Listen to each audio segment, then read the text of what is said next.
Ladies and gentlemen, this week it seems that I'm just having the streaming day of all days. Screw it, we're doing it live, impromptu version of GCP. I'm your host, Mr. K. Asante, followed by my man, Mr. Everborn Saga, and my other man, John Wolf. What's going on, gentlemen? How y'all doing? What's happening? It's the work week. We don't do this on the weekends. I'm playing the PlayStation Portal at the same time. It's cats and dogs living together. Pandemonium. Here we are. No, don't gloss over that. Don't just gloss over that. Don't just say. And John Wolf is here. He's about to be slanderous. Oh, what are we doing again? Let's move on, shall we? Yeah. Everyone, what do you think about this, man? This man. Oh no. Casually trying to say that he's playing a PlayStation Portal casually. Look, I am playing the PlayStation Portal, which I don't know if I'm allowed to say where I got it from. Let's just say I got it free 99. Wonderful human being. Go ahead, everybody. My issue was never the device. It was the price point.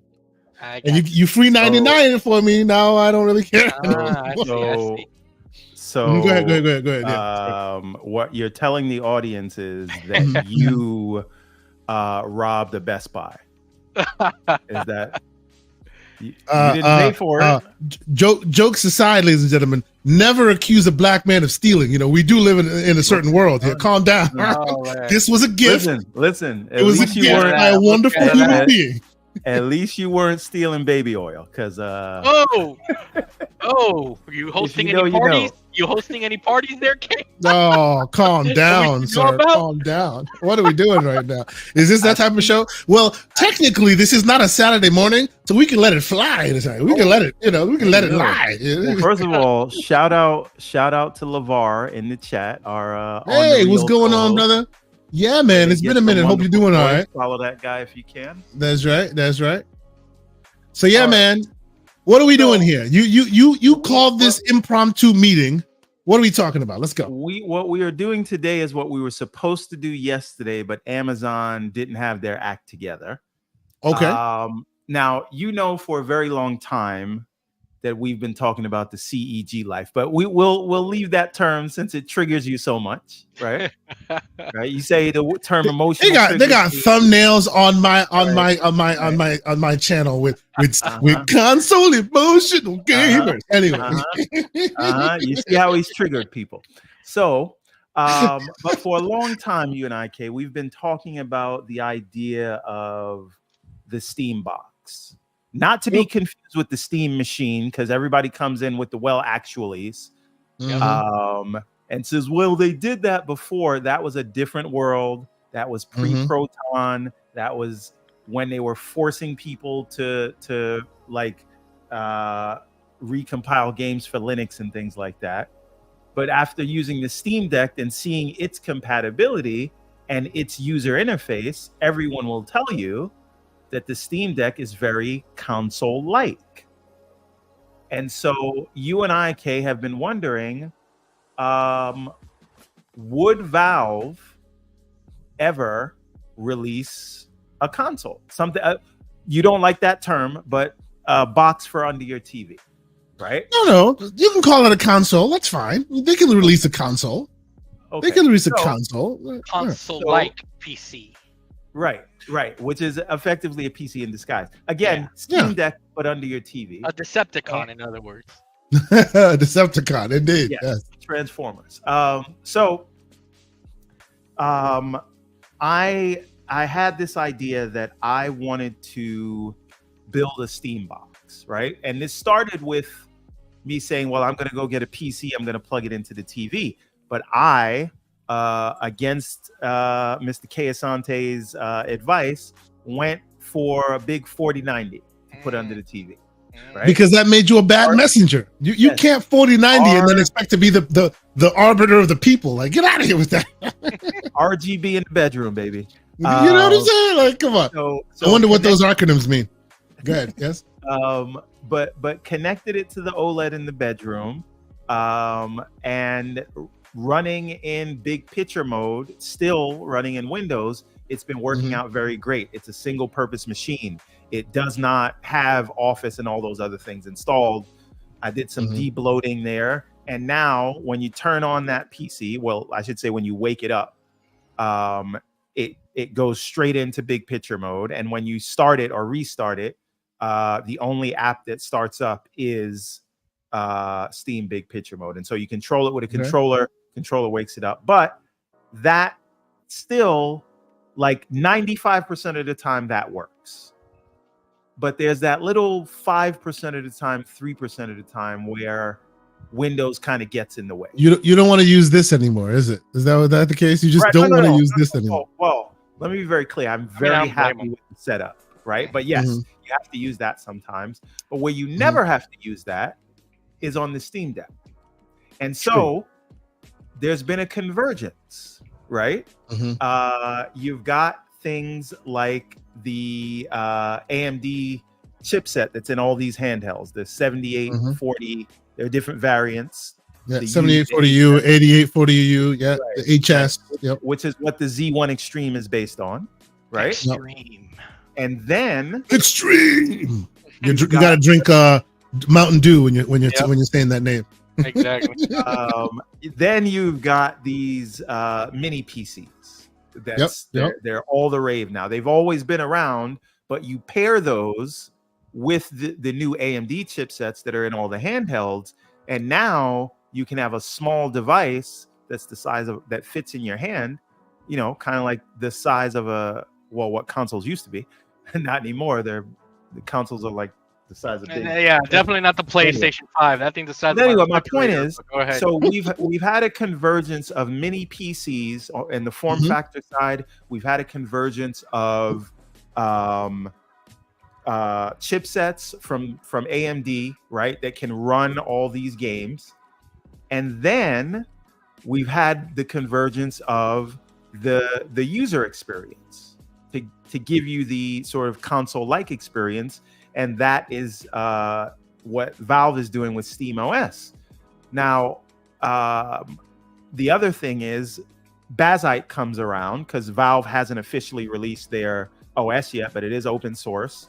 And so you have these different Linux distros that are building in SteamOS. And so from the form factor to the UI to the chipset that is capable of playing all the latest AAA games, albeit at 1080p, all those things came together. And the last piece of this puzzle has been the price. So on Amazon right now, you can get one of these devices starting at $379. Now, that's not the one I have here. You're on mute, Kay. Oh, you're on mute, Kay. Yeah, sorry, real quick.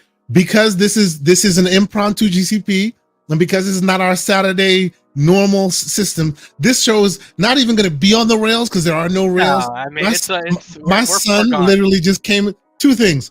Because I saw MJ Dark, the great MJ Dark, send the message you did in there. There it is again. There you go. Yes, my son literally just came here. That's why I muted my mic, my video. Came here, stole the PlayStation Portal so he could play what? Astrobot.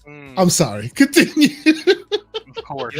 I had a continue. We'll talk about that later. I had a conversation with my son. He's 23. And he was, he wanted to play a game, and I said, "Do you want to play on the Xbox?" And the look of disgust on his face. Disgust. Utter I thought you loved me, Dad. Huh? He said, I thought you had my back. The only thing he cares about on Xbox is Halo, and they haven't even made one of those in years. Oh man! This is someone who is not involved in any of this man. He got them good too. Oh, that's great. Here's the thing. Everborn, he's not the only one that thinks that. All my little cousins, younger family members, they all say the same thing. But you know what they call it? They don't call it the Xbox. Since this is GCP unfiltered, they call it the shit box. Where I come from. And I mean, I gotta educate them, but that's what they call it. The disrespect. My God. What are we doing? I say this to say, not to be slanderous to Xbox, but they should be aware of what the next work generation, to be done. the one that they're forsaking us for, what that Mhm. next generation feels about them as a Well, brand. but remember, that's the reason why they're not peddling their box to them. They're saying, "You like PlayStation? Are you willing to play? Are you willing to play Indiana Jones?"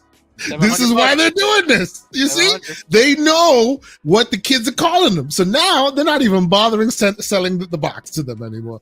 You just solved the problem. You just figured it out. Anyway, we're getting off the rails some more. So There you go. shout out to where they get the wonderful toys. He's a Dreamcast guy. Now, There you go. LeVar, you don't Greatest know system. this, Mhm. but if you paid attention to the gaming community, you don't want to be Dreamcast guy. Oh God. Oh. Oh God. Don't do Long that. story. Don't do that. But anyways, He'd but be I a far don't better know Dreamcast guy than the Dreamcast guy we're Yeah. talking about. Yeah. I'm A better just saying. representative, right? You should take that name. That's You should right. take the Dreamcast guy. Yes, you should definitely take that name. Bring some dignity back to it. You know what I'm saying? Yeah. The Anyway. real one should change his name to Bricked. All right. Okay, so Brick Dreamcast guy. That's what it should be. so we've seen this convergence, right? Like, so is that we've got the form factor, we've got the UI, we've got the chipset, but now we've got the price. So I started looking around on Amazon and other places, and I found a device running the same specs as the device I'm about to show you right now. And it starts at $379, but that one only had 16 gigs of memory, which is the same amount you have in your ROG Ally. But I wanted more than that. And then I picked a brand that had an extra SSD slot. So the device I'm getting ready to show you guys was $500, but you could get in with the same chipset, the same GPU. So or since iGPU. we're on GCP, real quick, we're on GCP, but we're doing tech talk, and Everborn Saga is the tech guy. So I'm Yeah. just gonna be here like this. Y'all keep going. I'll just be here like right. So my point is, I decided to get one of these devices using all the rubrics we just talked about. And what we're going to do is we're going to unbox it live on air. We are going to download Bazite. We are going to install it on an extra SSD that I had laying around. Okay. And then we'll set that secondary SSD as the primary boot device. And this will be a console, a Steambox that we can put under the TV in the living room. And we're going to. So are we saying that by the end of this video, you will be playing a game from this thing? That's exactly what we're saying. Let's get to it then. I'm excited to see this. Now, This is great. Everborn, a disclaimer, because it's important, and we mentioned this earlier on the Discord. Mention what this is not going to do. This is not. Oh, yeah. Yeah, go ahead. I want to be very clear about this, right? Because I know there's a lot of talk in the community about why get a PS5 Pro when you could just get a PC. This experiment has nothing to do with that conversation. It has nothing to do with PlayStation or Xbox. And it has everything to do with how does SteamOS hold up if it was actually a console, right? So what we're aiming for here is competent 1080p gaming. I mean, I'm not going to be the contrarian of the group, but you've already solved that problem, right? You already have one running in your house. Total desktop mode all the time, right? Are you saying that because this one has less resource overhead that it might not function as well? Is that where your concerns lie? No. When you say already have one, what do you mean? You have a PC. You yes, Mr. Frivolous Purchase Saga. You already have a PC that is desktop, that is console-ified in your bedroom, and it's working, doing the deed right now. Right? Has Windows. PC. Oh yeah, that's Windows. That's Windows. Okay, running Windows. Okay. But again, I'm not having any issues with that. This is not about having issues with that. That's the bedroom. Okay. I want to now have one. I want to bring my Steam library to the living room, and I can't really tell anyone who I think would be interested in this. All you got to do is go spend $4,000. Sure. On a desktop.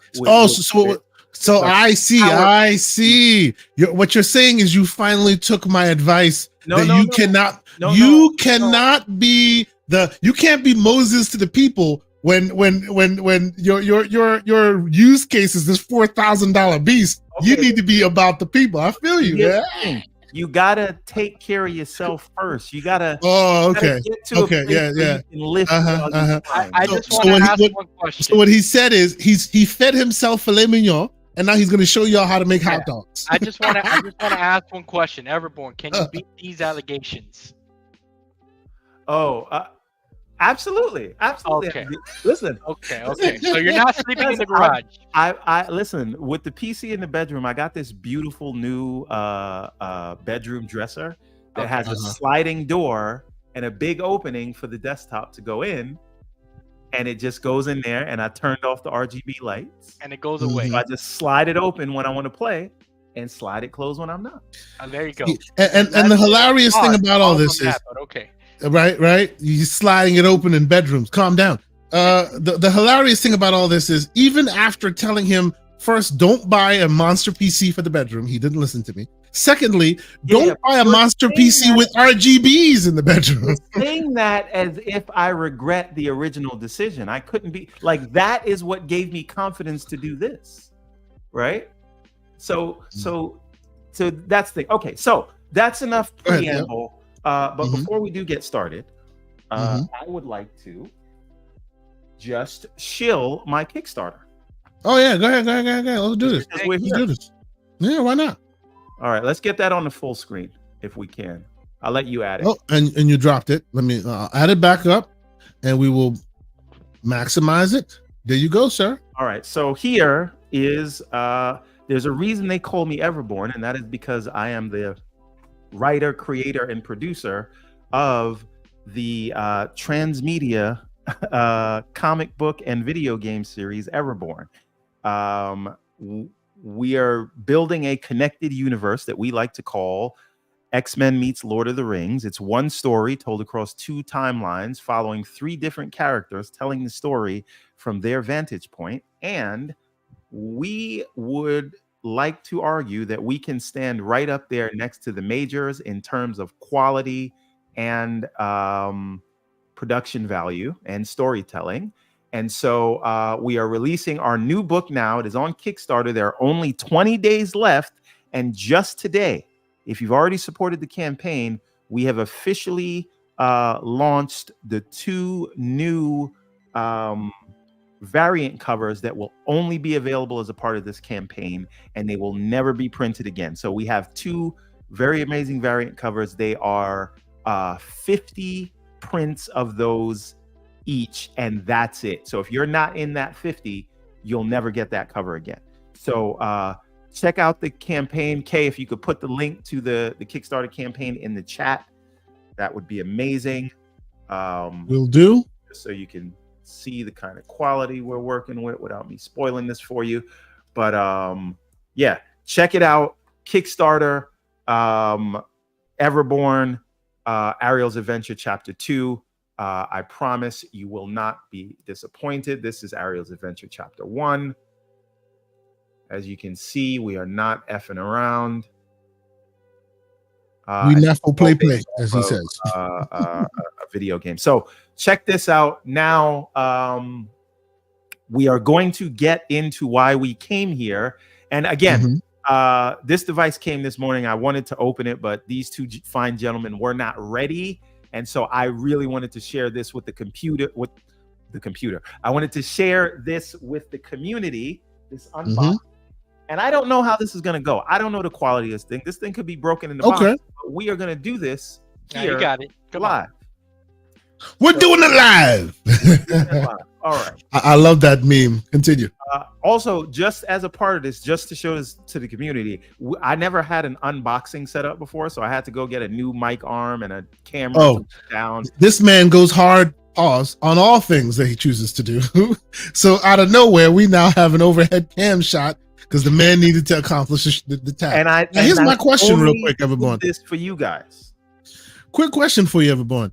When we're transitioning to the config phase, do you have the capture card set up in order to show that as well? Absolutely. This man's got it together. You know what it ready. is. All right. Come on, man. Let's go. We're dealing with a professional here. Yeah. Oh yeah, there he goes. We don't want to see blood. Calm down now. That's right. Yeah, make sure While you do that, your address or anything like I already that. took that off. Oh, Way ahead of you. Okay, good. Yes. My address is a business, so it's not really hidden. So I'm not too worried about that. Well, you also do that to receive packages so that You want his address? Back to Kickstarter. When you receive your package, it'll have his address on it. How about that? There you go. All right, let's get this out of here.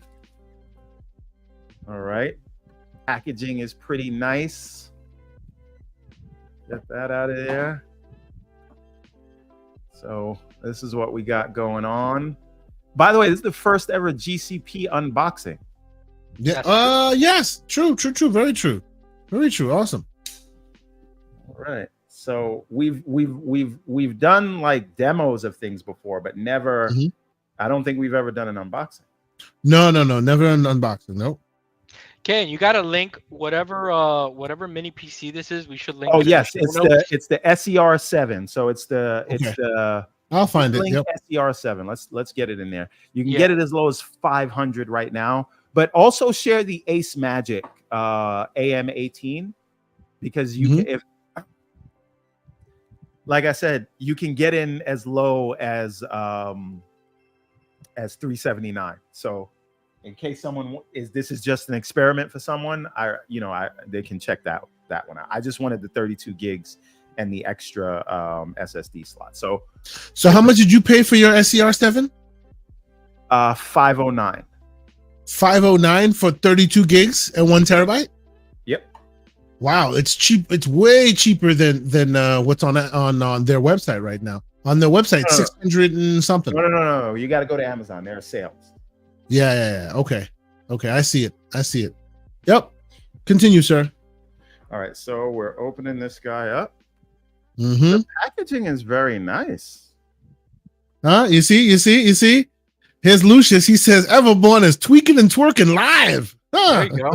You got to use what you got to get what you want, sir. Oh man. But Everborn for $200 or $300 more, you can have a PS5 Pro, and it could be more powerful than a 4090. How about new? Right. You're gonna make me explain again why it's not like a 4070. You're gonna make me do that again. Calm down, sir. I don't know. I'm hearing it's more powerful than a 5090, but I really like the packaging on this thing. I got it. Yeah, it's clean. It's clean. Yeah. Yes.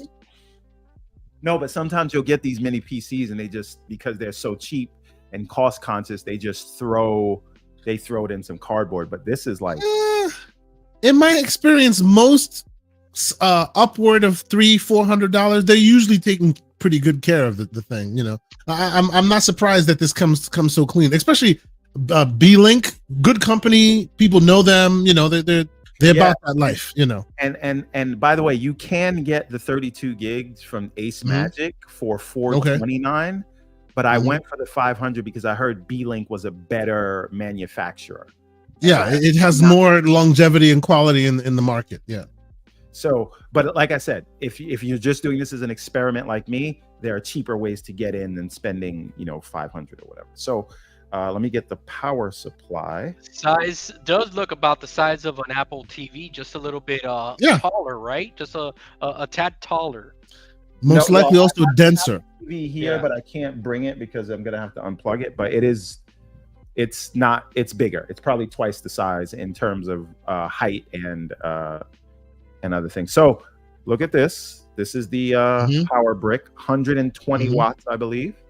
That connector in the back is interesting. I've never seen one. Yeah, it's proprietary. It's like a MagSafe kind of thing.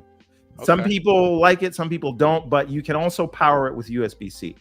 So we'll keep that in mind. We got a small HDMI cable.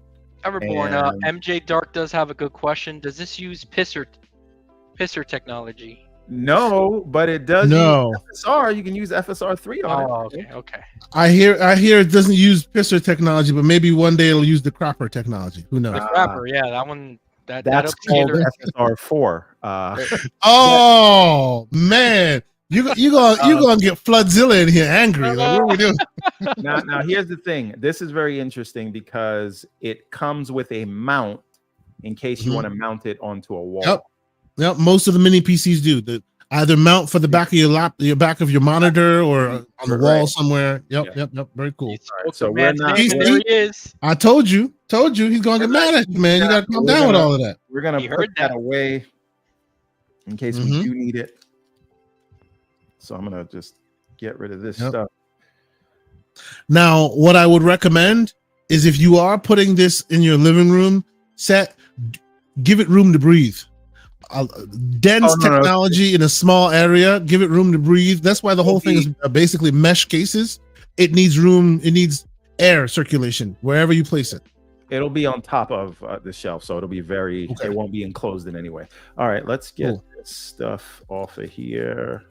Yeah, see and while you do that, has back there. I'm playing what do you call it? I'm playing Cyberpunk at 90 frames per second on the old handheld, baby. That's right. Let's see if we can do that on yours. It should be able to. You have far more wattage. Yeah, you should be able to. All right. So this fits in your hand. You got the ports and whatnot. Power button, all this jazz. Ventilation. I'm not a big fan of the color, but we can make that. This is so. Here's the thing. It would have been 600 because this is the one that was on sale for obvious reasons. But shout out to Sycamore in the chat. Yeah, he's definitely a fan. He's a fan of it. All right, so again, $509 on Amazon. You could get the Ace Magic, which has all the same specs, literally all the same specs, for $429. I opted for the extra $80 because this manufacturer is very highly rated, and they have better build quality. All right, so another interesting thing that you'll see here is, and this is something that B-Link does. We've got our screws here, and when you want to, they've got this little pad here, so when you unscrew it, you can easily take this thing up. Just lift it off. Yeah. Let's take a look at the ports in the back. We got Flood asking what type of ports does this have. So does it two have HDMI's? It looks like it got two USB A's. No. Two USB C's. There's one HDMI, one display port. Yeah. And you have your USB-C. Yeah, one looks like one USB-C looks like it's a PD, the power delivery, and the other one is a data transfer. That's correct.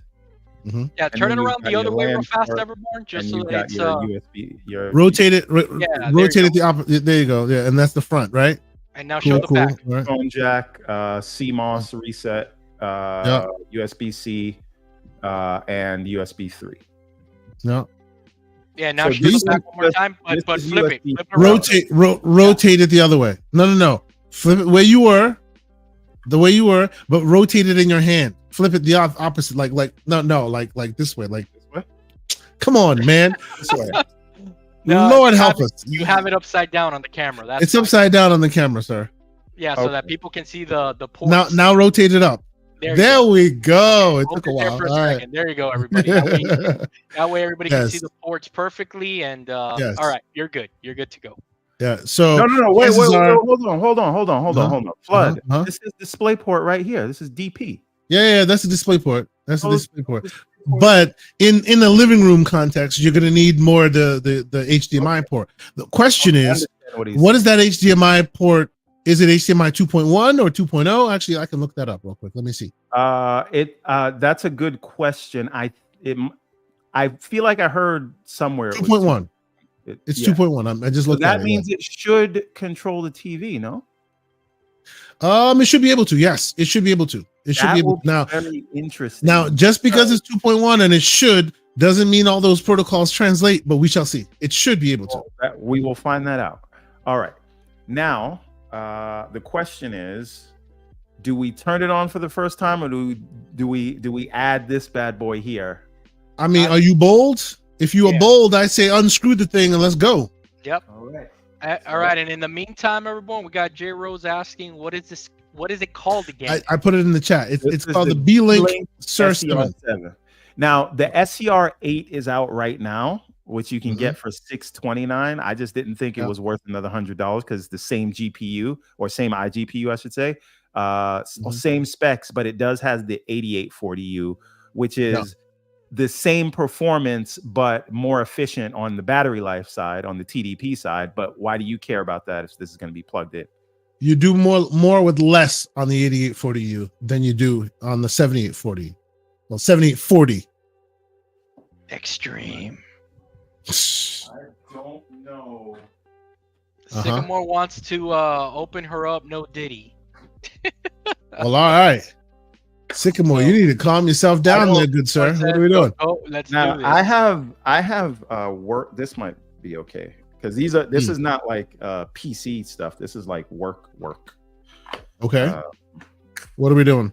Stuff. I don't know if I have a screwdriver. No, we're good. This will work. Oh, we got. You don't have a screwdriver. We got Steel in the house. A screwdriver that is small enough. What's up, Steel Brain? What's going on, Steel?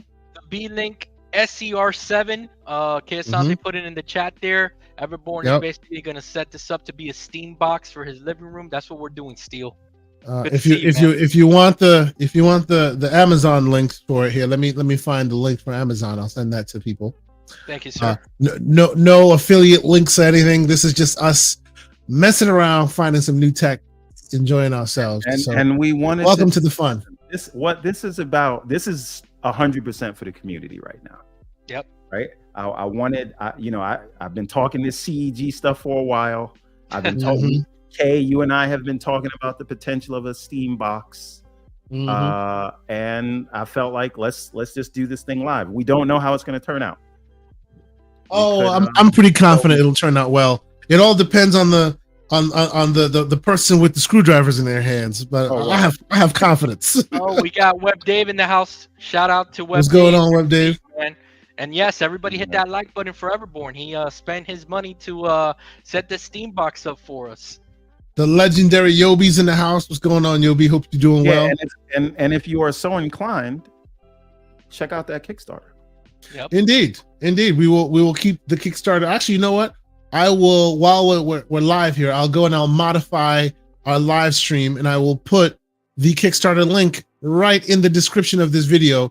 So go ahead and if you like the content, you enjoy what's going on, do us a favor and go ahead and hit that button.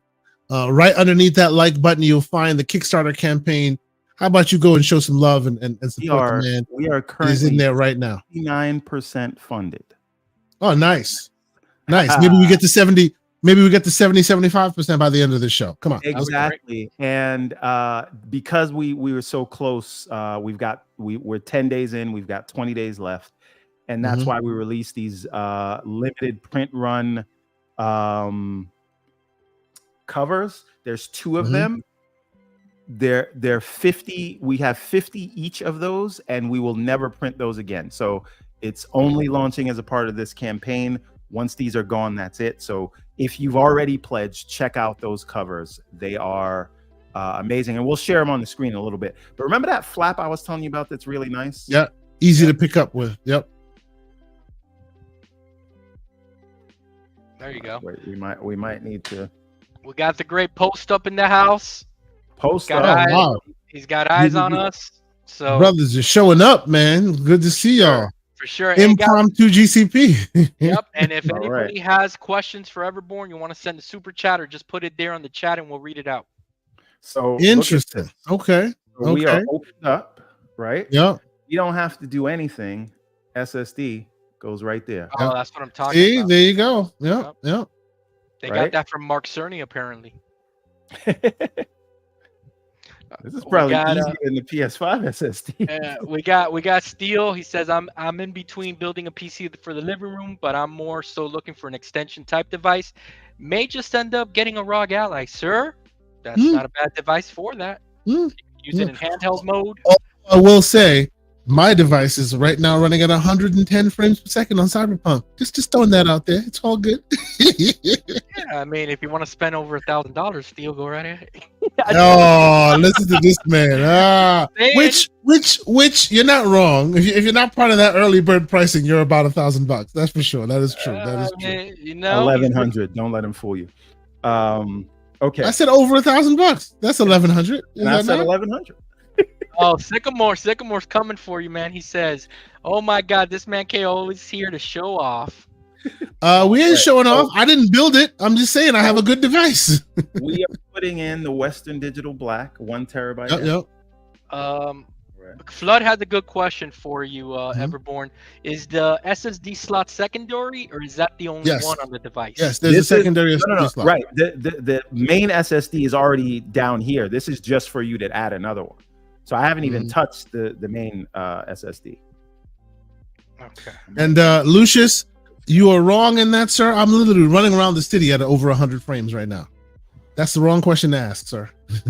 He's saying, am I looking at a wall? No, I'm not looking at a wall. I'm literally running around the city and I'm getting over 100 frames. Yeah, There you go. Calm down, sir. What Kate didn't tell you is that he's sitting in the pause menu. Okay, but go ahead. I'm just playing with you. Sure, I'm just sure. messing around with you. Look at that. All right. Slides let's right get in. this guy in here. Now, one question though, is this because of the way it's set up? Are we running this without a heatsink? Is there no room for heatsink there? I know it's above a fan, so maybe that might be the saving grace of it. Are we saying that because it's running above a fan, it might not need the heatsink? I don't know what it's going to need, but we're going to I find mean, out. no, I guess So what I'm saying to you there is space for a heat sink. that's right. Is it, like, could you have put a heatsink on top and been safe, or is it just not going down?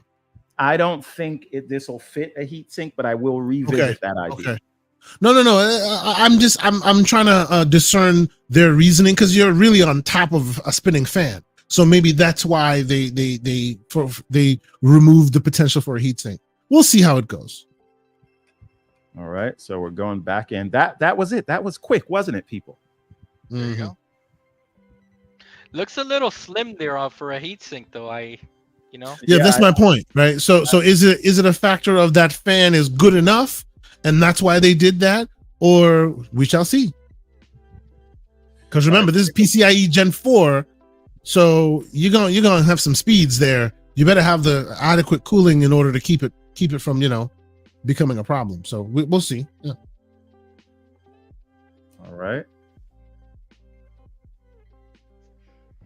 Flood wants to know, is the SSD magical like the one in the PS5? Is it going to give you that? It does cure cancer, I heard. Oh, okay. It's going to give you that graphical boost. Well, the Western Digital Black is Mark Cerny approved. Yes, it is. I remember when he had when he was flexing on everybody, Kay Asante style, and he's like, "Yeah, I have a 4 Asante style. Calm down. I have a 4 terabyte in my PS5," and everybody's like, "Yeah, but that's like $800, Cerny." Remember that? Yes, I do remember that. All right, so flexing KSI. What? Who's flexing? Come on. So I really like this idea though that the extra SSD slot is just exposed like that. You can put it in without having to touch. The GPD company does that. They put one internally that you can't. That's more difficult to change, and then one that's really easily accessible for your expansion capabilities. I think everybody should be doing that, whether you're a handheld or a desktop. Like everyone should be just allowing you to gain easy access to a secondary SSD. It's a good feature. This is the most important question that no one has asked. What's the first game you're installing on this? I was thinking Plucky Squire. All right, for real. I think the first and this is a man who just wrote the review. First, cheap plug. Go read the review on thegamingcircle.com. Just posted it today.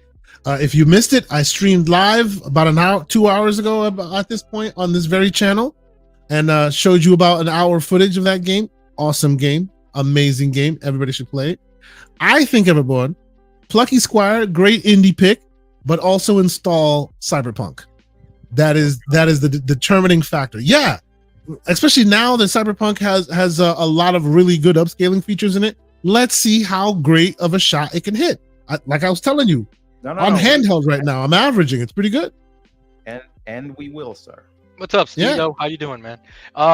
One thing. Well, I know that we kind of did this as impromptu, but maybe we should have downloaded those games prior to this experiment. It's gonna take a little while. I got terabyte. I got so it'll take us like 5-10 minutes. I don't think it will take to download those. All right, so Now who's flexing? What's going down? it's okay to flex your internet speed. That's one of the things. Oh that's yeah, sure. Yeah. That's different. That's different, right? Flex your TDP, man. Yes. All right. Yeah, we got some people in the chat agreeing with you, Kay. They would like to see something a little heavier on the graphics, Yeah. and maybe a couple of things. Maybe we could do an easy in between and a harder game. Yeah. These are the test beds. Usually they also add a sports game, Forza Horizon. If you guys really want to go at it, like I've run basically a hey yo. What are we doing? I don't know about you, but no. Go Johnson and Johnson's. Listen. Oh wow, that's a slippery slope there. Right. This is a bad GCP episode already. What's going on? GCP After Dark. We promised this. Indeed, yes. But we could do Black Myth Wukong. It runs on the Wrong Ally. So hey, there you go. Yeah, that's right. That's right. We could do that. Yeah. That'll be good. All right. Now, MJ Dark. Before you do that, MJ Dark would like to know: can this machine run Concord Everborn? Very important. Not anymore. unless the device also has time travel. Probably not. All right. So let's try this little MagSafe looking thing. That thing's wacky. Not really, Max. It clicks, doesn't it? It does. clicks in, does it not? Yeah, I figured as much. Is it pretty solid, that connection? The magnet in there or what? Yes, actually. Yeah. Hard to get out. There you go. All right. So we are good here. Oh, good to see you, Grumpy. And yes, I'm sure that this machine can run Zelda Echoes of Wisdom. Probably sooner than the Switch can, but we're not gonna go there. These days I hear the ninjas are even going after words. So if I were you, I'd be careful saying those. You know what? I meant to say Hellblade 2. Right. So we're plugging in the HDMI as we would. Okay. Yes, sir. Don't be dark and plug it into the display port. Okay. Oh. Slander. I hope he's here. I'm gonna send him this. Slander. Video. What are you doing? All right, and then just because we need some of this stuff, we will. All right. Now, you know what I did not do before this? What's that? I did not download Bazite. Let me go get my disc, and then I'll share my screen. Okay. Go doing that. And Kay, well, let's for the dead air. Let's talk about a couple of things today. So Floodzilla actually helped me out. He did send me the preview drivers for the next. I'm using them right now. I'm using the preview drivers right now. How's it looking? Because on my side, it's looking pretty good. It's pretty awesome. Like as I said, I wasn't kidding. I'm playing Cyberpunk right now. Very high frame rates. Of course, Cyberpunk also just recently released an update that's really doing really well on handhelds. So yeah, the combination of the two, it's running righteous. Absolutely, good. Absolutely, yeah. It's great. Yeah, frame generation. This preview update is looking pretty solid from AMD. So Flood, gotta give the props, man, for the handhelds. AMD right now is working, man. They're doing their thing. Yeah, I mean, I'm riding my bike through the city, and if you remember Cyberpunk, riding your bike or anything fast is what would get you an issue. And right now, I put stuff up to medium, not high. I put it to medium. I'm averaging 80 frames per second. All right, I will be riding my bike back. I need to go grab the thumb drive from the other room. Do your thing. Okay. Do your thing. So do your thing, man. So when talking to Flood, Kay, and this will be a good question to ask you because I kind of ran into this, and anyone out there with a handheld that wants to kind of figure out what they should do when they're upscaling, right? And I think Sycamore also helped me out while we were in the Discord. So my question was simple. I was running Sekiro, Shadows Die Twice, right? And been doing a second playthrough of that recently, and I was using the AMD software to upscale myself from 900p to 2150p on the handheld, right? And for it's running it buttery smooth, but then Sycamore and Flood, they told me, why don't you just run it at 1080p, no upscale, no frame gen, and see what results you get. And while It was doing a solid job. I did see that it was going below 60 at times because now Yeah. I'm kind of And this is on what device? on the One X Pro 2. Okay. Okay. What is the max of the One X Pro 2 again? The max on it, we're talking about here 2560 by 1600. Okay, so here's my recommendation for running on a device like that, right? And that's literally what I'm doing right now. This is the secret sauce. Like I have a really decent screen. It goes up to let me see exactly where it goes up to. It goes up to the resolution. Goes all the way up to and I have a lot of sub resolution, so I got to scroll through it. I'm back, by the way. 2560 by 1600. What you do, the move, and you may need to do a little bit of registry modification to get it to work. But AMD locks down integer scaling. Right, integer scaling is having it scale to a sub resolution that's at a lower resolution, but then it blows it up to the panel. Right, so integer scale it to 800p, and then let it blow up to the panel. That way, you're rendering an 800p image, but on a screen size this big. It doesn't really matter, and you'll be able to play this thing like excellent, like absolute. Like this is why I'm at over 100 frames sometimes because it's integer scaled to 800p, and you don't even notice it on this display. It's excellent. Gotcha. That's my recommendation for anybody with a handheld that's over a certain resolution. Yeah. So first, I'm gonna need to format this thing. Mm-hmm. I got you, Lucius. By the way, do I need to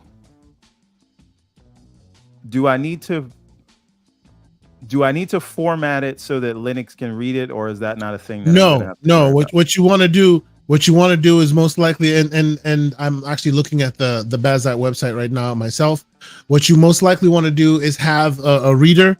Exactly, you download the binary as is, and you have a reader, and it will just place it on your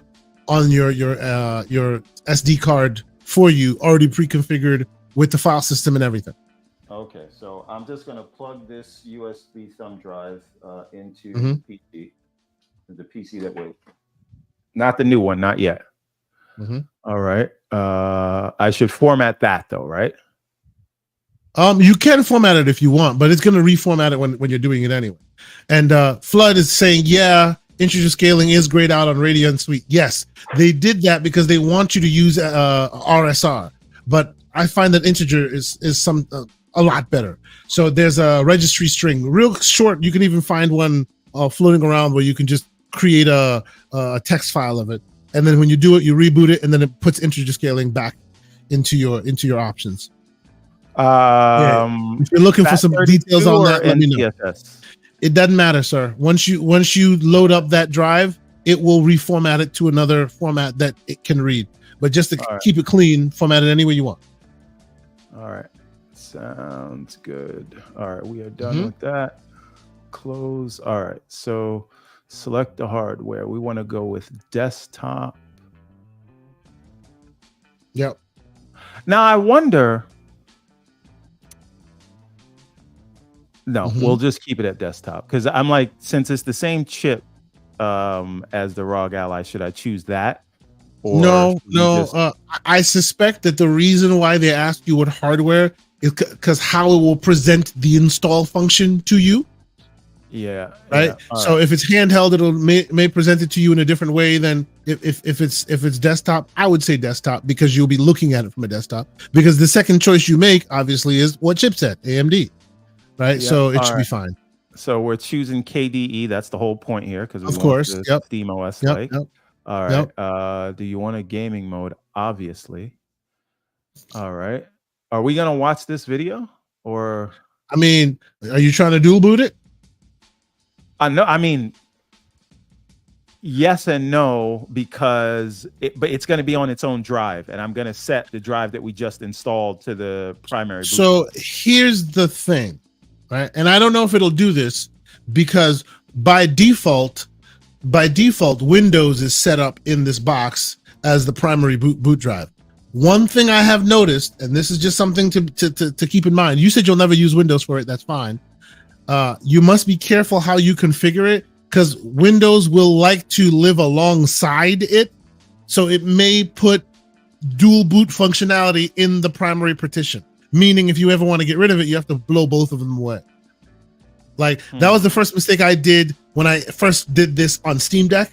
I was like, oh, I'm just going to put it in the secondary drive. I finished installing it on the secondary drive, and it installed a piece of itself on the boot partition so that it could then give you the option to choose between them. So right? what you're saying, so cleaning it up becomes a bitch. So what you're saying, Kay, is that Satya doesn't like to let go.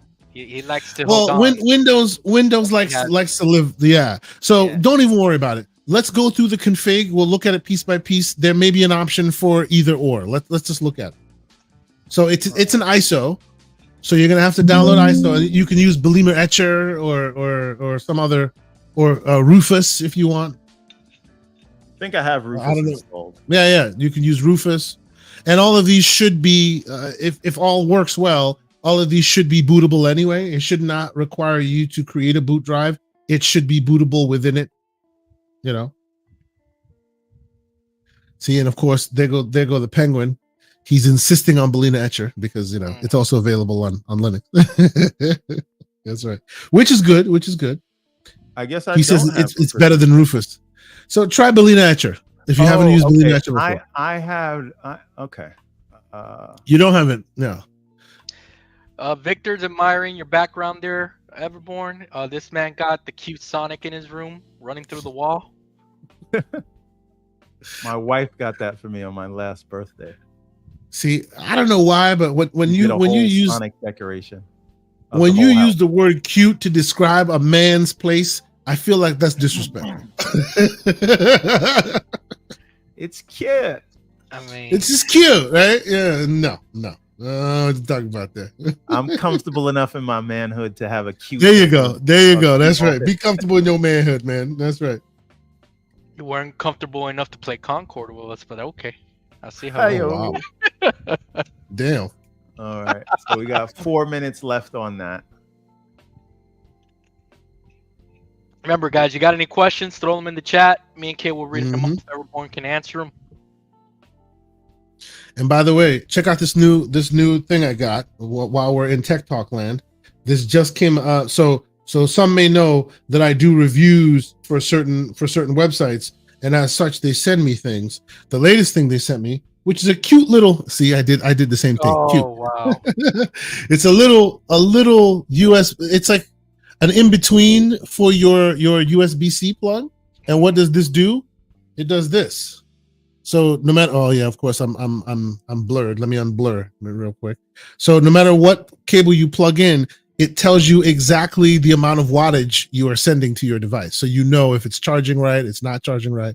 Pretty decent little interface. Some devices come with that built in. If you don't have one built in, you can just use this, which is I like it. It's pretty good. Let's see. Here we go.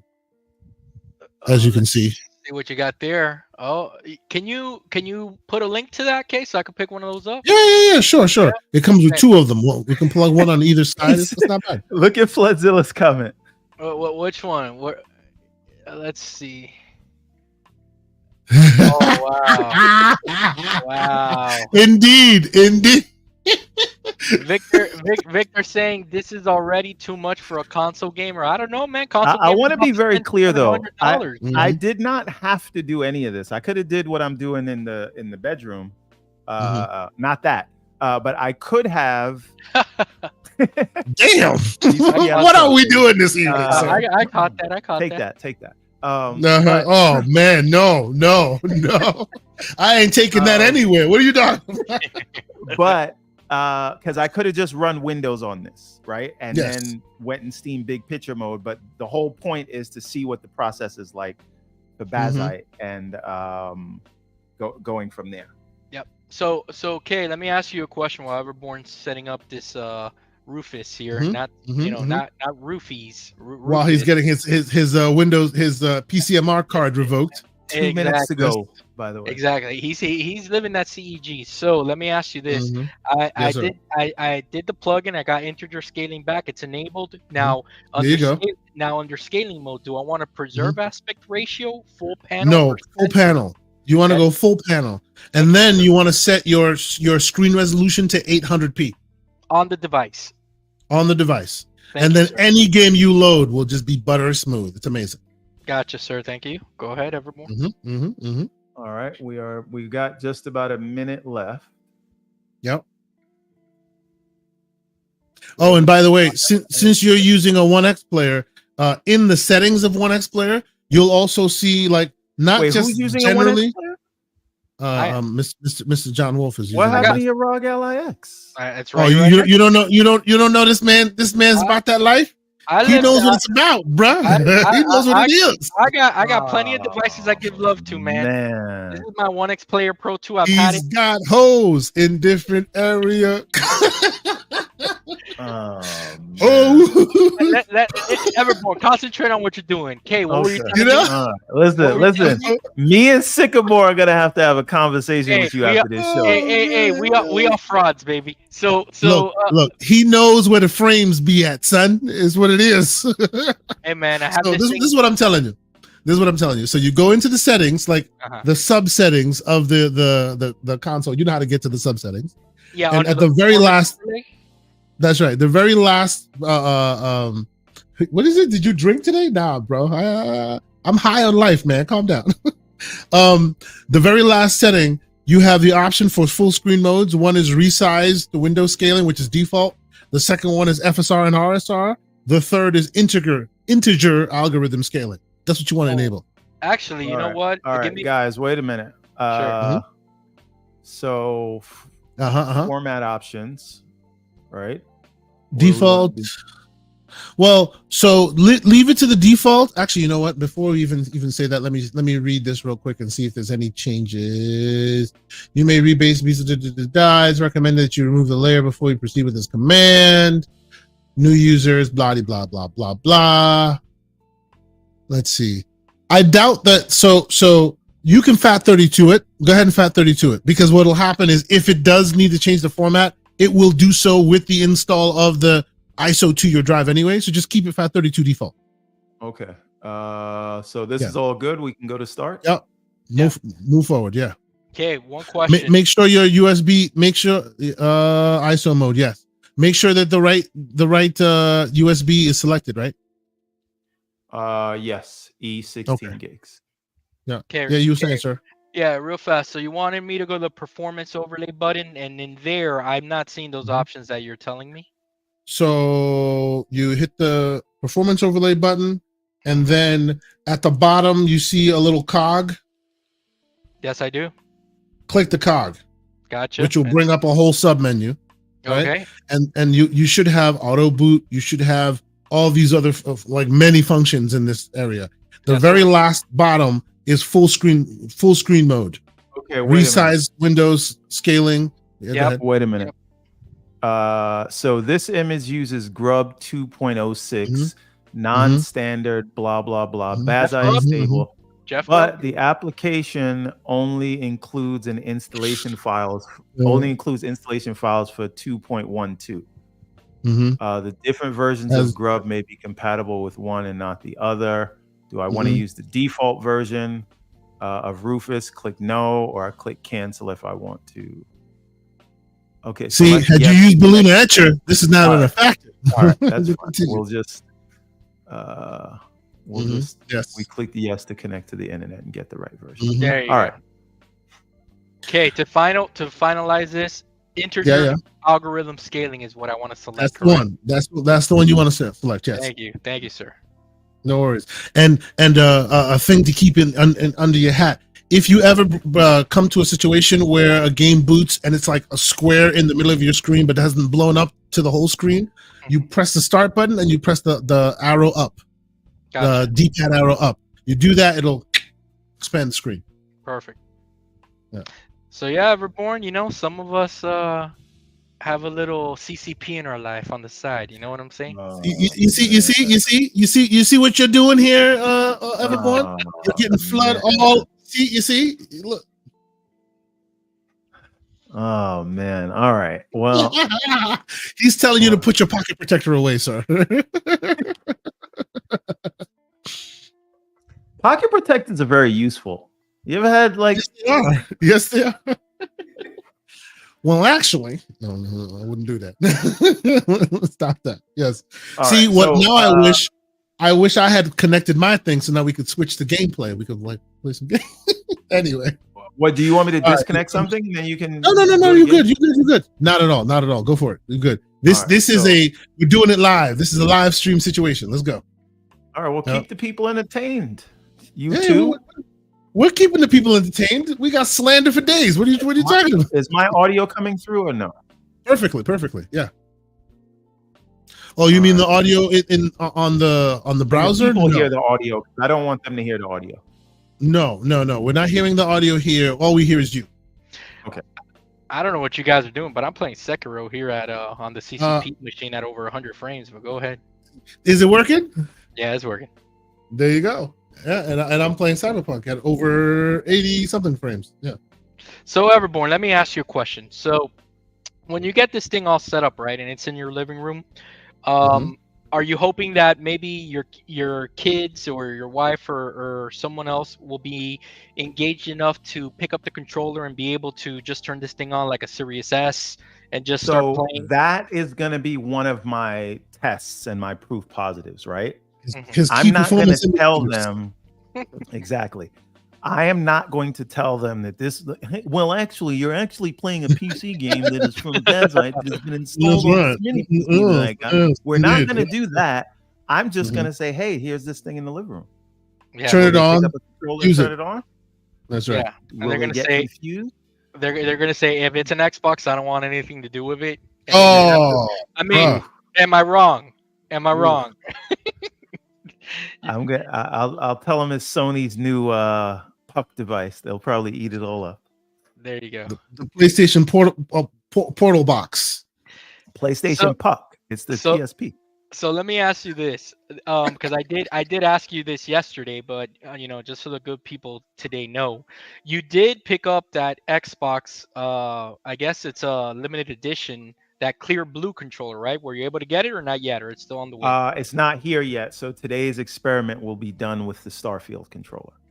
Yeah, that's a nice one too. But I do think that blue controller is gonna match up nicely with the color Yes. that you got I there. too will be getting that blue controller, and I too am waiting for it. I'm excited. And actually, you know what? This will be the first time I'm waiting for like Microsoft. I'm waiting for Everborn to catch all the arrows on this process, and then I'll install it afterwards. Uh-huh. I know. Sycamore has a good idea here. He says, just tell him it's a new Apple TV and you're good to go. That's true. Well, there are enough Apple slaves in his household. They'll look at the box and go, "Hell no, Apple didn't make that. Look at the creases and the No. power. There's a power button on that thing. Come on now. There's The no way first Apple made." The first thing they'll be like, "Where's the little Apple logo?" That's the first thing that they'll ask. So you're gonna have to Well, put you a can sticker put on a sticker there. on it. Yeah, you can Yeah, put a there sticker you on go. it. That's how you do I'll it. be like, there are holes on this thing. There are actual machine parts on it. There's no way Apple made that. They You gotta didn't bring do it from on high by the god that is Steve Jobs. No. You gotta You can hide see a the medicine. normal man made that. There's no way Apple made that. Yep. All right. All right. So Let's see how that- close we are. We're 13%. I gotta say, guys, it is wild how far we have come with handhelds. I just gotta say, like, it's just wild. Oh yeah. Whoa, this mother effer's using guns on me, man. He's out here. All right, I gotta shoot you, bro. Sorry, he's coming at me. Nah, it's just wild because for a long time, it was. Yeah, go ahead. I want you to share your gameplay because this is No. this is not good television with this stuff on this. No, it'd be wild. It'd be wild setting on. I might break something. Try. No. I'm just saying I'll take away one of my screens for now, and then you. You should have told me beforehand, man. Hold on. In that case, let me switch to browser. Maybe You I'll have do some that. pre-roll video. You had Absolutely. all your. I have many pre-roll video. Let me find one. Hold on. Okay. Do you have any Plucky Squire pre-roll? Absolutely, I do. Which I don't know, man. Like, I watched a couple of reviews of Plucky Squire, and people are just so happy to just like give you all the spoilers. I'm like, come on now, the best part of me playing Plucky Squire is discovering all these amazing things. Oh, hold on, because let's have the real conversation around the Plucky Squire, the one that we all want to talk about here, okay? The one that you want to talk about. I think I know where you're going. No. We all want to talk about it. Everborn, you want to talk about it too, right? I can see it in your face. Let's see what you guys say. So I just want to know how the Plucky Squire is universally loved. Oh, hold on. Compares to. Go ahead. Hold on. Let me put the ball down on the golf tee. I'm swinging. Let me swing. Okay, here we go. So all I want to know is how the Plucky Squire is universally loved by reviewers and critics and people that have played the game today, and by many of our own community members, and yet people are saying that this is a 10 out of 10. But nowhere is it mentioned that it should be up for Game of the Year contention. What's going on here? No. If you watched this, how I know you didn't watch my stream this afternoon. If you watched my stream this afternoon, I said if this is not at least Indie Game of the Year, it's a Travis Democracy. It really is. Okay. It is a magical experience. You know, we've had a bunch of magical experiences recently, so maybe it's taking away from its shine a bit. But I will sing it to the mountaintops. This game is magical. Now, here's the thing, and this might be a bit. This might take away a bit from its shine. Okay, the game, you can tell, was made for a younger audience. It wasn't made for us, right? It's kind of like how Nintendo makes good games for a younger audience, but then adults play it too and love it too. This game was specifically made for a younger audience, and you can tell. The way that the dialogue is given out, the way that the puzzles are the hand holding. There's a lot of that you can tell. Hey, this wasn't specifically engineered for the adult gamer. It was more engineered for the younger gamer, right? And because of that, some people may see that and take points away because it's like, come on, man, let me play my game. Stop telling me how to do the puzzles. It makes it easy. It makes the game relatively easy. But I will tell you, it is a transcendent experience. It's wonderful. It's a wonderful, wonderful experience, especially for somebody like me who's always been trying to get my kids into gaming. I force-fed them Mario and Nintendo games and Sega games back in the day just to make sure they understood where we all came from. So in that world, this is the game you show them. All right? You don't even have to go back and show them the old stuff because this can now be that stand-in because it's new and still harkening back to that old school stuff you love. So yes, I think everybody should play it. And when people talk about it being a Game of the Year contender in the times that you've seen it, and you're saying it should at least be up there for Indie Game of the Year. At least it should be, yes. It would be great to have 2 platformers on Game of the Year. I mean, that would be phenomenal. That I guess the question would then be, what would the talking point be for the niche sayers? Not the naysayers, but the niche sayers. Oh, this is niche. That's niche. If you got 2 platformers up for Game of the Year, how niche is it really? Yeah, and I do wonder when a game like Forza Horizon 5 that is universally loved and highly critically praised can't make that list. That'll be interesting. See, now what would be wild is if we have 2 platformers up for Game of the Year and none of them are Mario. That would be wild to me. That would be wild to me. And what'll be even more wild is if oh man, I'm gonna give MJ Darkson a love me right now. Is if Mario didn't win Game of the Year, but Astrobot ends up winning it. That would be even wilder. Well, but you and I both know that if we're talking Game of the Year, we're most likely talking the Keeleys, right? That's most likely what we're talking about. And for better or worse, the Keeleys uses more than just the merit of a game to make its determination. So when it wins, people are like, yay. When it loses, people are like, cap.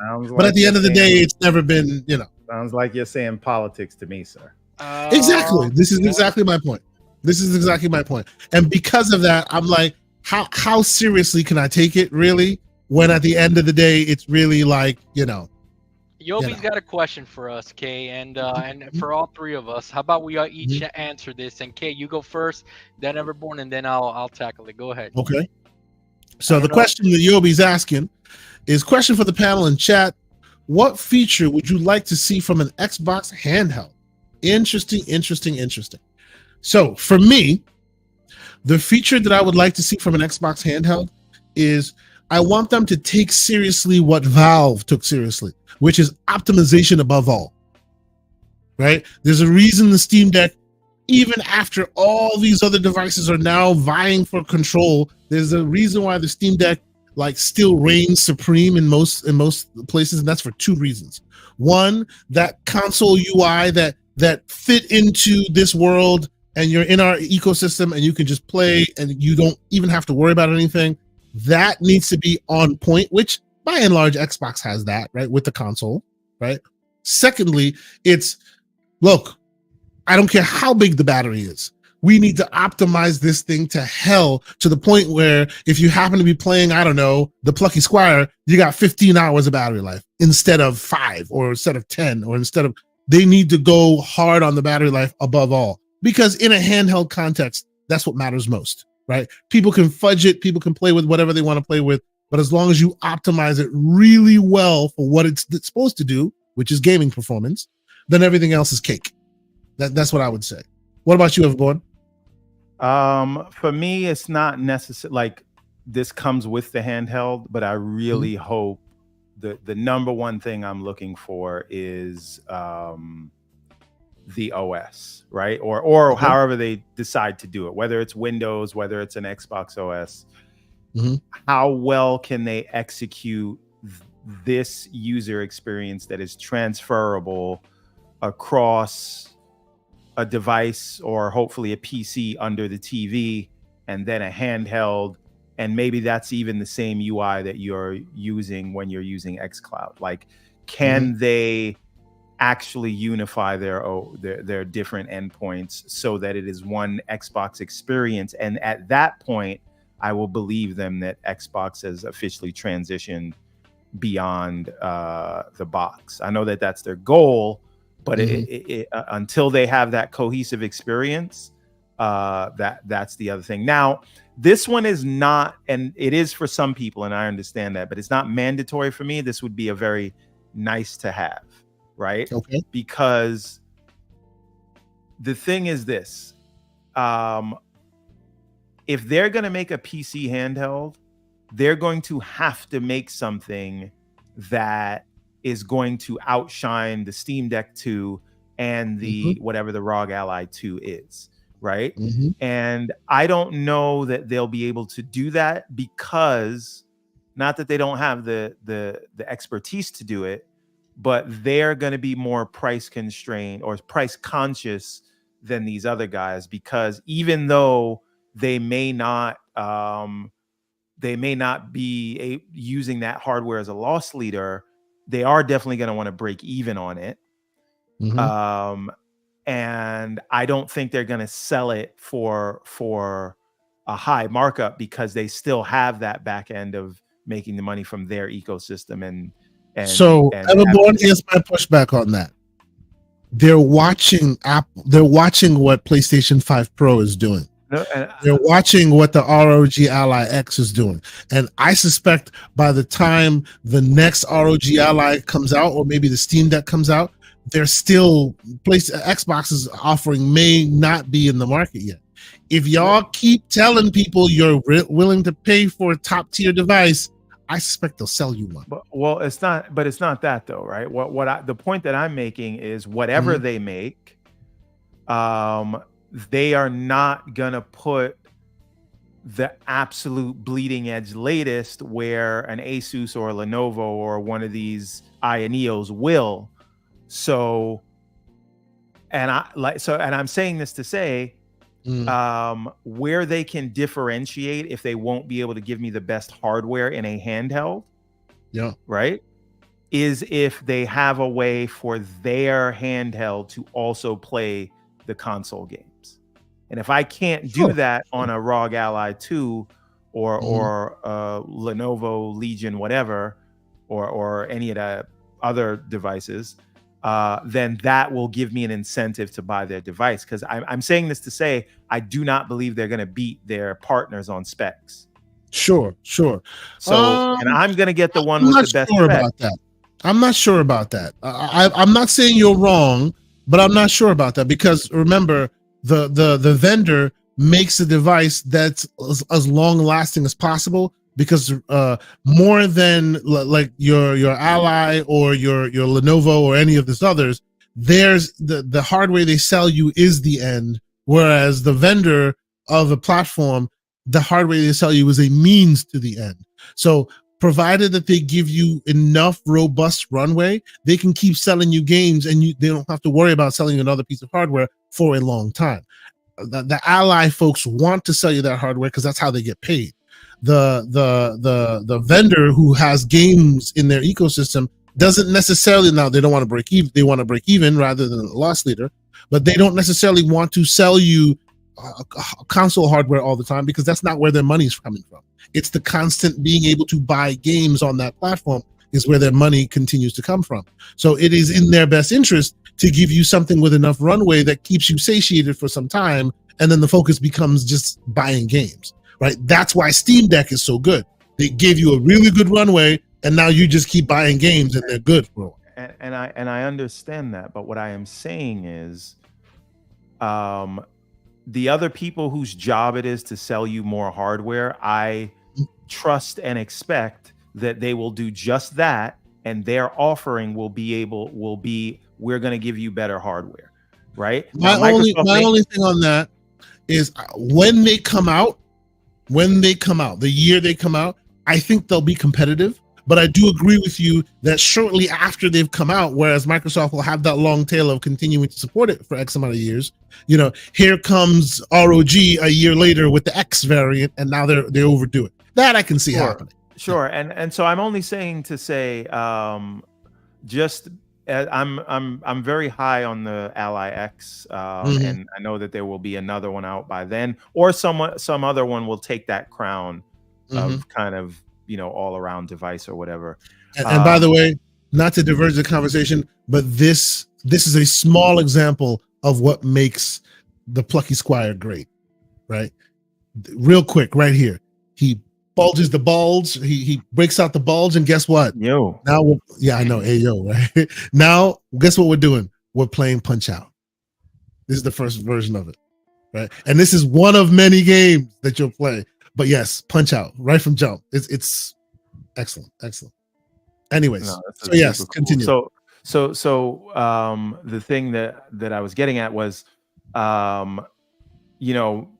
with the ROG Ally X, I have to then ask myself, well, if Xbox came out with a handheld today, would it be better than this? Maybe, but that won't always be the case. And so they're gonna have. I'm saying this to say they're gonna have something else besides whatever spec that they're gonna expect. Sure, because those specs will continuously they'll just like we see now in this space. Oh, this device is the greatest. 5 minutes later, they have a new chipset. 20 minutes later, they have more RAM. 30 minutes later, they have more CPU or more battery life.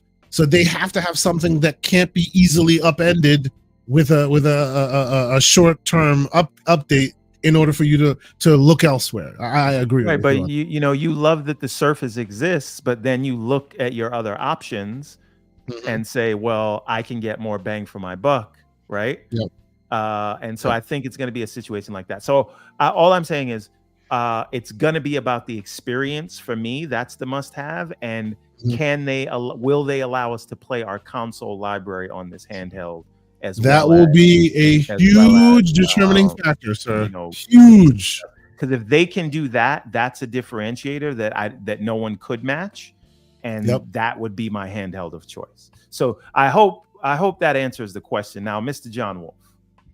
Yes, I do. So what do they need? But you're gonna buy it anyway. But let's say you weren't.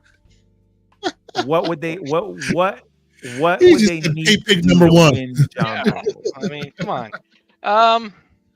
It's pretty simple, to be honest with you. I would like for the device.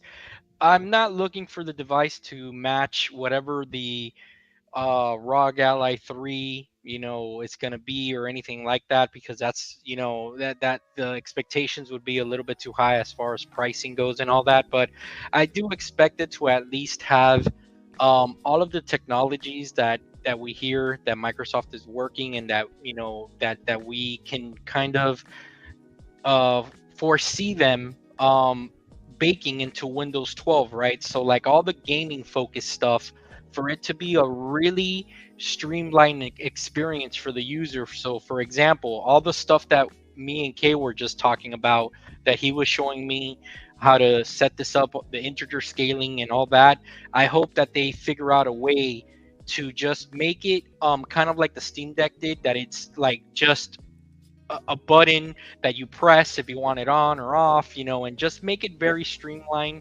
You're on to something. They've already started that in the latest versions of Windows. It's on the bare the outside edges, but they're working with various RGB creators to have one single framework that lets you Windows control all the RGB. There you go. Whether you're this motherboard or that motherboard, it's one Windows-based control scheme that can control all the various, instead of having to install separate software. We want them to do that with TDP control. We want them to do that with screen control, Exactly. with all those aspects. But they've started. Yeah. What is to hoping?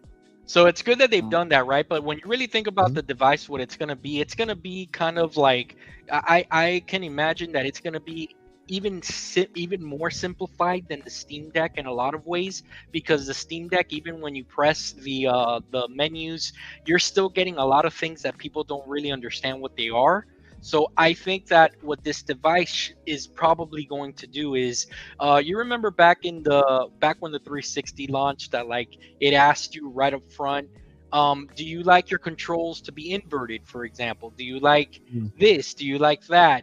To kind of set your preferences from the beginning as you're setting it up, so that the device can easily, for the user, just set up what your experience, more than likely, what you want it to be, right? And then that's something that I would like them to do, to really simplify it for the user. And I would also like them, like Everborn was saying, as long as your whole Xbox library is available on this thing, that's what we want, right? That's the promise, because that's something about the PC world that we have all learned, that all of us that are on the PC side, I almost said CCP, on the PC side. That's something that we see why it's so glorious, that your library always comes forward with you, no matter what graphics card you upgrade, no matter what new handheld you buy, your library comes with you, as long as you can log into your various accounts like Steam and etc. And I would like this thing to really be the end-all be-all for Xbox content, meaning that the OG Xbox backwards compatible titles are there, the 360 stuff is there, your Xbox One and your Series content is all there. Plus, not to mention, I know that the community and everybody's hoping that this thing is also kind of like a PC, where you can install stuff from Steam and all that good stuff. I don't I don't want to put the failure on that promise, because that's something that it would be great for them to achieve, but I think that we also have to be realistic if they don't, and we have to set our expectations. At bare minimum, as long as they allow us to play Xbox content from all of their different avenues, including their own Microsoft PC store, I think that that's at least bare minimum what I'm expecting. All right. Decent. Let me get I'm going to take the screen for 1 second. Yep. So this is I want to show people the cover. Shout out to Big Bad Mo. This is the main cover. This is the mass print. But I wanted to show everyone what the alternate covers look like. So, and again, there are only 50 of these. I cannot stress this enough. So this is the first alt cover for Ariel's Adventure Chapter 2. We added this to the Kickstarter today, just as a celebration that we've hit basically 70%, 69% specifically. So this is one. And then this is the other. So chat, tell me what you guys think about these alternate covers. Again, available exclusively through this Kickstarter, and there are only 50 of each. And when those are gone, they're gone. Looking crispy. Quite crispy, real decent. I actually like this cover the best. Oh, the The one one with with, Pixabit G in it? The one with the man. Yes, that's right. I like this one a lot. It's real good. It's good. I like that. It's cool. So yeah, man. Just check this out. You can get this if you've already pledged. You can add this as an add-on to your pledge, or if you haven't pledged, now's a perfect time to check it out. So we did this just for the Kickstarter, and so like I said, you won't see these again. All right, you can take the screen back. I got a question for you, so we can. What percentage are you on that download, by the way? Probably also 69%. We're 77.5. Excellent. Okay, so this is something I asked you earlier in the Discord, and I thought, let's bring it into the greater conversation. He asked me to download this stuff up front so we wouldn't have this dead air, and I didn't listen, and now here we are. No, that's not what I was going to say. What I was going to say was, so you were telling me earlier that your Steam library is already quickly approaching north of 100, right? I'm currently, and that's the challenge here, right? North of 100. You a bit player, son. What are we doing? North of 100? I just got here, 100. man. Yeah. Look at this guy. So right now I'm sitting at. Listen to this man. I'm sitting at 529. Okay. I have been a Steam player for years. This man joins like a year and a half ago. He's already like almost outshining me with the library count. No, actually, I already am because I checked you. So there you go. There you go. I already passed. Although I will say, you just check my Steam library. You go to my other libraries, I still outshine everybody. I mean that is true. Remember, Everborn, he does hoard the digital content. Oh yeah. The itch.io library alone is about 2,000 because they just give you games. Yes, they just throw. They have these bundles. They just give you like just crazy amounts of games. Anyway, continue. Okay, so before it became a measuring contest here, okay? Yes, that's right. Yes. All right, go ahead, pull it out. Pull it out, big boy. Let's see you. Hey, yo, indeed. Where I was going with this, Everborn, is that I think that for us, right, and I'm only speaking for us, and I don't know if there's anyone else in the chat out there that they're gonna have the same kind of thing going on when that handheld eventually comes and they're excited. 105, sir. 105. There you go. So, as your Steam library keeps on growing, my Xbox library was about at 520. I've surpassed that now. Wow. You see what we're talking about? Look what we're talking about. 3 games. You know what I'm saying? This is what we're talking about. Nice. God bless you. You taking all so real quick, the thing you want to do is you want to sign up to GOG Galaxy because it brings all of the various libraries to one, so then you know everything you have across console and PC, like however much you have. Yeah, it's really cool. But continue. You were saying, John. So the challenge, right, Everborn, that Xbox is gonna kind of have, that I'm foreseeing for us with third-party content outside of Game Pass, is are they going to be able to make something so intriguing with the platform to pull us back away from kind of this PC-centric generation that we have kind of fallen into here? So that will be the challenge for them to do.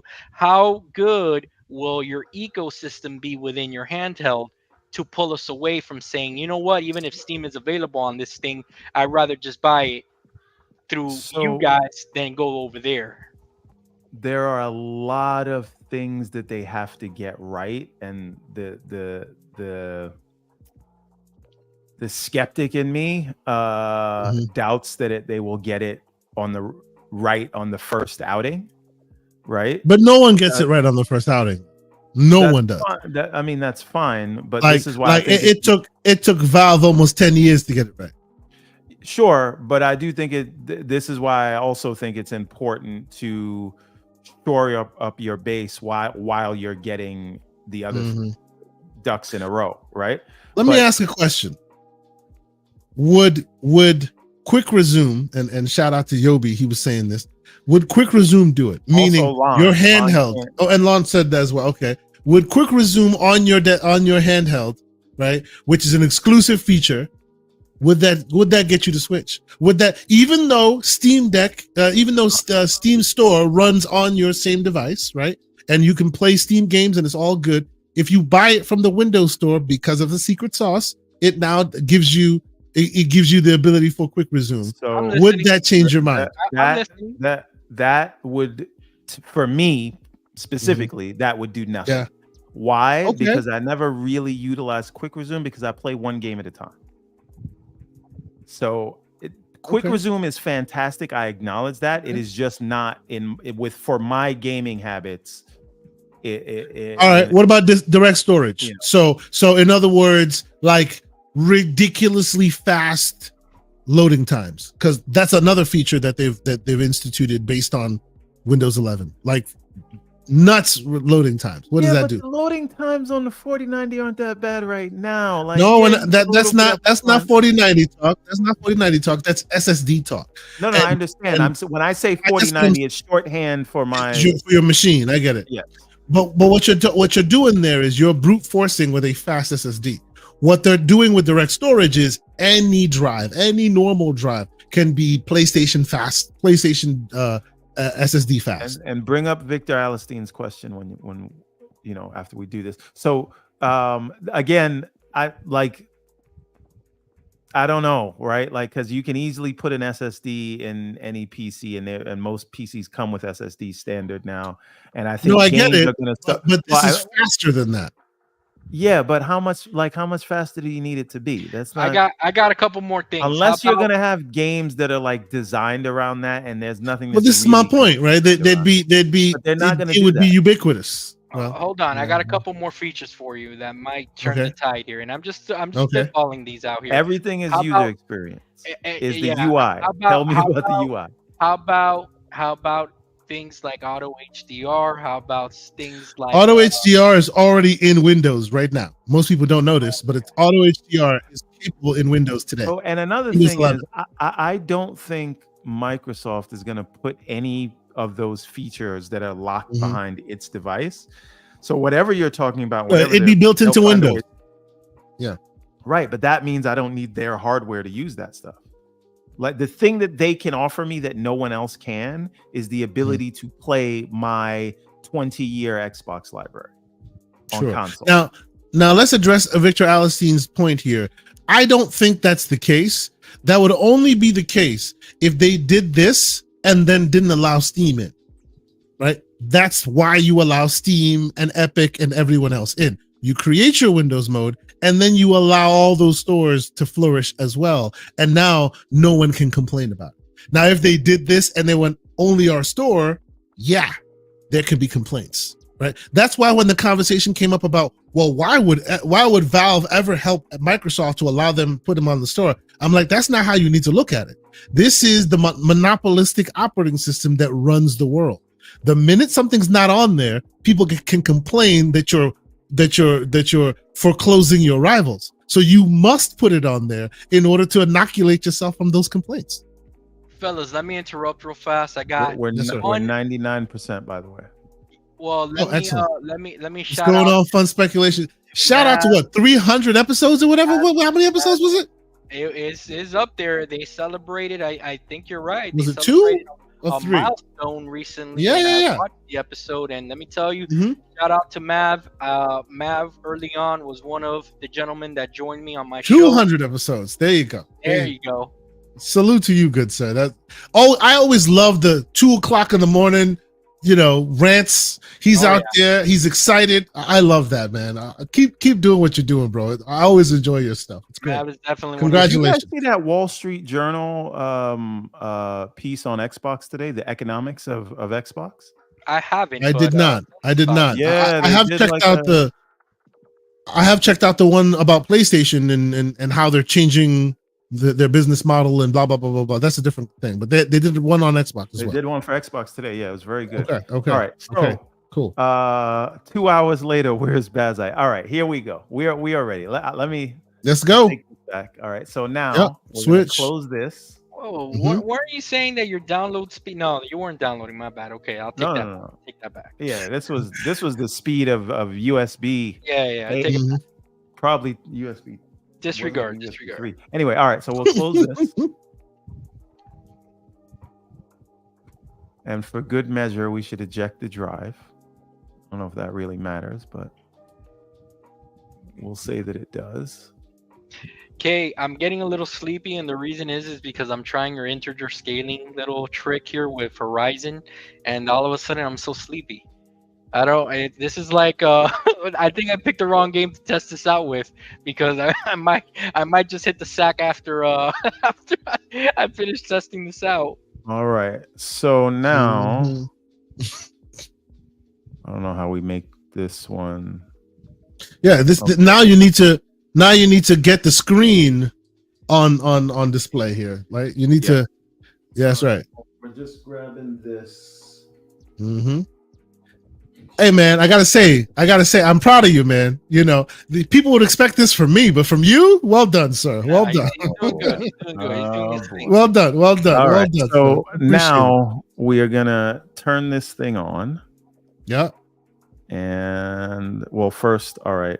And you should be able to change you should, with the USB with the HDMI plugged in and power to that device, you should be able to switch the visuals to the output resolution on the actual screen. Yeah, exactly. So now we can see the install process. All right, and all that. so we're Doing turning this it live, on. people. Leave your questions for Everborn. That's Let's right. see what happens. Now, will we be able to capture? I've done this capture thing and it worked. So we've tested that the capture card works. But let's just see when it will come up. No, don't worry. There you go. It's up. Yeah. It's up. That's right. All right. Now, did you choose the boot order? Because it might Not default yet. to Windows. Not yet. Yeah, we got Mav asking if this is the Xbox Pro that Microsoft didn't want to compete with. If this is the Xbox wired Pro, keyboard. you can use a wireless one. You can still use the keyboard we always use. Yeah, but it's not connecting. See, now we're in Windows. I told you you have to hit the button. No. It's not. I'm saying it's not like the wireless keyboard thing that I have. The USB dongle. Is not, it's not working. Dude, It's not get working. Windows out of there. We got to nuke the drive. Nuke the drive. No. Well, he needs to choose to dual boot to the other drive, and he didn't do that. So by default, it'll always boot to the drive it's booting to. He needs to go into the BIOS and make a change. Yep, we are doing that. Yeah. In just a moment. So just if you joined us late, Mav and anyone else that might have come in a little bit later, Everborn basically bought himself a mini PC and he's setting up a Steambox for So his this living is room, and we're doing this live. Mm-hmm. Interesting. Mav What's says going on? this is also above my head. No, man, it's not that complicated. That's why It's we're not doing that complicated. Yeah, absolutely, it's not. It's not. All right, we're gonna plug in the wired keyboard. This is always keep a wired keyboard backup, people. Yep, just in case. And wait a minute, Kay, wasn't Mav the dude that got himself an upgraded PC not too long ago, and now he's running everything buttery smooth? You know, he's not dealing with that 30 FPS life anymore. What are you talking about, Mav? You know, you're already been swimming in these waters, man. Oh boy! See, now you're putting people on Front Street. Calm down, sir. Hey, man. All right, I'm gonna hold. I'm gonna hold the power button to get out of this. Okay. By the way, shout out to Spartan661 for gifting 5 memberships. Thank you, sir. We appreciate you, man. That's awesome. Thank you so much for the support. And fun speculation. Now you got him defending himself. He said, "I didn't build it. Damn it! I had Micro Sunday build it for me." So calm down. Good. No, you're good, man. You're good. Let's try this again. I don't want to beat up Mav too bad. The Cowboys got beat up on this weekend. My Dolphins, I don't even got a quarterback anymore this season. Man has more concussions than PlayStation has been having flops lately, man. So Calm down, man. I don't know if I have to keep pressing delete or hold delete, but I heard delete is the button you got to press. There you go. We're here. You're in there. All right. You're in there. Yes. So go to advanced real quick. Let me see what you got. Like swimwear. So move to advanced. Hold on. Okay. So let's scroll. Let's see. TDP. Go to TDP real quick. I just want to see what you got. We may want to make some creative changes real quick. Let's see. Go ahead. North Bridge. Yeah. Go to the North Bridge. Let's see. No. Go back to chipset. Go to the North Bridge. Sorry. All right. So chipset and the North Bridge, and now let's see. Yeah, go to TDP. All right. So let's see. Active security supported. Okay. Platform hierarchy. Okay, you're fine. Nothing to change there. Go back. Wait a minute. Oh no, this is TPM. Hold on. This is Don't worry. This is This is about the chipset. Like go to AMD. Wait. Okay. AMD. Yeah. These don't really matter, right? Well, go to UMC. UMC common settings. DDR settings. DDR options, I should say. You can change timing. Bus I do control, want security I do want to update the video memory though, so that it's using. Yeah. No, we'll get there. This is actually a pretty robust BIOS, which is good. Usually they dumb down the BIOSes. This is actually pretty robust. It gives you lots of options. So go back. You don't need to change any of these right now. Let's go to the lower one. I want to see where the VRAM setting is. So go down one. Mav says that these settings look like Dance Dance Revolution up in here. Too many acronyms. And Albert, go to the LPDDR. It doesn't let me select that. Okay, that's probably because another setting above it is locked. That's fine. Go back. That's interesting. Let's see. Power setting loss. His opinion: the Steambox is the future of Xbox. I believe they will be putting all their games on Steam and forego the Xbox console. Well, I mean, Albert, I don't know, man. How many consoles they sell this gen? As long as there's an appetite for it, somewhat, I would expect them to kind of. It sounds like not much, right? But they did sell 30 million at least, if not more, at this point. And by the way, Smart Shift. You see Smart Shift at the bottom. That is what PlayStation has been using to keep their systems running righteous. Smart Shift, switching between CPU GPU. So there you go. There it is. No, that's just the wattage control. Yeah, put it to the top. Give it to 54. Give you all the juice. There you go. Let's see. Thermal control.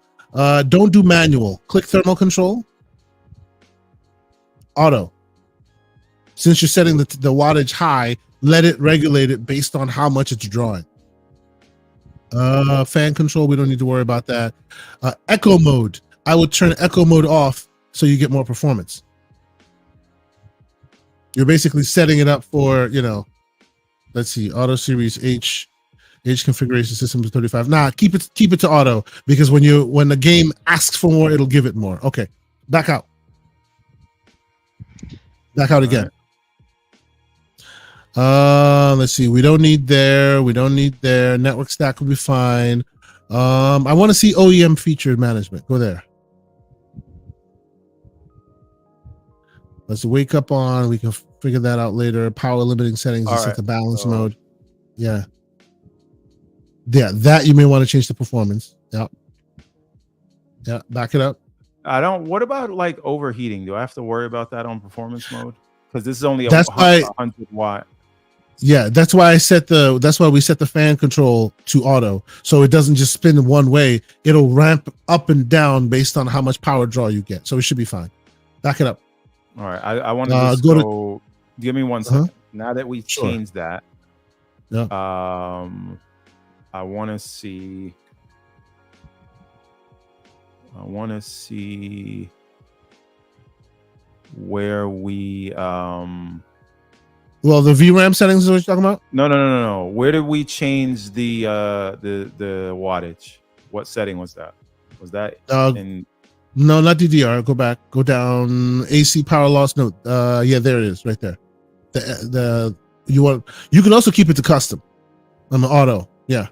and it'll draw up and down based on what it needs. Yeah, let's That's fine. keep it auto for now. I can come back and play with this stuff later. Yeah, the only thing I do want to change is the VRAM. Mm-hmm. Yeah. So back out again, and let's go to chipset. Next one. Next panel over. Okay. That's Northbridge, and it only gives you the socket 0 information. Yeah, click the socket 0 information. Will it give you anything, or is it that's it? No, that's just telling me stuff. That's all. It's just telling you what you got. Okay, so it's within one of the systems you already have, but we didn't see it. So here you should be able to overwrite the boot right here and choose the option. Yep. All right. So hard disk. See, boot option 1 is NVMe Windows Boot Manager. So you need to switch that.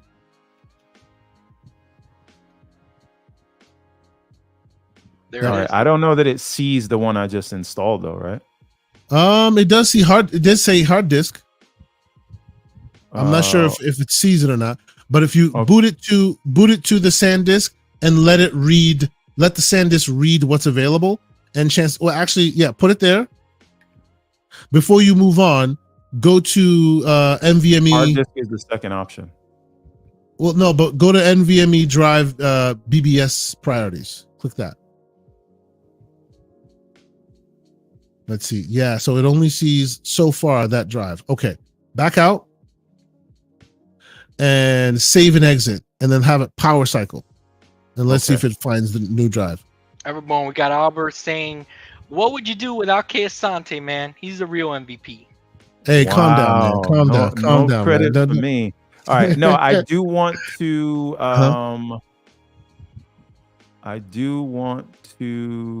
You want to find the VRAM control? Yes, because that's going to be what I would say though is in the short term, don't change the VRAM controls, because whatever you take from it, and by the way, you want to enable resize bar. Yeah, the resize bar support, enable that. Whatever that? It gives you more optimizations for your graphics processing. Whatever you take away from the RAM for your VRAM, it'll take away from your setting up the system. So I would wait until you're done setting up like Bazite before you change the VRAM. Sure. Which is you just want to fine. You just want to see where it is. Yes, I understand. It's got to be within the advanced settings somewhere.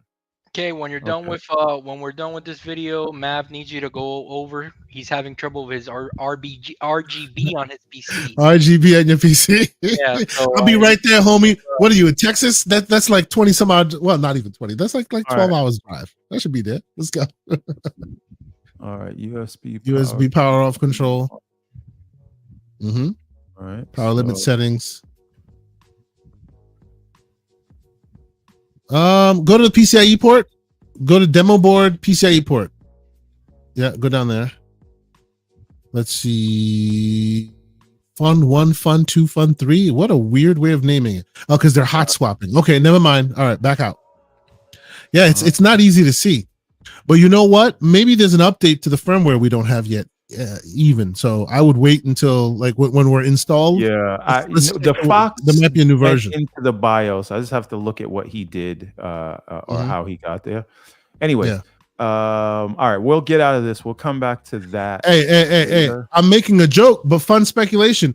One day, sometime soon, I will be heading to Texas, sir. I want to come and hang out for the weekend with the fam. So I might take you up on that offer, brother. It'd be good to see you. That'll be amazing. Yeah, man. Where we at on the Kickstarter, man? That's an let's check that out. Let's check that out. Yeah, that's right. We got 182. It dropped by 1. Watching across the various social media networks. Thank you so much for tuning in, watching this special GCP episode where Everborn spent some money on our behalf. So we thank you, sir. All right. This is the screw it, we're doing it live episode. Yeah. There you go. This is it. This is what you're looking for. So iGPU disabled. You do iGPU disabled when you have an external GPU. You can do the auto, which means it'll scale up and down based on what you need, or game optimized. Specify. Or you can be specific. Yeah. All right. And if you're gonna specify, then where there is buffer size, go down. Yep, click that. There you go. But again, if you do 16 gigs right now, that means your whole system will only have 16 gigs to play with right now. I would set it to auto right now and just finish the install. All right. Well, we know where it is now. Yes, at least you know where it is now. Yep. All right, but what is it currently? Currently set to auto, which is what it should be.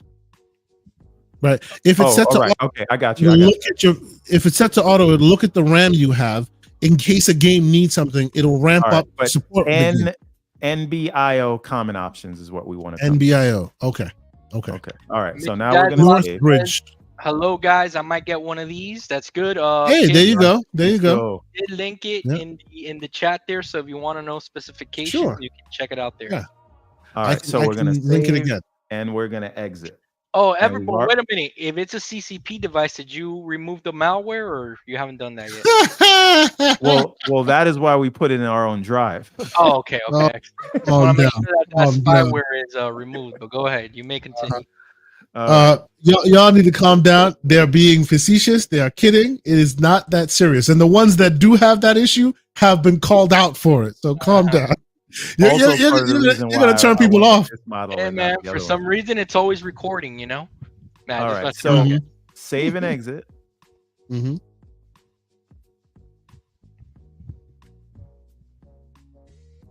All right, now we're doing our good old restart. Mm-hmm. Guys, I got about 10 minutes left and I got to drop off, okay? I'll be with Understood, you guys sir. in about 10 more minutes. No worries. Yeah. It's all good. Chat, let me know if you guys find this stuff useful. Yeah, man. I thought it'd be something good for everybody. All right, we're restarting. Mm-hmm. All right, what does this say? What's it say? It should default to the one you want to go to. Hold on. I gotta, because it's tiny print. We can't see it. Yeah, it says test this. Yeah. I think the first one is install, right? Okay. Install. Yeah, most likely the second one will run it from the disk just as a test. It'll run it from the USB, and then the first one is to install it. Okay, but if we're not seeing my drive, well, we'll see. We shall see in a minute. Hey, Kay and Everborn, I'm putting the link in our private DM just in case anybody wants to join you guys, okay? While we're doing this. It's all good, man.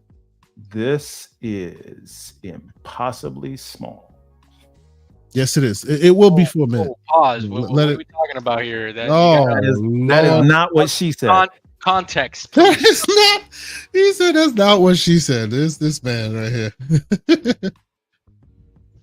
Mav said, yes, I like this. I'm learning. That's awesome, Mav.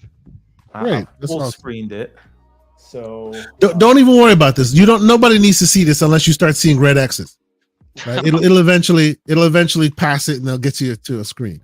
You stop and learn a lot when you see a red X because that means we got some issues. But otherwise it'll bypass it. Now did you choose test or install on this one? I chose install. Okay, I think this is an error. Okay. All right. BIOS error could not resolve symbol. We don't see anything, like everything is checked out okay on our screen to the very last point. Oh yeah, but I do see what you mean. The one at the top, the BIOS error. Here's the thing, is that I do see what you mean at the top. What direction is it going? Because those checks could have been first, and then this happens, right? Because that's what's. No, you're right. You're right. That's a panic. That's a panic right there. So there is an issue. Read that again. All right. So something not found. All right. I'll tell you what we'll do. I am going to put this on the screen itself because I have to look at this through the capture card because the okay, that's ridiculous. not passing through to Yeah. Everborn, you want to laugh real fast? I could just imagine the console dude, my prior self, coming in here and already saying, "I'm just gonna buy a Series S, hook it up," and I would have been playing games already. Oh yeah. See, All right. follow Floodzilla's model. Go into the BIOS and hit optimize defaults. Don't do anything else. All the changes and config changes you do after can be done after this box is actually properly All right. installed. Well, let me read you what it actually says now, because I got it on the screen. It says ACPI error, AE not found during name lookup catalog. And then it says ACPI BIOS error, bug could not resolve symbol, SB PCIO GPP5 RTL8 something's not found. All right, so ACPI is the Advanced Configuration and Power Interface. So again, based on Flood's recommendation, I would take it default the BIOS. So just reset it back to the optimized default. I think that's F6 or F7. You press that, it'll say, "Hey, you want to load optimized defaults?" Yes, and then just run your install with optimized defaults run. Yeah, and Flood says again, reset BIOS, bro. There you go. Yeah. And it may not be that there's anything wrong with the BIOS, but maybe the config changes while the thing is not installed is showing compatibility. Once it's installed, you can piece by piece make your changes. So from here, hit F7. Or no, hit F3. There it is. Optimize defaults. F3. Yes. All right. Now the only other thing to change is the boot order. Change the boot order back because everything will be defaulted now. Okay. Yeah. So go back to the boot order, change it back, and then load your. No, that's not here. Keep going to the word boot. There you go. Right there. Change your boot order. All right. Because right now the order has boot option 1, the Windows drive. You want to make sure it's not that. Ladies and gentlemen, this is called Tweaking and Twerking live. Be right back. All right. All right. So now that we've got this, we will save changes and exit. Mm-hmm. Not try again.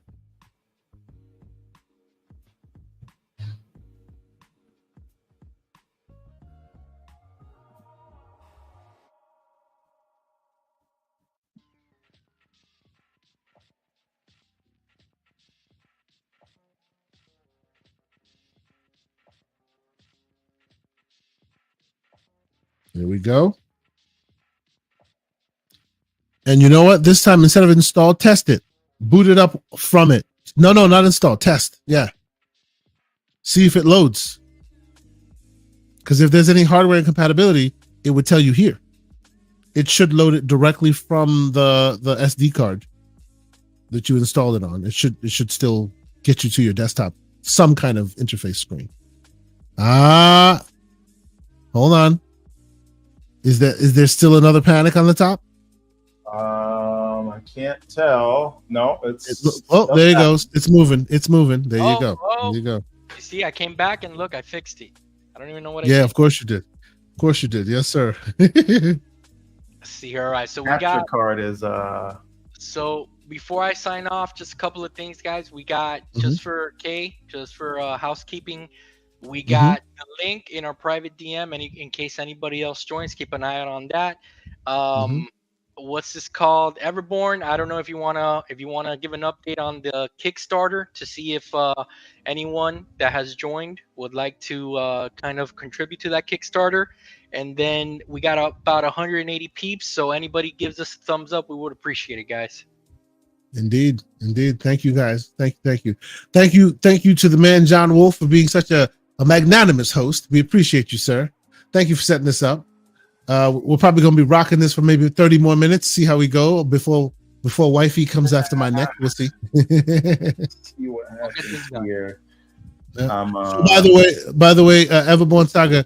Based on what I'm looking at on your screen there, that means your test was successful. Now it's asking you to configure or whatever. Yeah. I wouldn't bother going through that now. I would now restart and then do the install. because now you're at least at the config stage here. Oh, okay. So I should Anything get you out do of right now. That's right. Anything you do right now won't stick because you're running it directly from the SD card. All right. Now that you're at the screen, you know it can get there, reboot and restart and actually install. Okay. All right, guys. I want to thank everyone for joining us. I must sign off now, guys. But you got this, Everborn. You're almost there, brother. I Yeah. look forward to seeing the finished product. I'll be watching. Enjoy the tweaking and twerking, sir. I'm doing this for you guys. I'll be watching while playing Final Fantasy 16, the definitive version. Thank you very much. All right, guys. Peace. Later, brother. And while he's doing that, I am now playing. I'll let you know what my update is. I am now playing the new Prince of Persia, the one with really awesome music.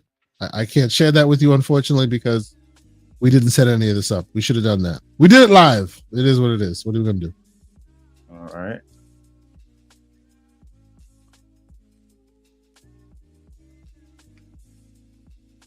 Okay.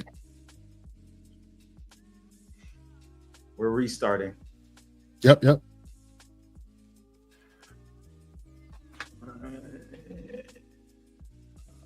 Right. So now we're going to actually do the install. Mm-hmm.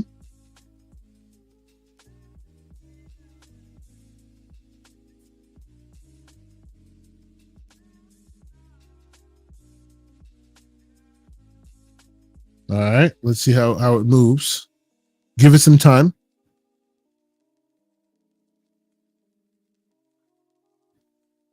It may take some time to actually fully boot, do the install process, because I suspect it will install right from this process here. It won't give you any options to make any changes until the install is complete. All right. So I don't know what's going on with this screen share, but it's progressing on my end. Okay, good. So It probably means no. Let it go. Once it's done progressing on your end, it will reset I'm saying I have that screen, right? I have the select. Oh, you do have it. You're already there. Okay, well then yeah, you may want to disconnect and reconnect the network connect the HDMI. Let it restart. So let's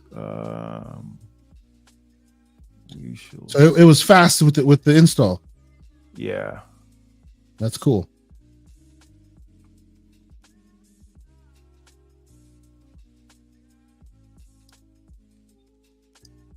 All right. Are you seeing that spinning circle? No, I'm only seeing your screen right now. I'm seeing your hands because it switched to the overhead shot. It's doing some funny business. Okay. All right. Let me. Browser can't access the device.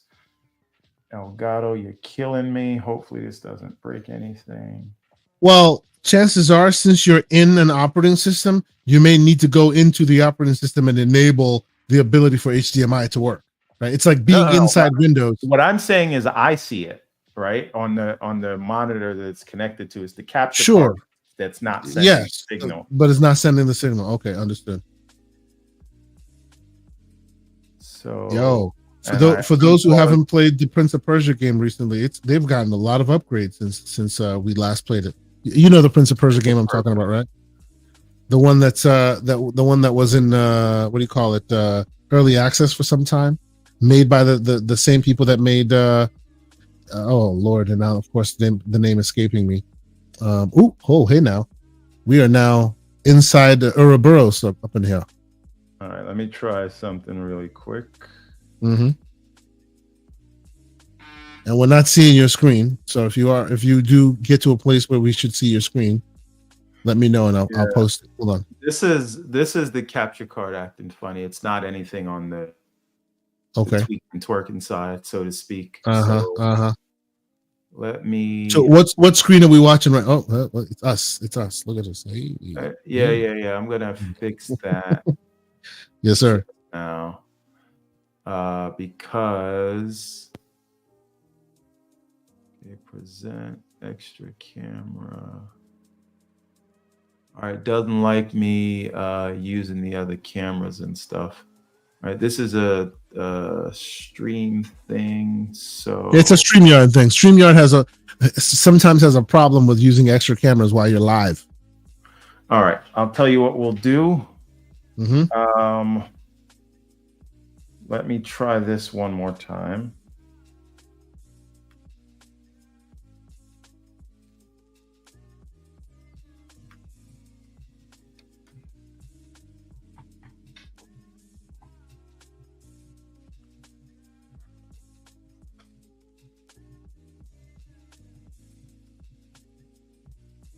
Okay, your browser can't access your devices. Close any other StreamYard applications. Thing.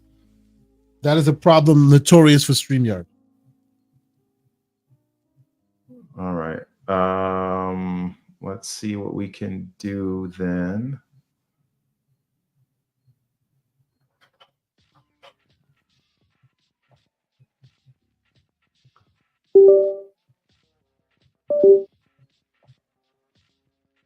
Was that a beep on you? Who's beeping?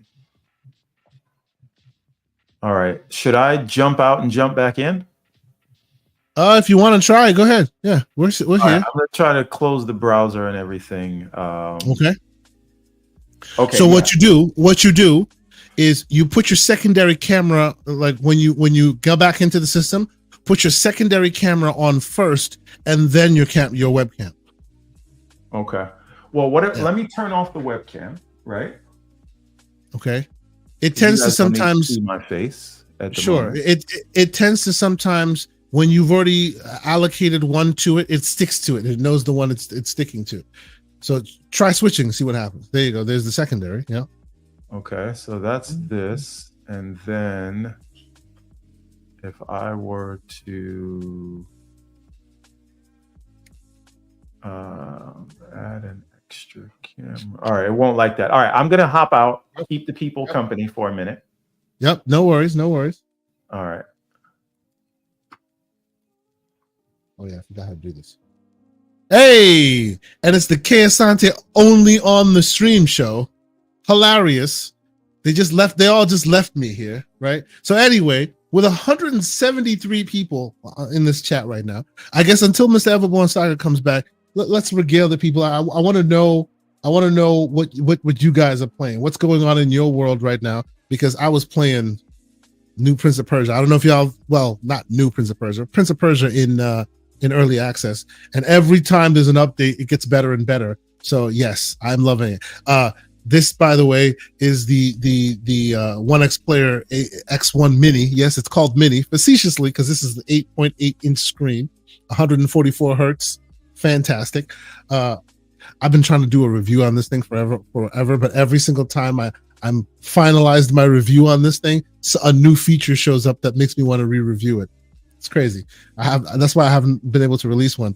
I had this thing completely done and reviewed, ready to go, and then they added a feature that bypasses the battery altogether, so you can plug it in. It's a long thing. Anyway, so what are people playing? What's going on with your world? What kind of games are you playing? I need some new recommendations. As I said, I just finished the Plucky Squire, which was really cool. They gave me a code, so I got a chance to play that. Before then, I was playing Space Marines, which is also really cool. I don't know if you guys have played that before, but if you haven't and you love games like Gears, I would say it is the great evolution of the Gears franchise. But it's really, really awesome. Yes. Jay Rose says Dead Cells is the GOAT. Indeed, and the maker of Dead Cells are the maker of the new Prince of Persia, the in early access Prince of Persia game. So if you like that, you may like this as well. It's really cool. Squirrel with a Gun. I played that at Gamescom. It's hilarious. People would not stop playing that. And it's just hilarious how small that squirrel is and how big the gun is, and somehow he's able to hold it. Ridiculous. Anyway, Grumpy Shaman says he's playing Persona 5 Royal and Diablo 4. I have Diablo 4 running on this thing. The problem I have with Diablo 4, oddly enough, is that it's always net connected. And I find myself, whenever I want to play that game, I am not connected to the net. So I'm just like, what the hell, man, right? And it needs somewhat of a stable connection. Okay, sir, I need to ask this question of you. Understanding, he says he's playing He's playing Star Wars Outlaws right now. How are you feeling about that? I literally went and got a subscription to UB Plus to play that, and I put some time in it. I love the Star Wars feel of it, but the moment to moment gameplay is I don't know. It's not grabbing me, and I'm a big Star Wars game guy. I tend to love Star Wars games. It doesn't seem to be doing it for me.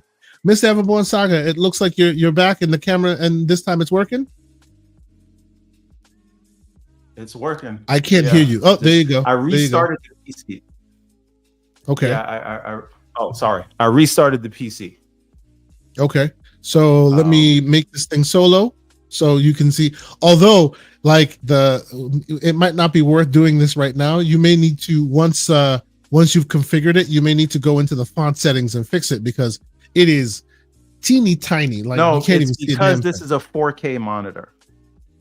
Okay. So again, you need to go in there and drop the resolution then. Now it's asking me to select the installation disk. Okay. And I'm choosing. Does it show the Western Digital Black? Yeah. There you go. All right. Storage configuration automatic. It should be what we want. Mm-hmm. Free up space by removing or shrinking existing partitions. There should be no partitions. This drive is brand new. There should be no partitions there. Yep. So encryption. Now here's the deal though. Since there is a drive already in there that has Windows on it, right? It may place and since it is technically the primary drive, it may place a file in that folder,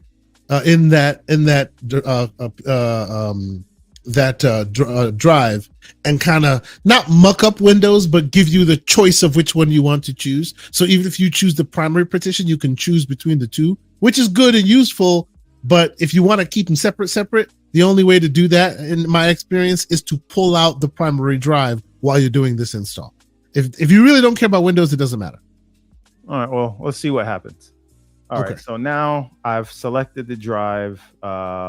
We've got our keyboard. We have all that stuff. Mm-hmm. You're gonna have to talk us through it because the text is too tiny for us to see. Yeah. So under system, these are the prerequisites. It was asking if I had a keyboard. Did I select my language? What's my date and time? Network and host. Do we want that now?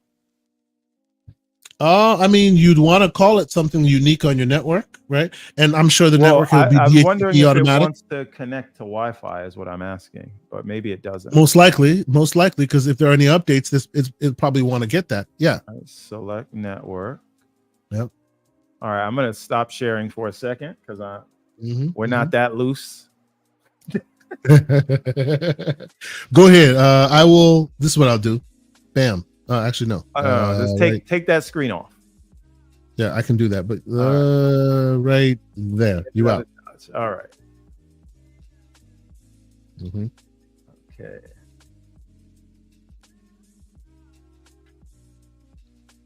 And Floodzilla is telling you there absolutely will be updates because Linux needs all the updates it can get. Just saying. All right. So we are connected, and you can bring me back. All right. All right. We are. So we selected our network. We're going to click done. And now we will begin our installation. Oh, user creation. Should we create a user? I would imagine so, in case you need to use that besides root access in order to get anything done in there. Did we lose everybody? There's only 28 people here now. We had 100 and whatever. No, I don't know what you're talking about. At least I see 171. Okay, that's weird. I see 171 right now. Yes. All right. I see. So shout out to the 171 people. We have 27 on YouTube, right? But we have 80 between your account and my account on X. We have 85 and 59. A lot of folks who are enjoying the tech talk. It's all good. We appreciate y'all. Thank you for being here. Now, those who aren't used to watching this, we're usually not as off the cuff. Usually the show is a well-oiled machine. Today we're just like, F it, we're doing it live. Let's see what we can do, All right. So I got to create a user really quick. We'll do that right now. So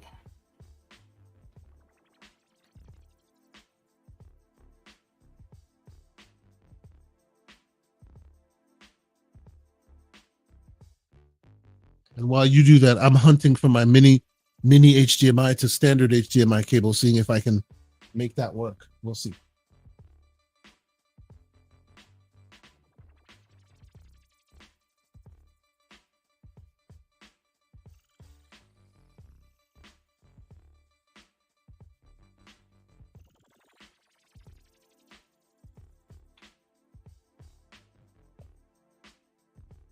All right. We are installing. All right. It says deployment starting. Run install Bazite deck stable.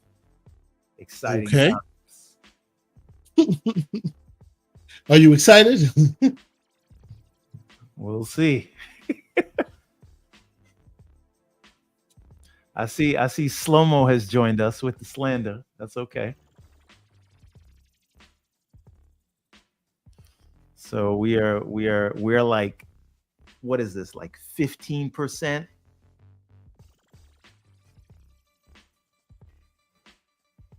All right, let's while this installs, you want to throw some gameplay up? I can do that. Sure. Let's see what I have in my bag of gameplay tricks here. Hold up. So present. Let's see what we got. We played some Space Marine before. We played the Plucky Squire before. You know what? How about we play, what is this? What is this one? Oh yeah. This is a game. Am I wrong here? This is a game that we will be whose developer we'll be talking to this week, believe it or not. We have him scheduled to come on this Saturday. This is a game called It's Only Money. Yeah, and yes, that's right. To me about this. Yep. We're in the game, and in the game, your TV, because this is a game that has its lineage from GTA. So you're in a big ass house, you got a huge TV, and on your TV screen is YouTube. So you can literally just go into YouTube and put us on the screen, or any other podcast you want to watch on the screen. But yeah, we have the developer of this. This is I think is a 6-man studio. They'll be here chatting with us. Gentleman from New Zealand will be chatting with us this weekend. I'm looking forward to it. You know, he's gonna tell us all about his process and how he got started and why they chose to make this wacky game that they've made, which is pretty awesome. So I'm looking forward to it. So cheap plug, if you have an opportunity to come check us out this weekend, Saturday, 10 a.m. Eastern Standard Time. We will have the developer of It's Just Money on. And actually, it's only money. Actually, I think we may even have some codes for the game to give away. If you're so inclined, you might be able to win you a code when he comes on. So yeah, we're looking forward to it. Slow-Mo, yes, we are installing Bazite right now as we speak. Oh. We had a little. He asked a pertinent question. Is this console emotional gamer talk? You're damn right it is. we were so emotional, we decided to better ourselves by making our own console. Oh.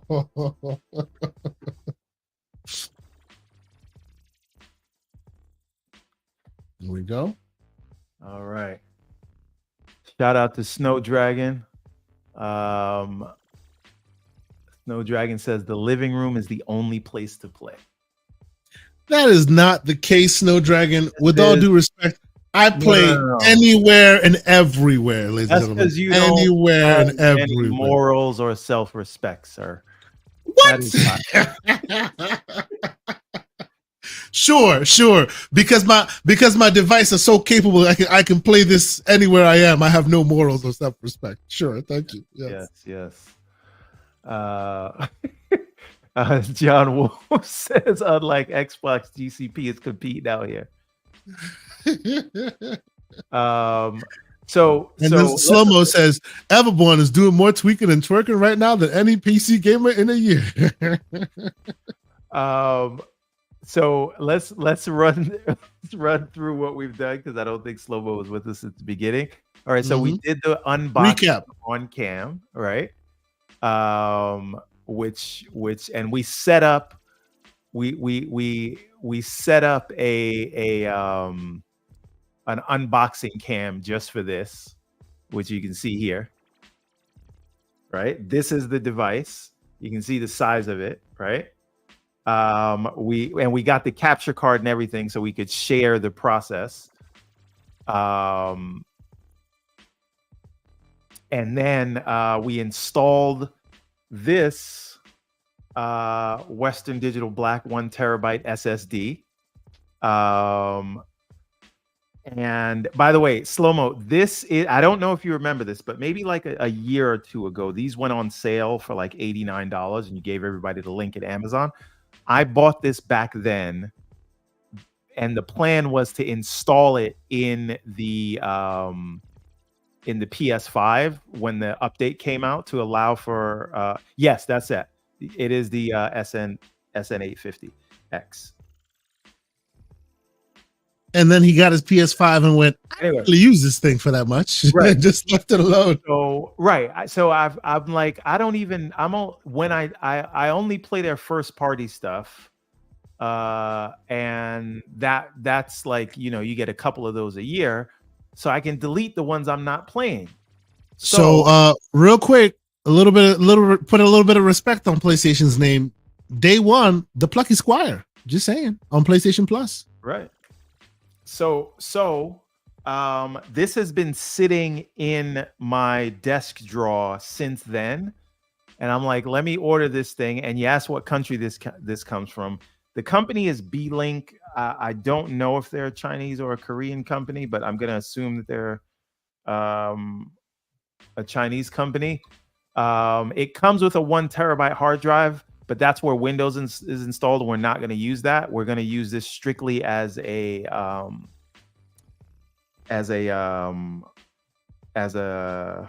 Steam OS machine. So we got that going on the new drive. So still installing runtime, installing app. It's doing all that jazz. So anyway, we did that, and I wanted to do the unboxing and the SSD install and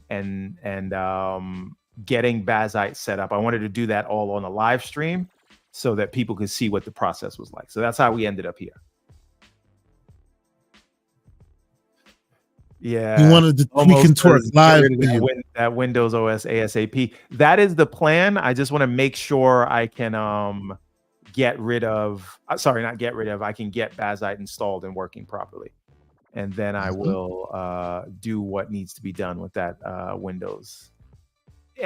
And again, we're not even booting into that drive where Windows is located. We're gonna set up the Western Digital Black as the primary boot device. So theoretically, we shouldn't even see Windows, but we are going to get rid of it.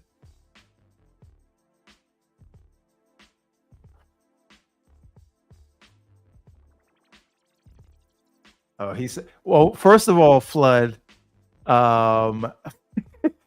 Slobo's not actually agreeing with you that you should get rid of Windows. He's saying get rid of that installation of Windows because you don't know what else they put in there. To be fair, B-Link has not been hit with those allegations. It was a company called Ace Magic and maybe some others. So just keep that. You all so damn slanderous to all these companies, man. Y'all need to calm down, man. I'm just saying. No, you can't, Snow Dragon. You can't get Snow. You cannot. I almost called you Snow Bunny. I'm sorry, Snow Dragon. I've been listening to too much Umar. But Snow Dragon, you cannot get native Game Pass going. You can get xCloud going. Not easily. It is possible. It's just not fun or easy. Oh, what? Native Game Pass or? Yeah, you can get Game Pass installed. Oh, I didn't know that. Yeah, you can use Proton. You can use Proton to get around it, but not every game works, and it's a pain in the ass. It really is. All right. Wait a minute. Does this say complete and reboot system? Uh-oh. What we got? All right. Show us what we got. Let's see what we get. Now, do we have our boot devices set up? Because Yeah, you may want to go in there and make sure that boot order stays the secondary to primary. Otherwise, it'll go back to Windows. special unit exit target reloading receive sign up. All right, it's doing something. Mm-hmm. We'll wait it out.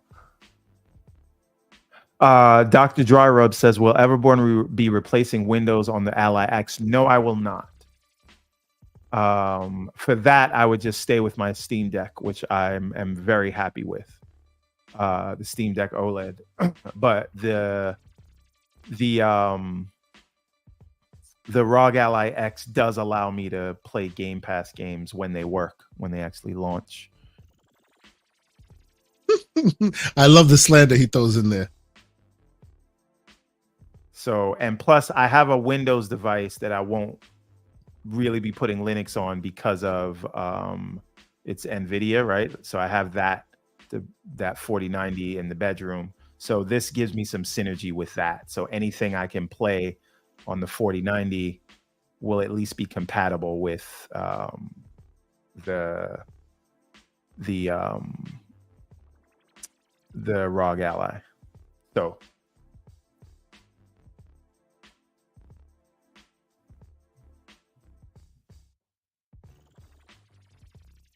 So Floodzilla says, if you're gonna blow out the Windows OEM, write the drive to zeros. All right. I'm just pressing delete to make sure we can boot into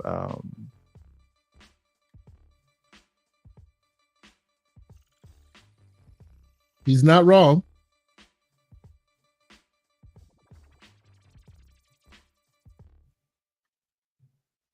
all right, okay, here we go. Mm-hmm. All right. So okay, let's go. What are we doing? Make sure the priority boot disk, the disk that you booted and created that on is disk 1 or the first in the options. Yeah. So I guess it would be that's hard Windows. I think it would be hard disk. Yeah. It's weird that it's not actually called what it should be called, but okay. Yeah, should the Linux OS saw it. The installation. Yes, it's in there. Now, when it saw it, did it call it the right drive name? Digital. They called it the correct one. Well, try it out. If it doesn't work, we'll go back into the BIOS and switch to another one. Go ahead. As long as it saw it, it's in there. It's just the BIOS is calling it weird thing. That's fine. All right. Oh, actually, there it is. Oh, there it is. Look at the bottom. Boot override. Go back to save exit. Boot override. Bazite. Western Digital Black. It says it right there. Wait a minute. At the bottom. Yeah, so you don't call it the CT. Yeah, that CT drive, that is still the Windows drive, right? Yeah. So so no, this is just the boot override option. Like whatever you set the boot order into under the boot menu won't change here. This is if you just want to boot to this right away without having to worry about those boot options. Then you come and click this and it'll boot right to this. But if you set it right, you can just save and exit right now and it'll still boot to Bazite. See, right now you switched it around. Yeah. Okay. Yeah, so just save and exit and see what happens.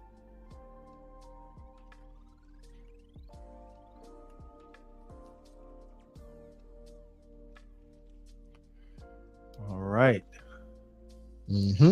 Let's see what you got. Being exciting now. We didn't update the VRAM, but we'll do that later.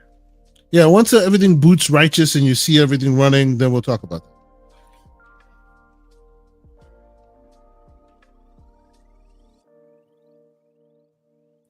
Tell you what, it's taking a sweet time to get started, but it's the first time, so I suppose we'll allow it. Yeah. Presumably, the subsequent boots won't be as long.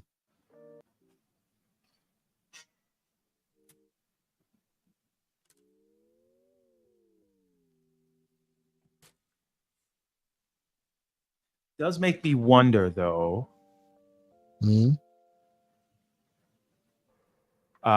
Because with my boot order or whatever,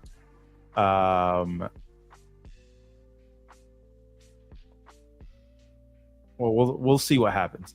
Because I was gonna say, should we have gone to the boot manager and just or the boot override and went directly into the Western Digital and see if that was faster?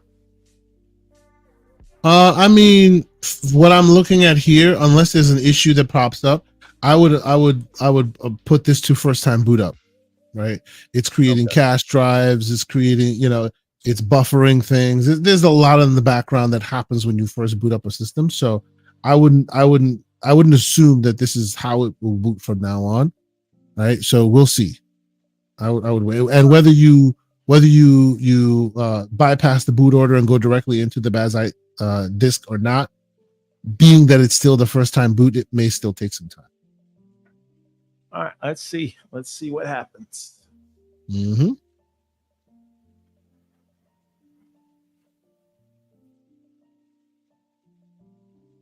Let's see what else is going on here. Oh yeah. By the way, did you and there you go. See, just a moment, it's starting up. Did you by any chance buy the Marvel? Just a moment looks like Windows. Just a moment. Oh yeah, that does, doesn't it? That does look like Windows. Just a moment. Yeah. It does look like Windows. Just a moment. Give it a minute. Let's see. To me, Floodzilla, what's going on? Yep. No. It's probably still that boot order. That's the boot manager still. See, so if that is what it is right now, right? Which I suspected it might be. Remember, I told you I told you as long as the boot manager is in there, it will want to take over. Restart it, go into the BIOS, and then do the boot override and go directly to BASIC. Yeah, you may still need to configure the boot order properly. Yeah, but if it doesn't and it takes over, then the answer would be to blow Windows away before you install Bazite. Right now I speak from experience, because back in the day, what I've done is I've set it up, and then I had Windows on one partition, not a partition. I had Windows on one drive, and then I had Linux on another separate drive. That's what I'm doing because Windows was in disk A, it was in drive bay A, and the other one was in drive bay B, and obviously Windows has a boot manager. It added a notation to Windows's boot manager and kept Windows still priority. Yeah, but I suppose. Don't worry about it. It'll be fine. All right, give me some action here. Mm-hmm. Just waiting for this thing to restart. No worries.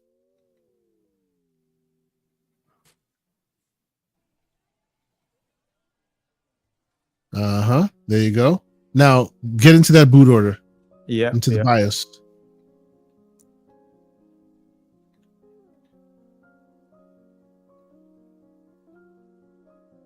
Just press and delete. Waiting for this thing to get going. Does it take that long to get there? Usually it goes right away, no? Usually. Here we go. There you go. Okay. So go to save and exit. Hang on. Because maybe. There you go. That's it.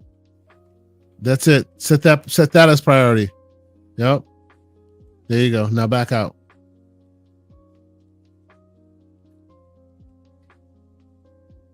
And then go to save and exit. Wait. So now. Yeah, there you go. Excellent. All right. Yep. And then. Okay. So you can only boot from one of your SSDs. Of course. Yeah. You can only set one as priority. So go to save and exit. I would save changes and reset. Why? So it'll save the changes and it'll boot up, because if you did this right now, it'll boot up from scratch right into it. All right, let's see what happens.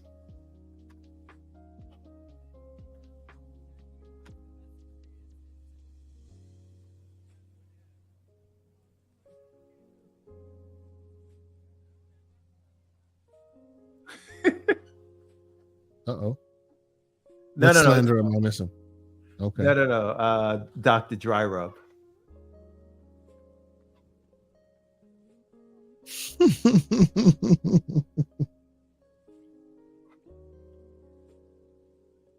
Thank y'all so much for sticking with us. We still got 95 people watching. It looks like we lost the folks on our X channels. Some of them are not functioning. For some reason, X just went down. So no big deal. It is all good. YouTube people. Yeah, we still got the YouTube people. Shout out to y'all. Oh, and we have the X channels back. It's funny. As soon as I said that, X came back, and now we have 183 people watching. Nice. Shout out to y'all. Appreciate y'all. While we're booting this thing up for you guys, give me a full screen here. I like. Can we please Hold up? Check out the Kickstarter campaign. This exit and oh wait, forget it. Forget it. Come back. Oh, we're back. We're back in. We're back in. We're back in. We're back and we're back in there. There you go. Right. So continue boot. Enroll in MOK in harsh disk. Okay, so continue boot.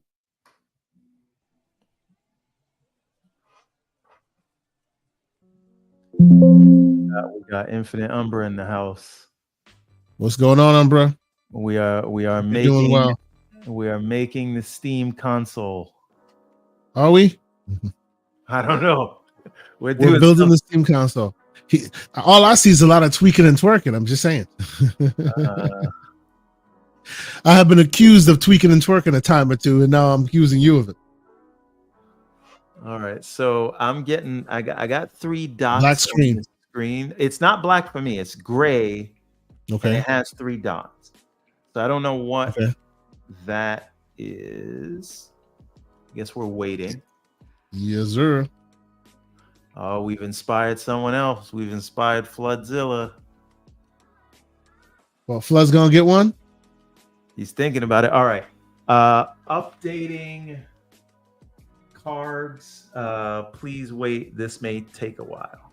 All right.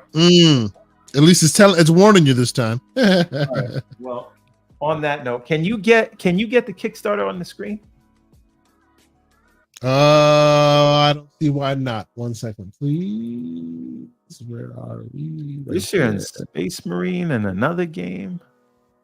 Oh yeah, I told you, bro. I always have some irons in the fire, as it were.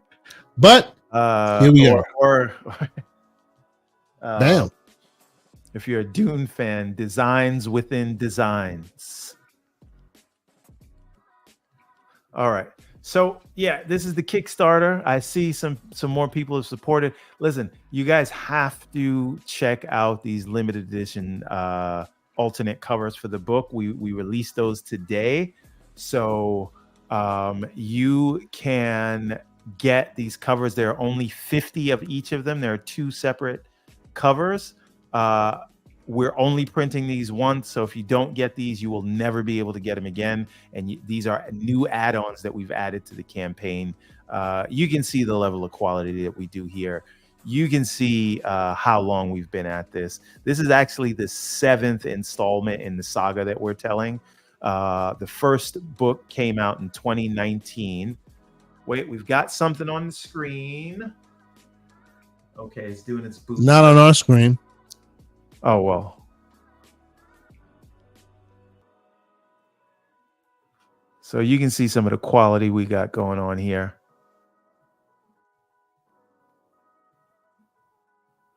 All right. Now we're back at that screen that said it was going to take a while. Mm-hmm. And shout out to Legendary Yobi. Thank you very much. That means a lot. By the way, look, let's get that map on the screen. Look at we have a world map. This is not this is a serious fantasy story we're telling, man. It takes place over millennia. There's a lot of history and lineage. There's family stuff. There's like ecological I'm saying stuff. not to slander or anything, but I'm just saying this is what Theros. Yes. Sounds suspiciously like Westeros. Just saying. Don't worry about all that. Wait a minute. Wait a minute. We are in Bazite now. Okay, but we can't see it on our screen right now, sir. Look, black screen. All right. I suspect unplug and I suspect replug. No. I don't think it's an unplug replug situation.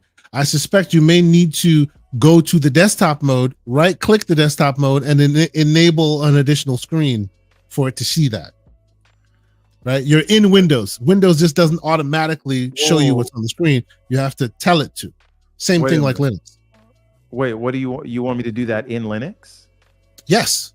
Okay, display configuration. And add the additional monitor. It should see it as an additional monitor. See either what? Duplicate screen, your capture card. It should see it as an additional output monitor. It definitely does not see any of that. Okay, but you're able to see it on your screen clearly. Yes. All right. Well, try power cycling it and see what happens. At least just the capture card. Okay. And the Penguin, maybe he can assist us. Flood, am I wrong in that?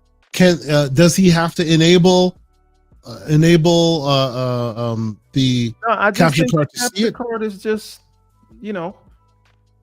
I mean, this is a pretty decent capture card, bro. I don't think a power cycle is always necessary like that. It should see it. I don't think there's a power button on this thing. I think I just need to unplug and replug. Yeah, but let me try to remove it. Okay. I'm gonna remove it. All right, they're asking me to sign in this Steam now. This is very exciting. I want you guys to see this. So John Wolf is saying, "Ooh, he wants me to see it," but then he dropped off. No, he's still here. John Wolf is saying that I should let everyone know how much I'm enjoying my PS Portal. Sir, I am not enjoying my PS Portal. I had it for like 15 minutes and my son came into the office and stole it from me, okay? And then he went to go do what? He went to go play Astrobot. Just saying. All right. I may have to hop out again because it's being detrimental. Okay. Wait, but here's what I'm gonna do. I'm gonna leave. I'm gonna come back. I'll be right back, guys, so we can get the screen share going again. Okay, no worries. And while he's away, we will take this short interlude, and I will say thank you to everybody that's watching. We still have a pretty strong contingency watching. We usually don't host one of these things during the week, but Mr. Everborn Saga felt a little peckish. She was like, "Let's do this." I was like, "Why not?" And by the way, I've already streamed an hour today. I streamed the Plucky Squire. For those who want a chance to take a look at that, you can find it on the channel. And Stilo is asking, what's going on, brother? He says, I like how the PS Portal feels. I will tell you, I do too. This is my first real experience with it. I've like held it in passing at stores or whatever, but this is my first real experience with it. I got to play a little bit of Astrobot, and as soon as my kid saw there was Astrobot on it, he was like, "Dad!" Took it from me. All right, over there. I haven't seen it since. It's gonna make me do a restart. You got to give me like 5 minutes. Keep the people company and tell them to back the campaign. You heard the man. Back the campaign. And what campaign are we talking about? We are talking about Everborn, the Everborn gotta reboot my PC saga. No, great campaign, as y'all probably have seen. I'll be right back. If you haven't seen it, why do you sell the book for me, sir? I appreciate it. Go ahead. No. Any time, brother. If you haven't seen it, definitely be a part of it. If you haven't checked it out before, he does offer the PDF of the first chapter, so you can get ready for the next chapter. The man has been working on this stuff and of course, it went to the wrong page. What happened? There you go. The man's been working on this thing for quite some time now, right? If you know, his name is the Everborn Saga for a reason. There is an actual game of the Everborn Saga that is on the Windows phone, the now orphaned Windows phone. He's actually working on porting that game to modern consoles. You might actually see it on your Xbox one day, or your PlayStation, or your Steam library. So he's working on that in the background. But in the meantime, the story must go on. So we're looking at Ariel's Adventure Chapter 2, which obviously, if you haven't checked out Chapter 1, there's a tier that can give you access to Chapter 1, the full-fledged physical cover of it. Or even if you do just pledge for Chapter 2, you will be able to get the Chapter 1 in digital form. So if you have an opportunity to go ahead and come right here and support this project, let me put the link in the chat right now. It is got the campaign has 20 days before it's funded. So that means when you opt to support this campaign today, you won't have to be charged for it until the 20 days passes. It is now 72% funded, which is amazing. We obviously want to get it to 100% funded and beyond. So if you have the opportunity to, why not go ahead, click the link in the chat, or click the link that is inside the description underneath that like button, which I'm sure you've hit by now. And please go ahead and back this campaign, support this man, and let's get him over the top. He has returned, and we will maximize the screen right now. All right. And it's quite fuzzy right now. It's quite fuzzy. It's like you're running at like 1200. Well, it's getting a little cleaner, even a little cleaner there. Are you like twisting a dial? It's like it's getting cleaner. I'm not. That is not me. What does the screen resolution look like? No, it's good on my side. It's good on my side. Okay. But it's just how StreamYards is presenting that. Okay. Stream. No worries. So right, take now, a screenshot of your Steam library. Like you tell me you have Steam set up on your phone. Of course I do. Fantastic. So go ahead and take that photo. Let's get that done. Actually, I could take that photo from here, and then you could have access to my library. But you know, you won't know what to do with 500 plus games. Just saying. Let's see what you got.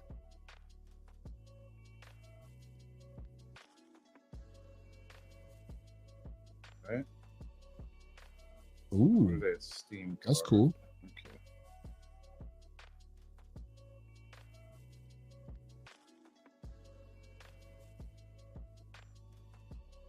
Having a hard time finding the Steam? No, it's because I moved my Steam guard to the Pixel. Okay. Or whatever. Okay. So I gotta do it from the other phone. Mm-hmm. Right. Let's find Steam.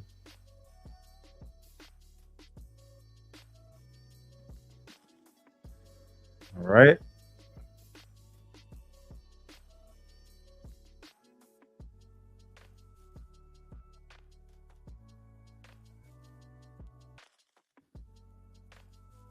All right, so we're signed in now. Mm-hmm. But what we want to do is see if there are any. All right, keyboard is at low power. Mm-hmm. Oh, now you see it. Okay. All right. Now my question is, set our refresh rate to 60. We don't want to go above that.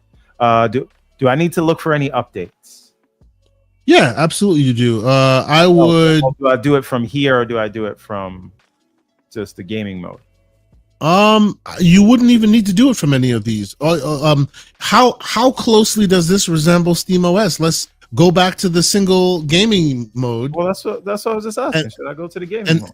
Yeah, go to the gaming mode and do and search for an update there. Does it point to SteamOS, or does it point to the actual Bazite distro? It might point to the Bazite distro if they did it right, which I assume they did. All right, well, it should. So we're gonna return to gaming mode. Yep. So click OK. And by the way, how about you also connect a Bluetooth Xbox controller? Yes, we should do that. Mm-hmm. All right. Add input group for current user. Oh, Decky Loader. We definitely want that. There you go. Yeah. Throw some MU deck on there. Self-hosted game stream for Moonlight. What's Moonlight? Is that for Moonlight will allow you to stream your 4090 to the screen. I don't hate that idea. All right. Grub menu. What's that? Just a Linux submenu. Okay, so press escape key before boot to show this. Okay. Oversteer, open resin, enables. Well, I wouldn't go too hard on this just yet. Like, you can always get back to it. Like, just get your bases up and running. Remember, if you install all those, they will all expect. There you go. Yeah. So I would, for now, I would limit it to BIOS and firmware updates. I would not even install EmuDeck, because the minute you install EmuDeck, then it'll pop up and want you to configure EmuDeck. You're not ready to do that. We don't want that. Decky loader, I think we're fine with. Yeah, you can do a Decky loader. Yep. All right. Setting up Bazite, very exciting. Yep. And there you go. Grub is the boot launcher for Linux.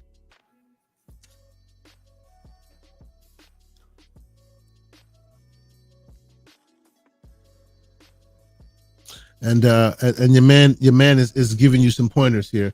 Open up the terminal and do that.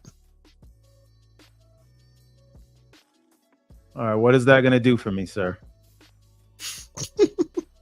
He's saying, give it to me straight. What does this mean?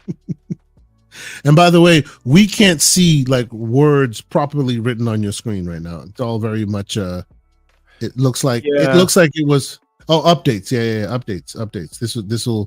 This will install the updates for you.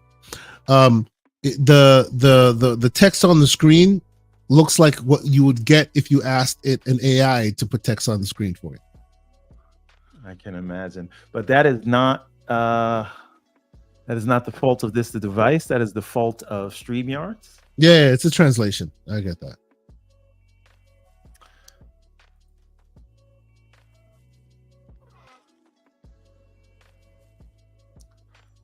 All right.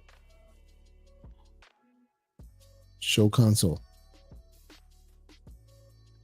Nah. It's not much here. We're kind of waiting. Yeah. Basically, it's pulling from every source, downloading, installing, pulling from a source down. Hence all the dots next to it. I haven't done this exact install before, but I've done enough of these to know how it usually goes. The last Linux variant I installed was FreeNAS. TrueNAS. My bad. TrueNAS, my home server, which was a pain in my ass for the longest time until it just started working seamlessly. All right. So there you go. Install's done. Next. All right. See, and now you got Flood giving you all the pointers. Remember, Linux is case sensitive. All right. We got a browser on here. I don't need that. Gaming Rockin' Stone. What the hell is that?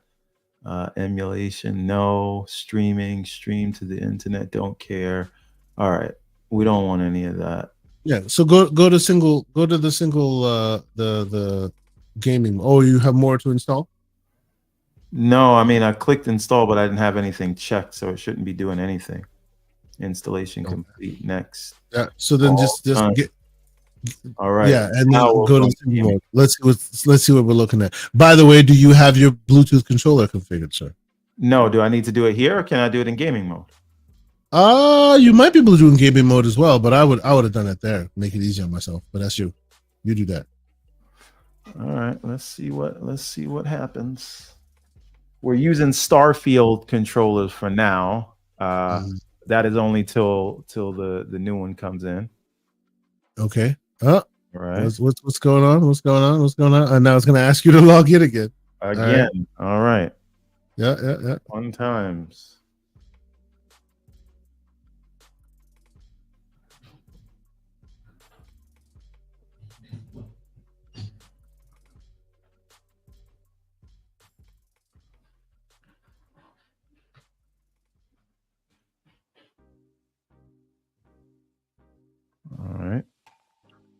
All right, I'm getting my Steam notification. So let's try again to go back to Steam. Go back to the gaming mode. Mr. Bazite is the way. Let's see it.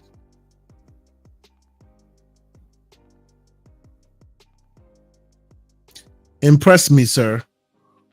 After all this drama.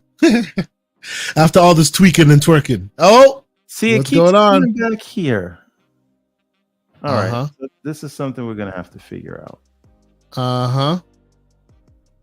Mr. Bazite is the way. If I was on my Steam Deck, I'd be playing right now. It'd be over. I hear you. All right. What are we doing? Maybe I need. Let Okay. me put some power to this thing.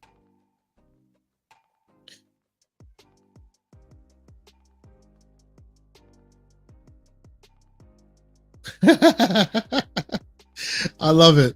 He helps you configure it, and then when it's not going that way, he goes, "Man, I wouldn't have chosen that distro." Just saying. All right. So here's Steam. Mm-hmm. I guess my question is, what's going on with the single console mode? I know you can do big picture mode here, but Yeah, shouldn't it do it? Okay, there you go. At least you got that. Yeah, but you had to tweak and twerk to get your way here. I hear you. Yeah. All right. So Mm-hmm. the question is, all right. Let's try to add a controller. All right, settings. Ooh, did I lose you? I'm here. Can you hear me?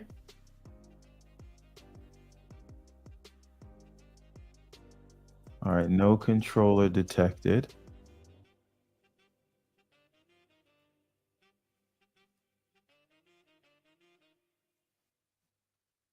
Can you hear me? If you can hear me, my headset just died. Yep, I think my headset just died. So I'm plugging it in right now to see if I can get more juice out of it. Give me just a moment. Worst case scenario, I'll switch the headset out. I'll be right back. So now it's up to you to entertain the masses. I shall return. All right. So now we got to figure out how we connect this controller. Anybody, chat. How do we connect a Bluetooth controller to the Steam Deck?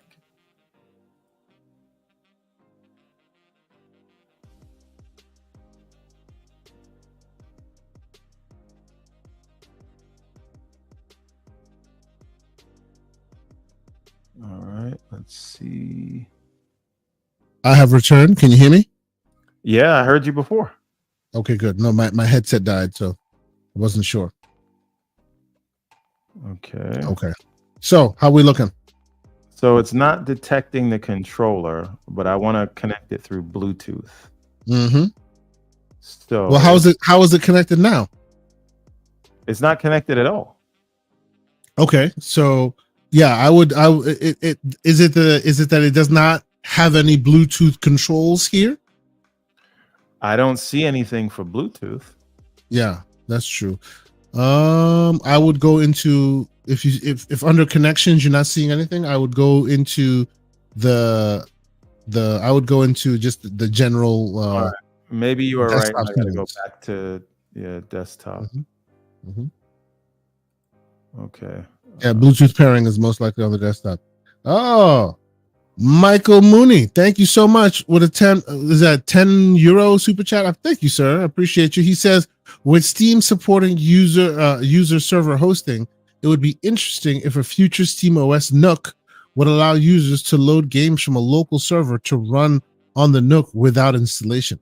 That is an interesting concept, especially now that, like, if you have a machine on your local network, it's just transferring it from your local network rather than reinstalling it. Imagine having like a home server that has nothing but your installed games on it, and then anytime a new device is spun up, it just pulls it from the local machine. That'd be amazing, like super fast. That'd be awesome. Appreciate that, man. Thank you for the support and the interesting idea. All right, so return to gaming mode.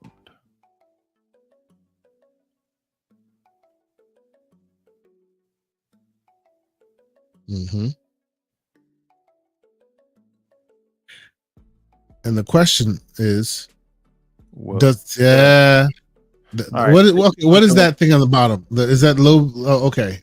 No, that's just the keyboard. Yeah. So we need that for the mouse, but okay. So this is something we're gonna have to figure out. You want to Google this for me? Bazite won't go into gaming mode? Sure.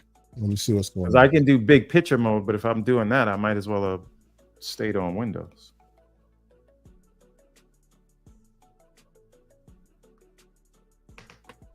There we go. Let's see. Game mode not working. To fix this on your end, switch back to desktop mode. Make sure Steam is running. Has been running. Huh? Hold on. Let me see that again here. To fix this on your end, switch back to desktop mode. Make sure Steam has been run the point of at least showing you the login screen. Yeah. And then run Bazite Portal to completion. Oh, hold on. Go to Bazite Portal. Remember the initial. Do you see a thing called Bazite Portal in there?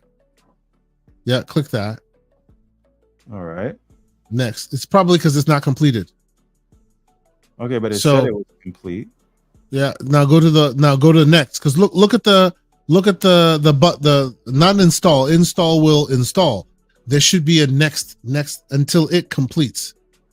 So there's Okay. no next at the bottom. How about click on the third button? You know how there's a back right there, and then in the middle, not install, in the middle. You see the little, try clicking that. Does it move it?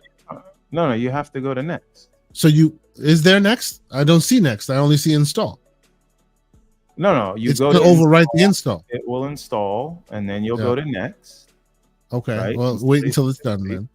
It Yeah. says it's done. Okay. Then next. Yep. All right. Application installs. Yeah. Do I need any of these? I mean, I can't see any of the things that it says on All the right, screen there. Web browser, browsers to complement Firefox. All I right. mean, all of these can be reinstalled after you're done. We're just trying to see that big picture stays connected. So just next until you're done. Basically the error understand, message. but we did this before, right? No, I understand, but we didn't reach the end. There's still another button right there. Oh. So go Okay. next, install and go next. We want to see this thing reach its completed, because All right. that's what they're saying is the problem here. No, They're saying I that it has to get so to now, completion. we did all done. This is Okay. Maybe it's a reboot now. Did you see this one too? Yeah. This is what I'm saying. We did this already. Okay. All right. So then we'll reboot. Done and reboot it. Let's see what happens. Well, I mean, so we can click here to reboot now. Yeah. And now we see Bazite at the bottom, so we know that it's not Yep. going into Windows, so that's good. Yep. All right. So let's see. Let me read a bit more on this. Any fixes? This was on June 28th when this came up. Let's see.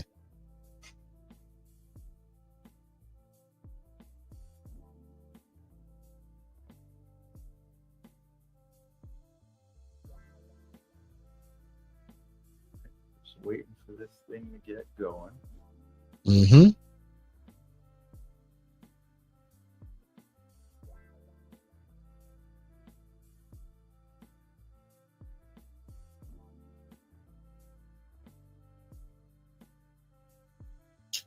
So so if this boots back into desktop mode, I have a command I want you to try. Okay.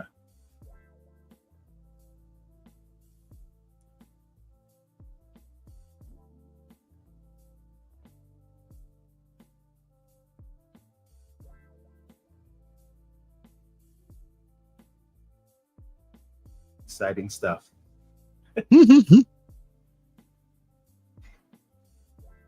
All right. It's kind of weird that it's back here at this boot screen.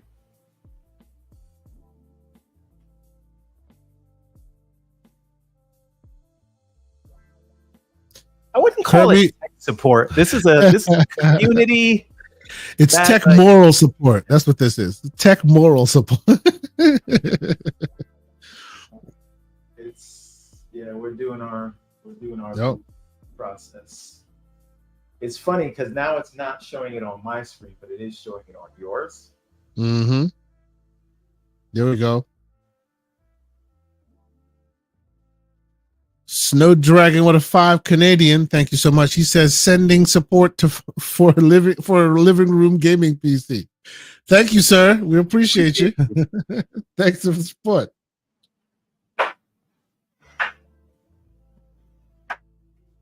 We're doing it live. Indeed. Both the good and the bad. And hey, shout out to the still 189 folks between the X channels and the YouTubes for keeping up. Tells you there's some interest in this stuff. They like the tech stuff. You know what it is. They like that tech stuff. All right, so we're just waiting for this guy to get going. It looks like it's responding now. Something's happening.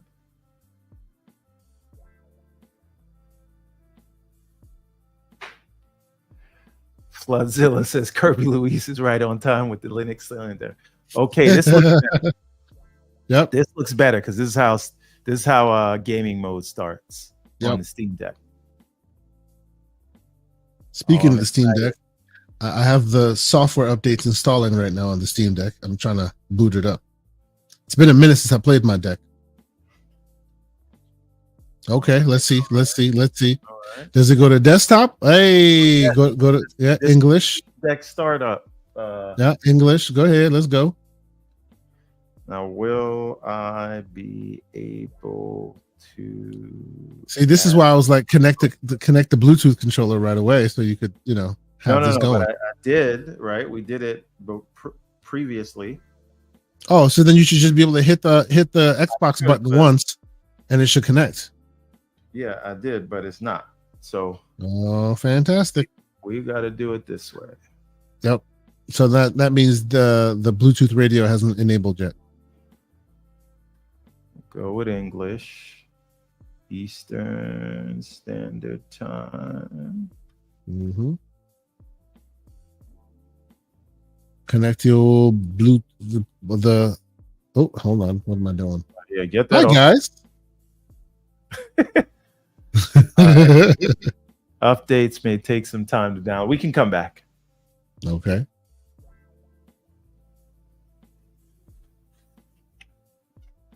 And there we are. That's it, people. This is it. It only took a little bit of tweaking and twerking. Oh, we are 3 hours into, sir. That was a lot of the. We should have gotten enough tips to pay off the mortgage by now. Look, man. There's a reason why people just go buy consoles instead of make their own. All right. There's a lot of tweaking and twerking. All right. So we're gonna have to find something to talk about for 20 minutes. 20 minutes? Jesus Christ. Yeah, all right. 19 minutes and 26 seconds. All right. So you know what? I will leave you for just a quick moment. I got to go say what's up to the wifey. I'll be right back. All right. I promise I'll be right back. You left me in the den of wolves. All right, chat. Now that Kay's gone, what do we really want to talk about?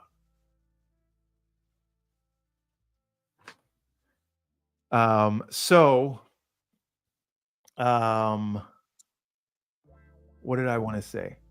John Wolf says he's still installing shaders for FF16. John Wolf, let me ask you a question. Did you play this thing on PS5 when it came out? Because I played Final Fantasy 16 on PS5. I beat it. I really enjoyed it. I just didn't really feel like it was a Final Fantasy game, like a proper mainline. I felt like it was an action game, very good game, very good story, very well acted. Very proud of all involved in that game. But now that I've got the story, I've beat the game, I don't see any reason to go back and play that again. So, and you guys are saying the port isn't good. So, but I am interested to play Rebirth when it comes to PC because I have not played that yet. And I actually haven't finished Remake because, like a clown, I was waiting for it to come to Xbox, and then I folded and bought it on PlayStation, and then I never played it. and then it came to PC, and I started playing it on the Steam Deck of all things, and I got like halfway through the game.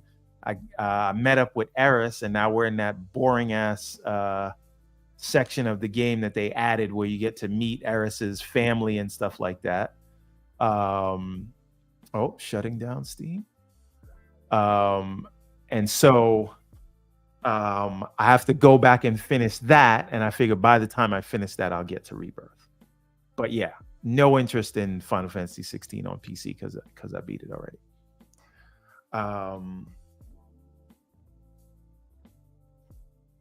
Show of hands in the chat.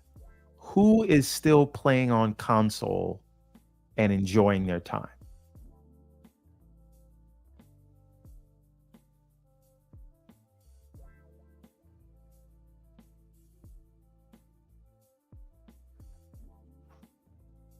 I guess no one. I guess you're not. I guess you're not gonna get console guys. Sitting here for 3 hours watching us do this Bazite install. Oh, Snow Dragon says they sold their Series X and PS5. That was brave. I donated mine to the kiddos, and so because I gave the PS5 and the Series X to the kids, I'm like, well, I need a gaming device in the living room, and that's part of the reason how we ended up here, because now I want to take my Steam games and play them wherever. And I didn't have that option in the living room.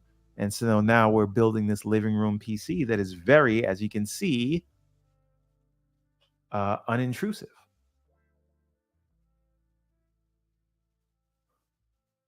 All right. Booting Bazite. Oh, Dr. Dry Rub says, ROG Ally is my main. Sold all consoles and haven't touched my PC since getting the ROG Ally. Listen, I don't blame you. I would say, even though I did the whole 4090 setup in the bedroom or whatever, which was the gateway drug to lead us here, the real gateway drug was the Steam Deck. But the ROG Ally X is what gets most of my time. I'd say like a good 60-70% of my game time is on the Ally X. And then like if I want to play a Wukong or which I also have installed on the Ally X, or a what's it called, a Space Marine 2 that I put on the TV. But for the most part, like 70-80% of the time I'm playing on the Ally X, because most of what I play is these old school platformer style games. So all right, I gotta scan. I have returned. You have returned. All right. So many phones. So many phones, he says. Hey, it's no one's fault but your own.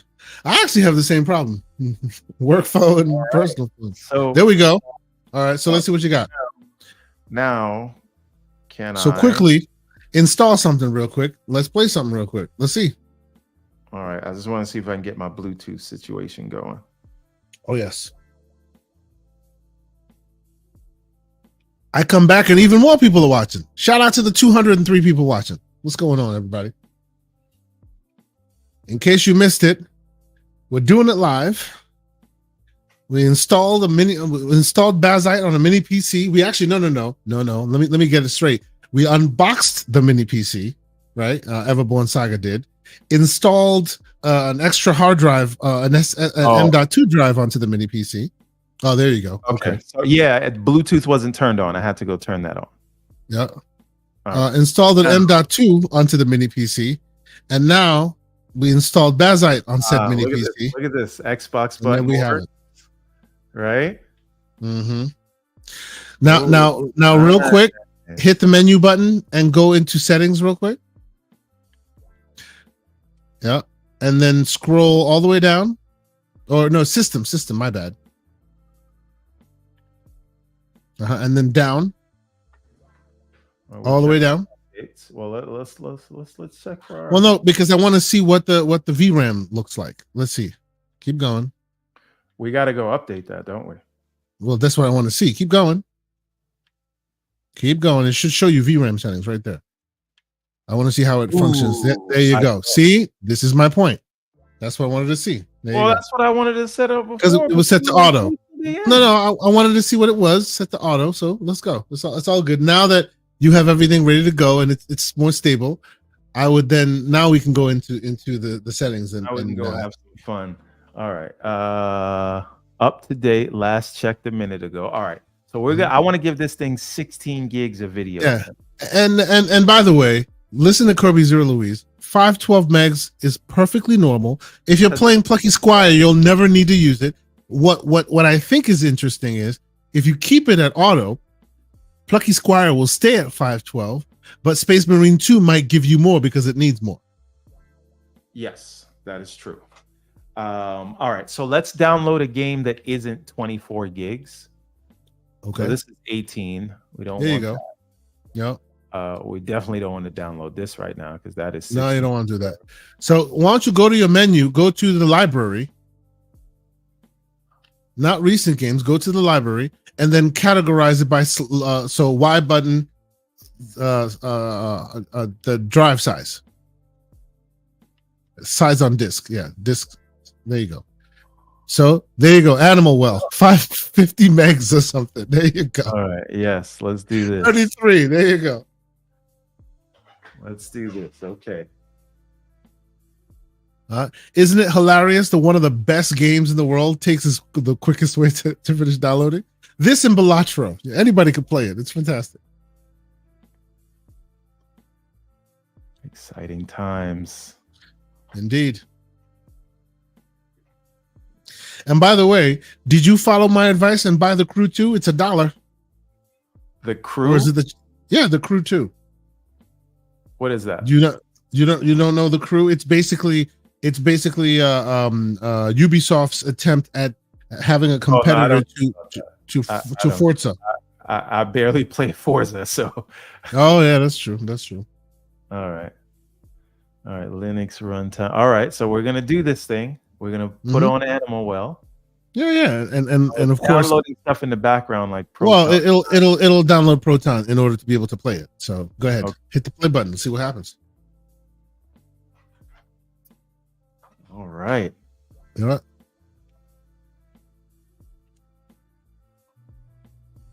And what are we doing? We are playing Animal Well. Animal Well. Well. Which let's be clear, this thing can run on a damn potato. So this is not really a stress point, but it's still running. Just the opening salvo. All right. Continue game. We're just playing, aren't we? And how's it run? It's Animal Well, sir. I was about to say, if you say anything other than butter, I'll be very upset. Okay, I want to set the see if we can globally set the resolution. By the way, the haptics on the vibration on this is very good. It's working, right? Yeah, it should all be working. Yep. No, I'm just saying like that. Okay, all right. But you haven't played this game before? I mean, they're coming for you. Played it in a while.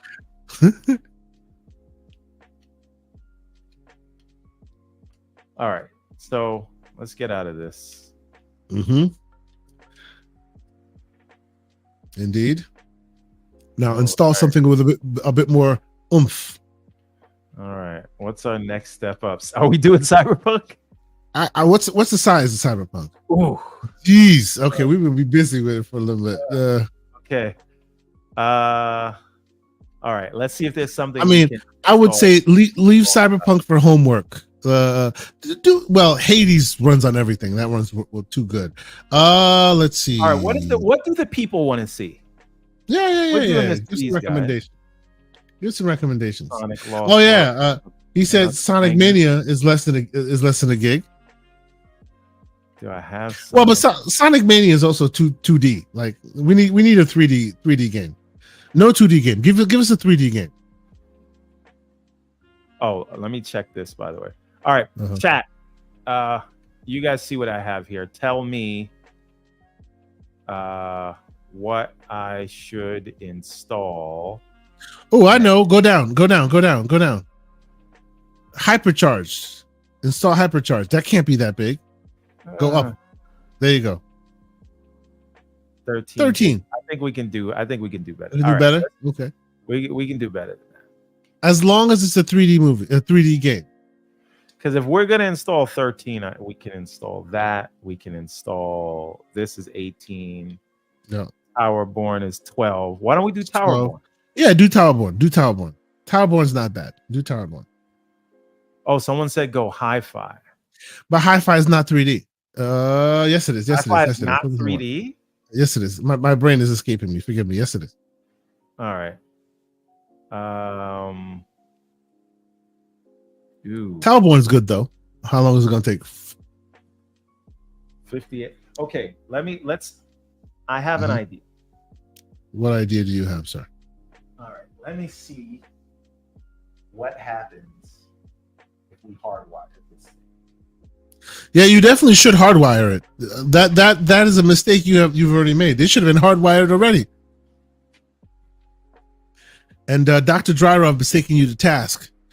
And when Dr. Dryrub takes you to task, a man with the name of Dr. Dryrub, then you know you're up shit's creek, as they say. How doesn't he have Sonic Frontiers? Even I have Sonic Frontiers. Sonic Frontiers is still on Xbox. That's where I played it.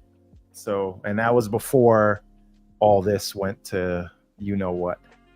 Before you became console emotional gamer. All right, so let's get out of. Oh, I'm getting some. This is very quiet, by the way. You guys aren't capturing that noise, but this is like pretty quiet. So let me just take this out, and then.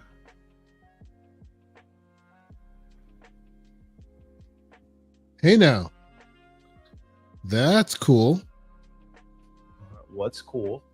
So I just I asked a certain individual how I can get access to a certain thing, and this certain individual just responded, and I'm appreciative. And I can't tell you the certain individual, but I can tell you, oh boy, if I get it, that would be some stuff. Let's see. We are waiting for this guy to download. You see, look at this now. Oh yeah, it should be exponentially faster. Yep. All right, so we can download some stuff now that we got the hardwire. I mean, if you are hardwired, you can even download Cyberpunk. This is what I'm saying. Yeah. Now, here's my question. For the purposes of seeing how this thing runs properly. Well, by the way, what's the resolution you're running at right now? Is this on the big the 4K? This is a 4K monitor. Okay. My desktop monitor is 4K. But when you're running a game, can you run overlay display of your resolution and not resolution of your TDP and stuff? Will that work here is the question. You'll have to be in game to try it out. Yeah, but how do I get to those? So yeah. What is it? If you press and hold the menu button, it should show you the shortcuts. Okay. You skipped it. Yeah. How do you get to the other one? What is it? Screenshots. Did you see it? No, hold on. Going back.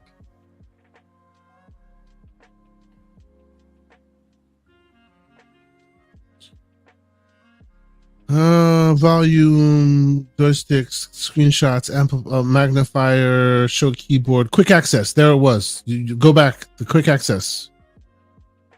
I didn't see what the button it was, but I did see the name of it. Okay. So quick access menu, Xbox plus A. Yep. There you go. All right.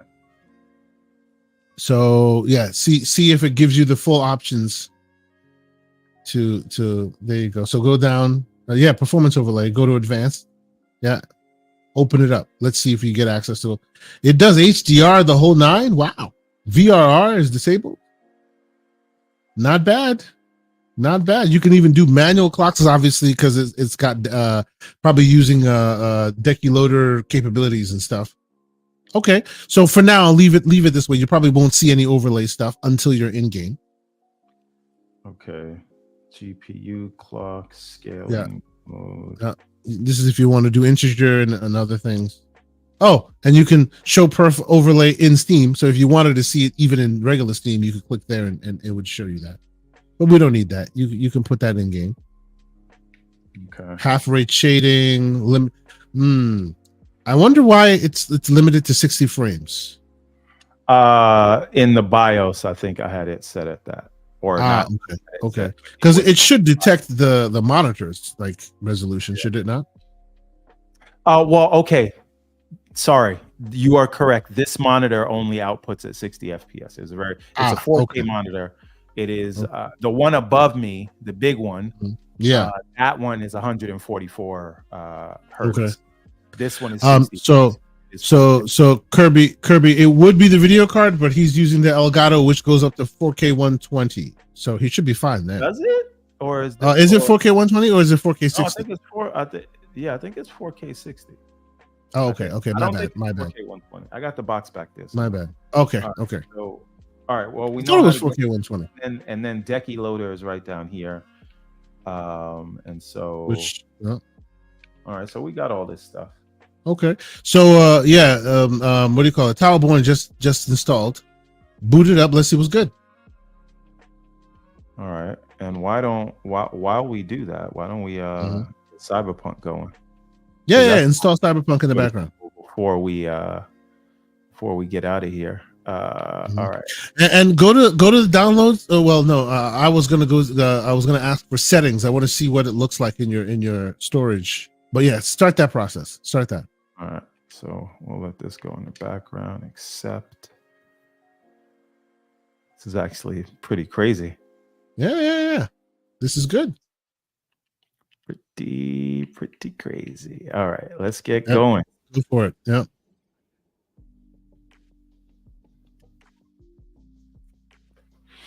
Right. See, something like this is what I was going to advocate that Boom should get. This actually might not work. I heard people saying that Everborn didn't work on the Steam Deck.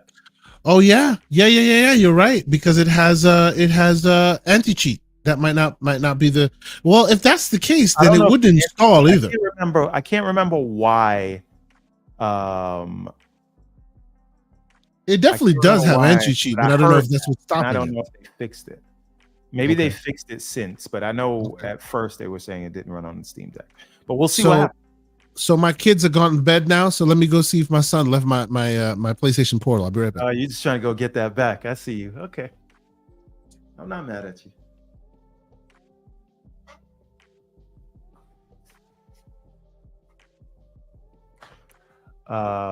So Snow Dragon, this early access Everborn, yeah. So it's starting. I have returned with PS Portal in hand. Xbox Game Studios. Look at Xbox Game Studios, all proud and whatnot. You see? There you go. And you paid your cash too. Look at you. All right. What is Kirby Louise talking about? You can usually launch with no EAC argument.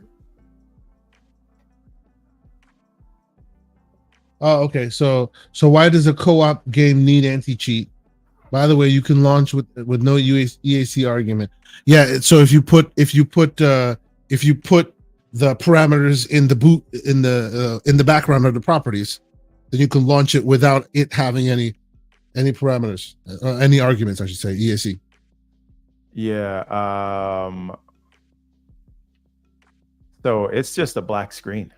Yep, it is. Now the question is, did people resolve this issue by changing their variant of Proton they had? Because you have access to more than just the Proton the Proton elements that Valve provides. If you install more, maybe one of them will do a better job. But try Proton Experimental. Yeah, try experimental. All right. Properties, I think. Let's see. General compatibility. Yep.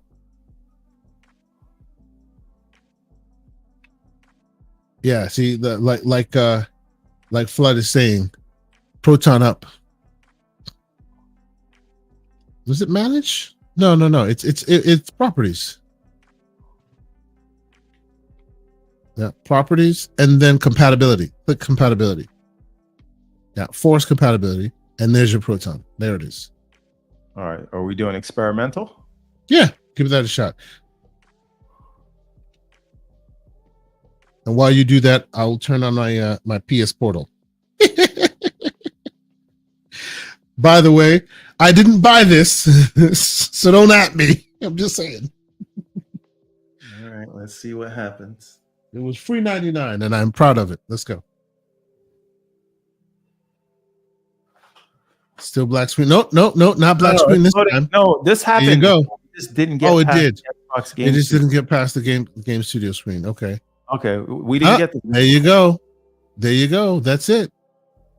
That's it. It just needed experimental. All right, let's get an overlay going. Right. Hey, there we go. Let's see what you got. Because we know what people want to see. Bring it all out, all the way. Not one. Go further. Well, okay, go back one, because at least that one you can at least see a little bit. Yeah, it's running on 41 frames per second. It's a little bit soft. Although you are running it at 4K fully, right? I am, yeah. Yeah, so I would back out, like get out of the quick access mode, go under settings, and maybe like drop the res a little bit, and then see if there's any scaling opportunities. So yeah, ultra settings, come on. All right. No. It is set to 1080 at least. Oh, it's set to 1080, but it's set to ultra, Okay. Well, let's at least go high, if not medium. This is the world you must live when you're talking mini PCs. All right, now we're at 60. And it's probably more than that because we're capped at 60. Yep. So I can probably go high. Go do a round. Let's see what we're doing with. And while you do that, I will play Astrobot. Excuse me. All right. Okay, so if we go high, we're down to 55 in this screen. So, all right, we'll go back to medium. Windowed. Yeah, and by the way, the resolution there is grayed out, so it's actually matching your window. It's not full screen. Put it to full screen and then change the resolution. It could still be 4K. Yeah. Okay. So there you go. Now that makes you determine full screen, and now you're at 1080 because it was grayed out. It wasn't running. Didn't that what mean it said it was on 1080p?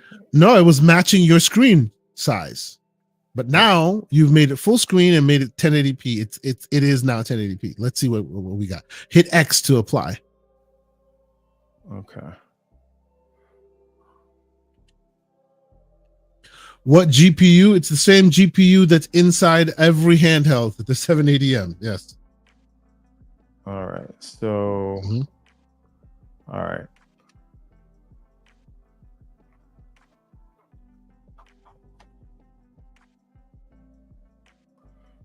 Not using too much of the GPU. And there you are. Well, how does it look on your screen? Oh no, it looks good. On ours, it's a little choppy, but then again, that's StreamYard for you. Yeah, that's the stream. These things here look a little bit weird, but okay. The foliage. I'll tell you what, though, this 60 is smooth. I know we're not doing anything here, but like, all right, who's gonna send me on a mission? How is this game, by the way? Like the demo I played was great, but I haven't like really put it through its paces since I came back from Gamescom. I just don't like that you can't pause it. Yeah, that is definitely not a showstopper, but a strong factor in the equation, I will say. All right. Somebody send me on a mission.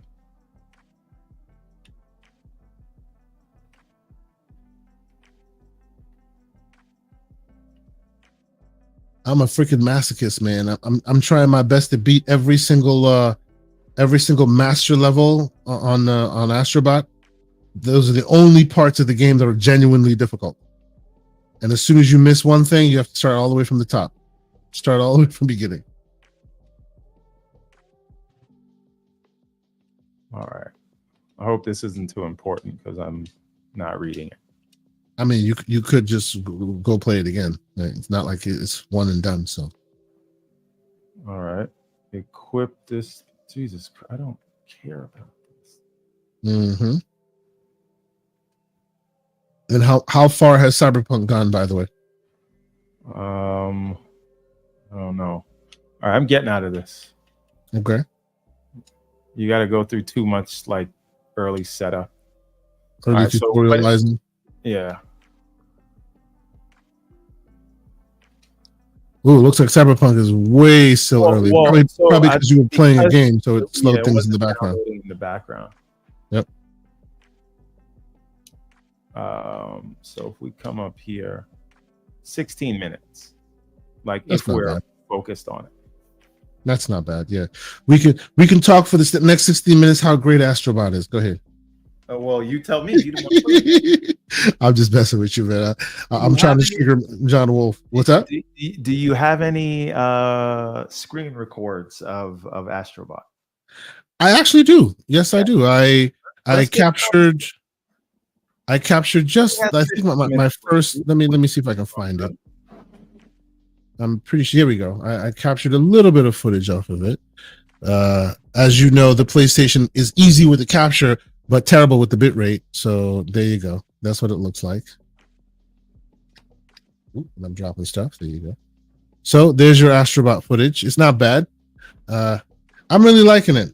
You know, my kids love it, which is ridiculous. Like, as I said, as soon as they saw I had a PlayStation Portal, it wasn't, oh, you have the PlayStation Portal. It's, oh, you have a device that can play Astrobot. Give it to me. So there you go. Now, let me ask you a question. Do I need to, like, before we get into Cyberpunk, should I allocate that VRAM? You set it to auto before, right? Yeah. Well, let's see what it does. So remember was it at auto in the first place? Yeah. When we first looked at it. Well, it was okay. Was it manually set to 512, or was it set to auto when you first started?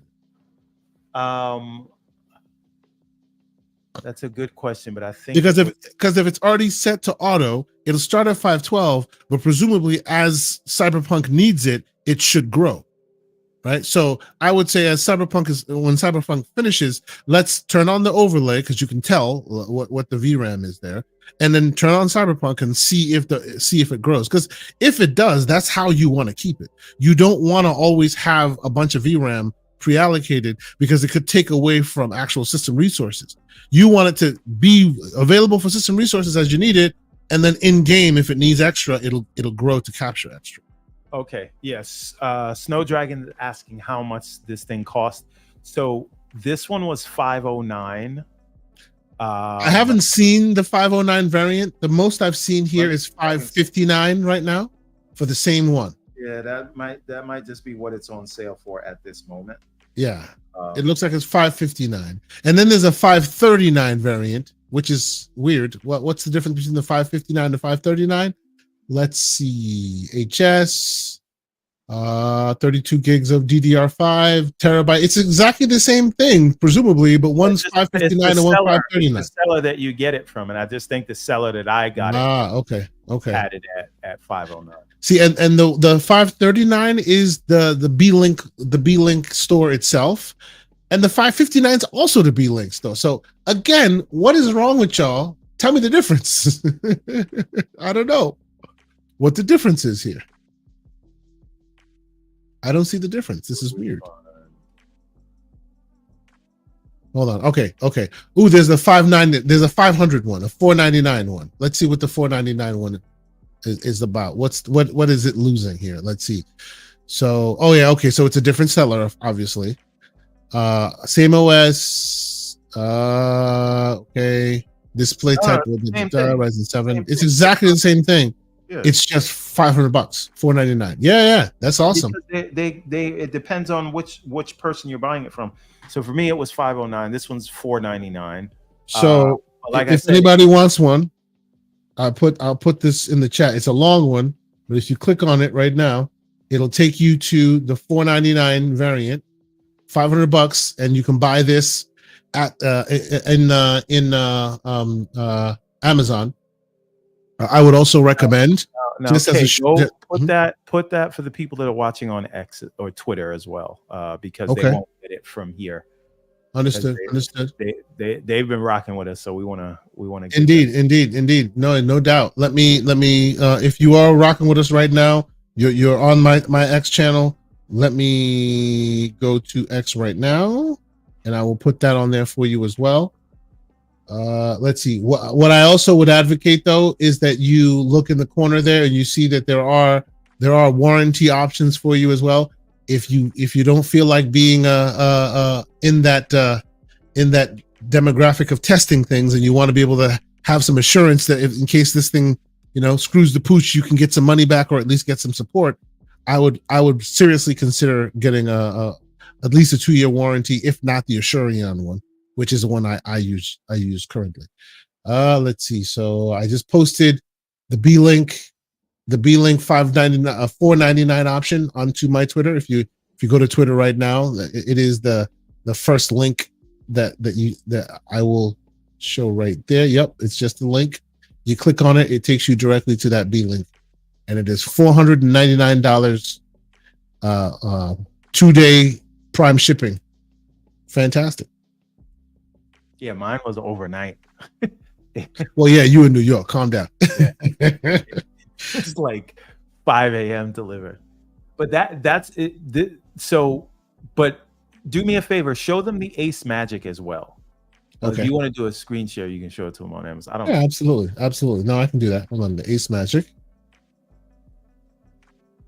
So now Ace Magic AM18. Yes, AM18.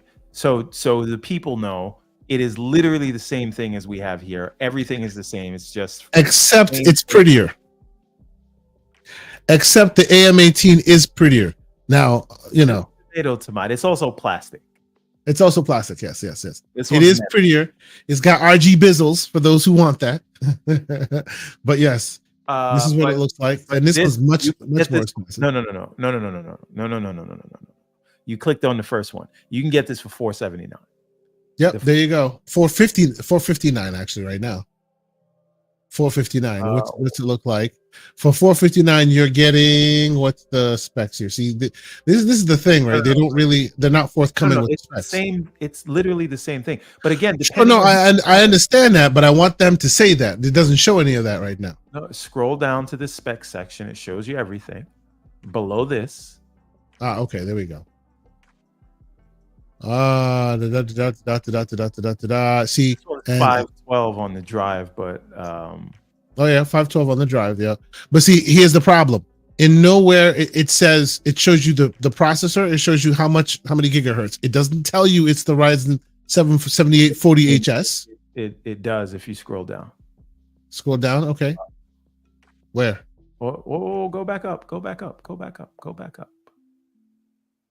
And that's okay, slow down. Keep going. Right there. Right here. Processor. I don't know why that's processor. Color. AMD. Where it says color, right above that. Color. Oh, there you go. Okay. Good.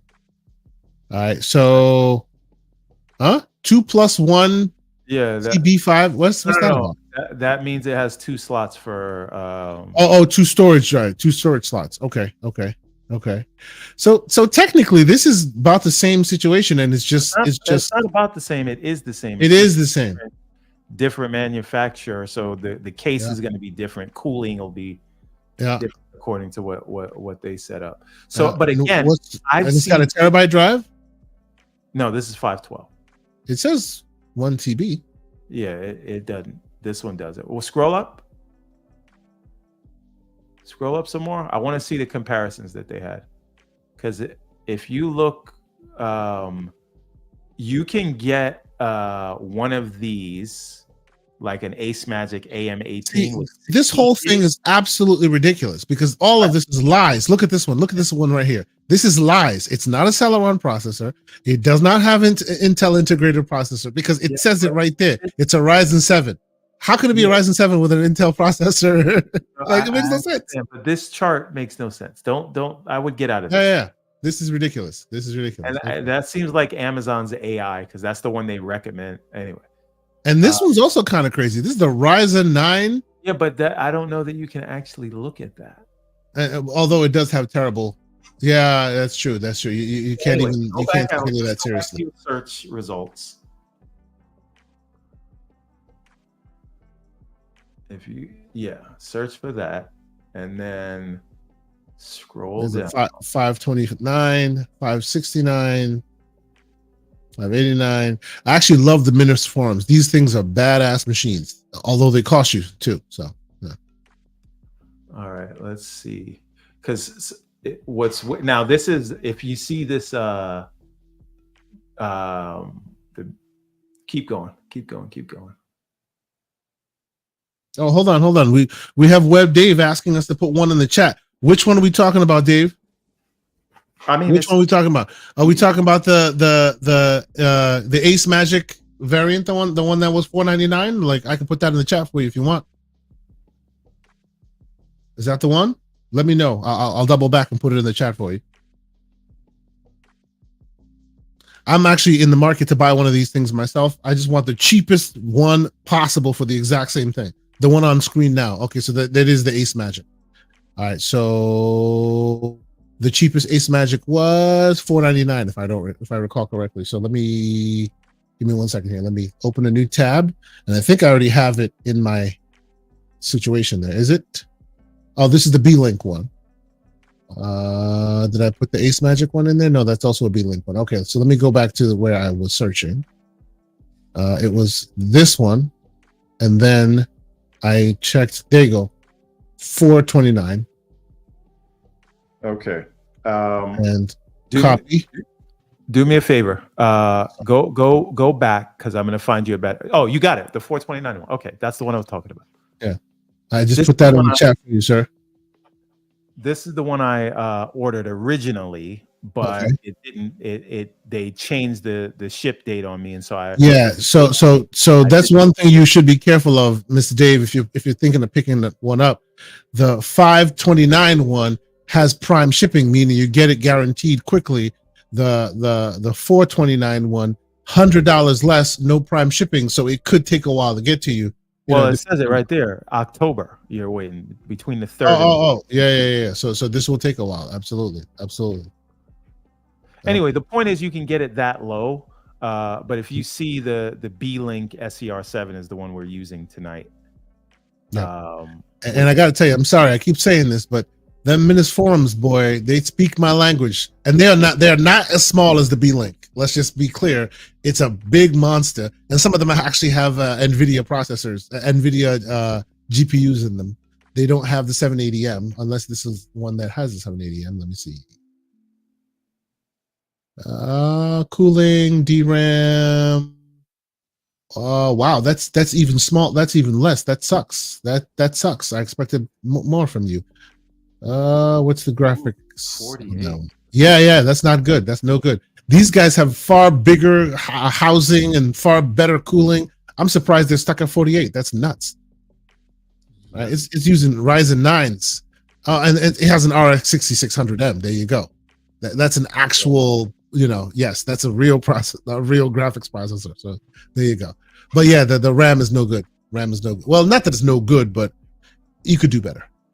All right, so we've got 4 minutes, by the way. Excellent. 12 seconds. Excellent. Well done. All right. So while we're doing that, I'm gonna keep searching and see if I can find what I'm looking for, because I might buy one of these things right about now. Let's see.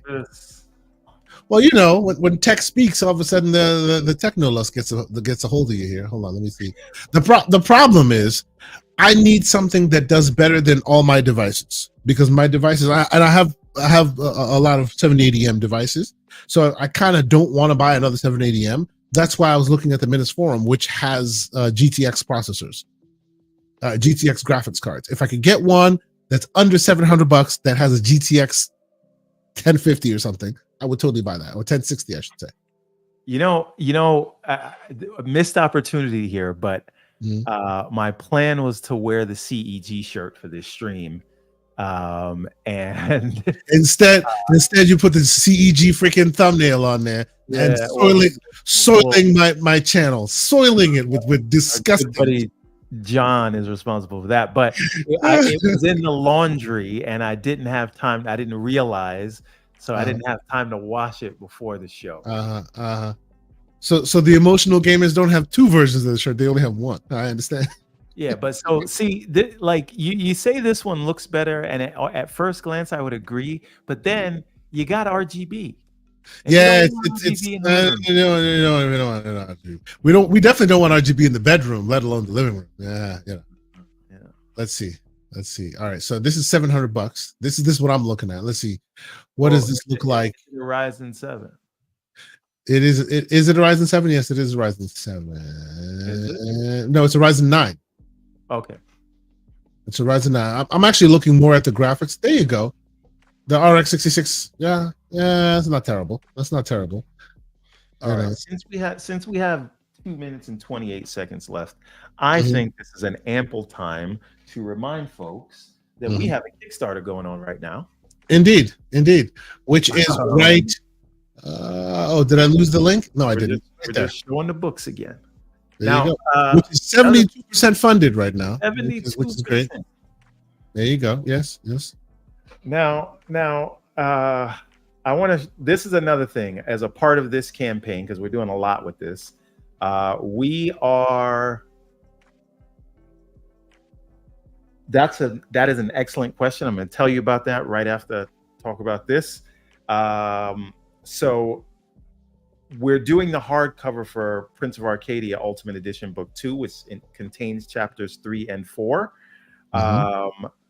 But we added a bunch of bonus content that gives a lot of backstory on some of the people you see in these chapters. One funny thing that we do that I don't think anyone else does this, and we're not upside down, right? We try to do like a funny credits page for every book that we do, right? So this is the team. That's me. This is the colorist, Albert De La Cruz. This is the letterer, John Zammer here. This is the artist, Francis Martellino on this book. This is the cover artist, Philip Johnson, right? So that's what we did for this one. And then if you see here,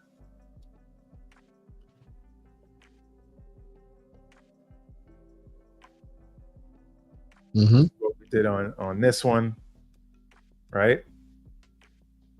And then if you see here,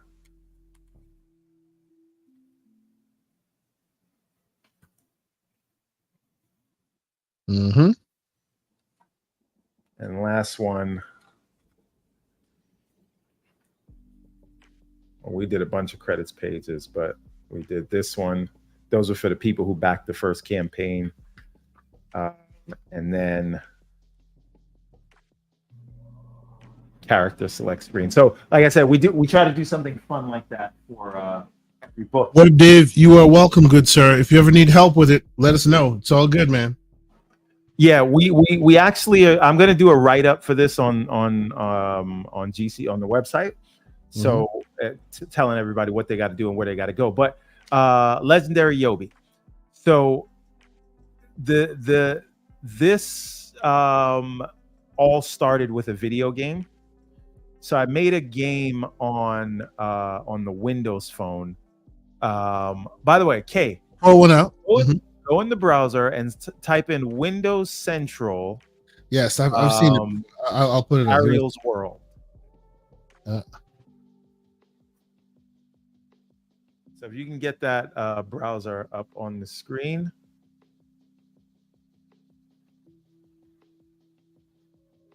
It is hilarious. When you type that in, you know the first thing you see? I know Watch. Little Mermaid. I know. No, not at all. Oh. Not at all. Watch. The first thing I typed in, this is what I got. There you go. Ariel's World. That's all I typed in. Windows Central, Ariel's World. First thing you get, wonderful platformer game for Windows Phone. Yeah, the man's claim to fame. There you go. Look at the date on that. 2018 by George Ponder. Shout out to George Ponder. Is he still around? Let's see what George is doing. There were a few more articles about it, but the point is, it all started with that game, and when the Windows Phone went away, I was planning a huge sequel with a story. I was writing background and lore and everything for this little 2D platformer. And I realized they were killing Windows Phone, and I had invested so much time and effort into that. And there's a video there. You can probably play that. They'll show you the game. That I wanted to turn it into something. And I had so much backstory that I said, this can become something. So now we're 7 installments into it, and we're 5 years later, because 2019 is when the first book came out, and Ariel's Adventure Chapter 2 makes the 7th installment of this one story that we're telling. And another thing was, I noticed so much going on in on the Hollywood side and then on the content creator side, where it was you're either doing lazy, heavy-handed writing, or you're a part of the rage economy that just gets mad at everything and tries to hide suspect things that you're saying behind artistic critique. And I wanted something that would get away from all of that and kind of just focus on the storytelling or whatever. And that is how all this started. I wanted to tell a story that didn't do any of the nonsense and just focused on the content and the characters. So, it is sort of connected like the MCU. It is the story itself, like I say, is Lord of the Rings meets X-Men, because it is a little bit of Game of Thrones. It is a little bit of Fellowship of the Ring. It is a little bit of Hobbit. It is a little bit of MCU. So we try to do all that. It's heavily influenced by anime and manga, and it was all my favorite things, and all the things that I felt like I could speak to is here. And it all comes from gaming, which is why I'm in this gaming community now. So when you hear Everborn and you see this big epic fantasy we're trying to put together, it started with gaming. And so technically these comics, and when you see that Everborn movie, technically it will be a video game adaptation. True. Will it be the first video game adaptation that does it right? Well, there have been some, but still not too many. Go to the Kickstarter screen. I want to show these guys something. And Cyberpunk is done, by the way, so we'll get into that. All right, scroll down till you see a video. Not that one, the next one. If it's still there. Maybe it's not still there, but keep going. Not that one. All right, we didn't put it. So Legendary Yobi, there is actually an animation. We started producing one. We did an anime intro. But I didn't put it on this campaign because we did it on the first one, and I didn't want people to feel like I was reusing it. But I should show that to you guys at some point. We'll get to that later. All right. Let's come back to this because I want to show them Cyberpunk. We'll see what this machine can do, and then we will call it a night, and we'll take all the questions and whatnot. There you go. And by the way, this is chapter 1. Yeah. Pro tip: all you need to do is just change the 2 to a 1, and it'll show you the first campaign. This campaign was selected as Kickstarter projects we love, by the way. So was the Redlands. I'm hoping we can get there with this one too, but I never got those selections until after we were funded. The first two were funded within the first 24 hours, but this has like double the budget, so it's taking a little bit longer. But we're making it very good. Like being 70% is huge. Yep. So load up that Cyberpunk, sir. Let's give it a shot. All right. And get your overlays going, so we see what we're working with here. Which realistically, it should give you good performance because like Cyberpunk has come a long way as far as its configurations and abilities. Yeah. So Yobi, man, we put a lot of work into this, man. Like, and this is the thing. This is all independently owned. There's probably like $100,000 of my own money into this thing. And probably a lot more than that, like over the years, because the game came out in 2015 and I've been at it nonstop since then, whether it's working on new games, whether it's working on ports, whether it's writing these stories, publishing these books, going to these shows. This is a lot of sunk cost at this point.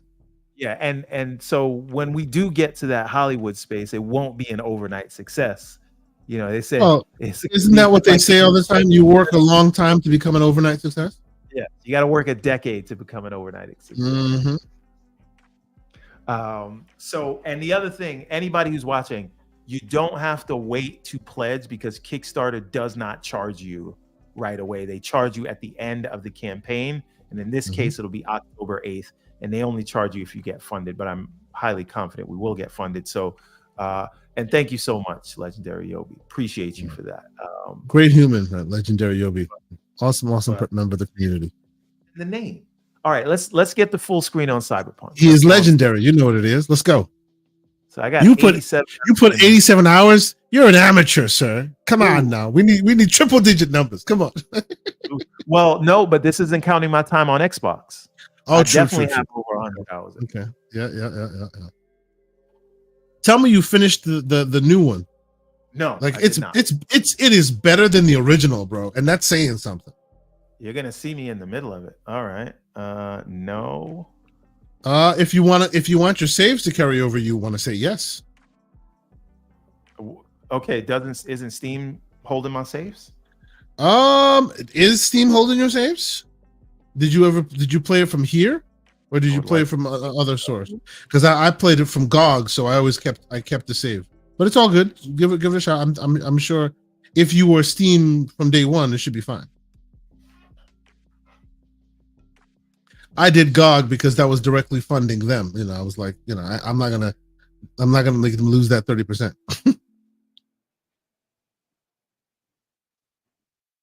Oh God. Okay. All right. Let's maybe if we sign in with Xbox, it's better. All right. We're good. We're good to go. We signed in with Xbox. Okay.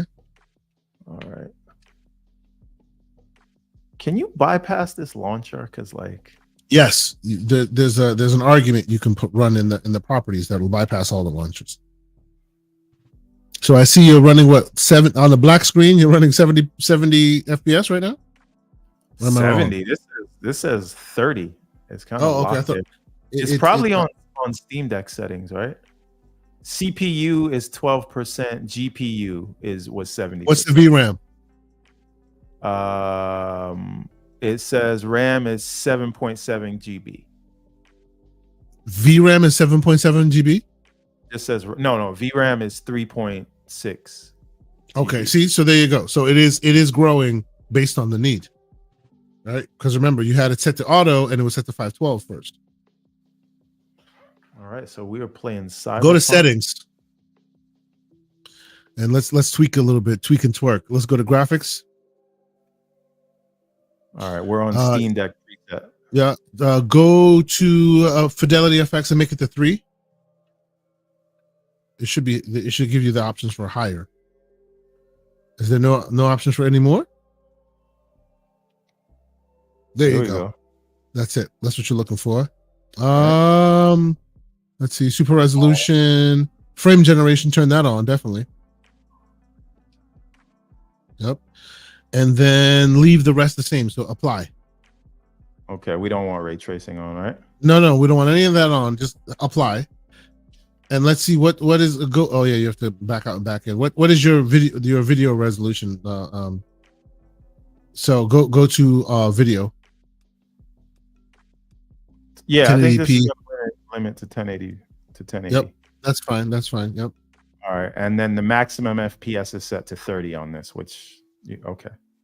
The maximum FPS is set to 30. Why? Yep. Because that's the no. Yeah, no. Like, make it unlimited if you can. So either go all the way down or go all the way up, and it should make it unlimited. Is there any way? Well, yeah, of course you're using a controller, so it's not gonna be easy to just do that. All right, I'm just gonna put it at 60. Yeah, put it to the maximum possibility of the browser of the No, I don't monitor of the monitor. Oh yeah, well, And 60. just apply. All right. Restart it and let's see what we get. All right. So quit game. Nope.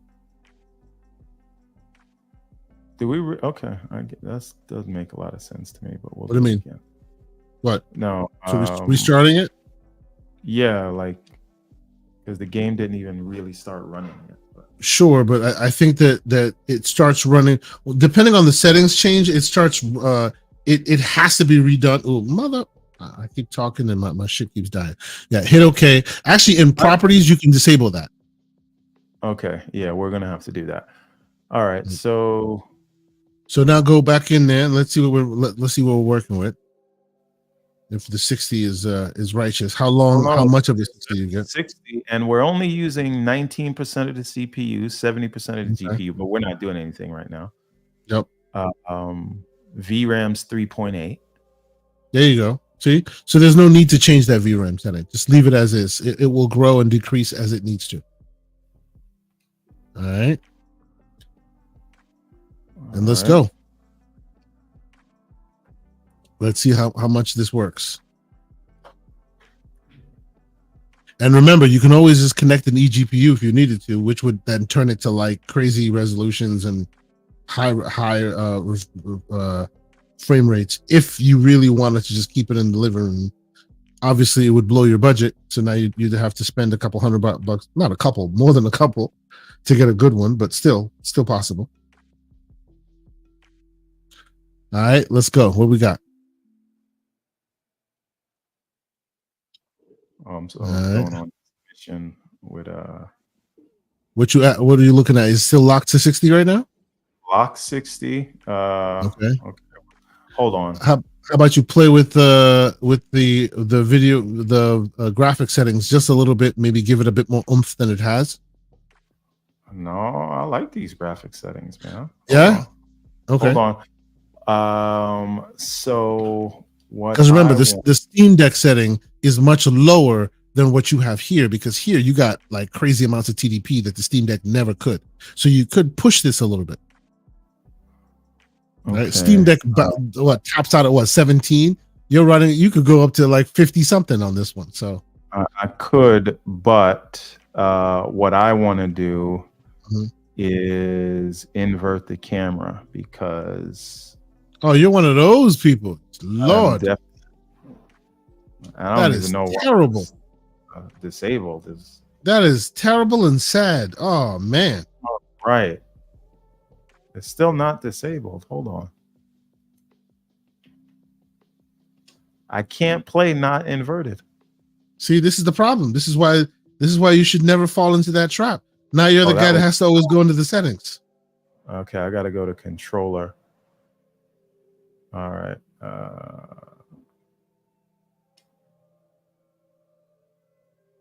Third person. Right, John Wolf? That's a capital yuck. I mean, come on. Right. Now, Bro, we are 4 hours into this into the stream, my friend. Let's get to the end of it. I need to go catch some sleep because I'm gonna be working again tomorrow. Son of a bitch. oh yeah, no, this is locked 60. It's not going anywhere. And this is why I'm like, put it to medium settings or 58%. start tweaking. You know what? Turn on ray tracing. Just turn on ray tracing. We'll save those experiments for another. I want to see if we can run it. We are using 74% of the GPU and only 27% of the CPU. And you know what? This looks damn good enough. And it's running at that smooth 60 FPS. Smooth 60 FPS. All right. Yeah. John Wolf says you don't want to turn on ray tracing because you don't want the little box to blow up. That's true. I like we got a good test on stream. We'll save that. See, and Lucius says that the N64 broke all y'all brains. Inverted is so disgusting.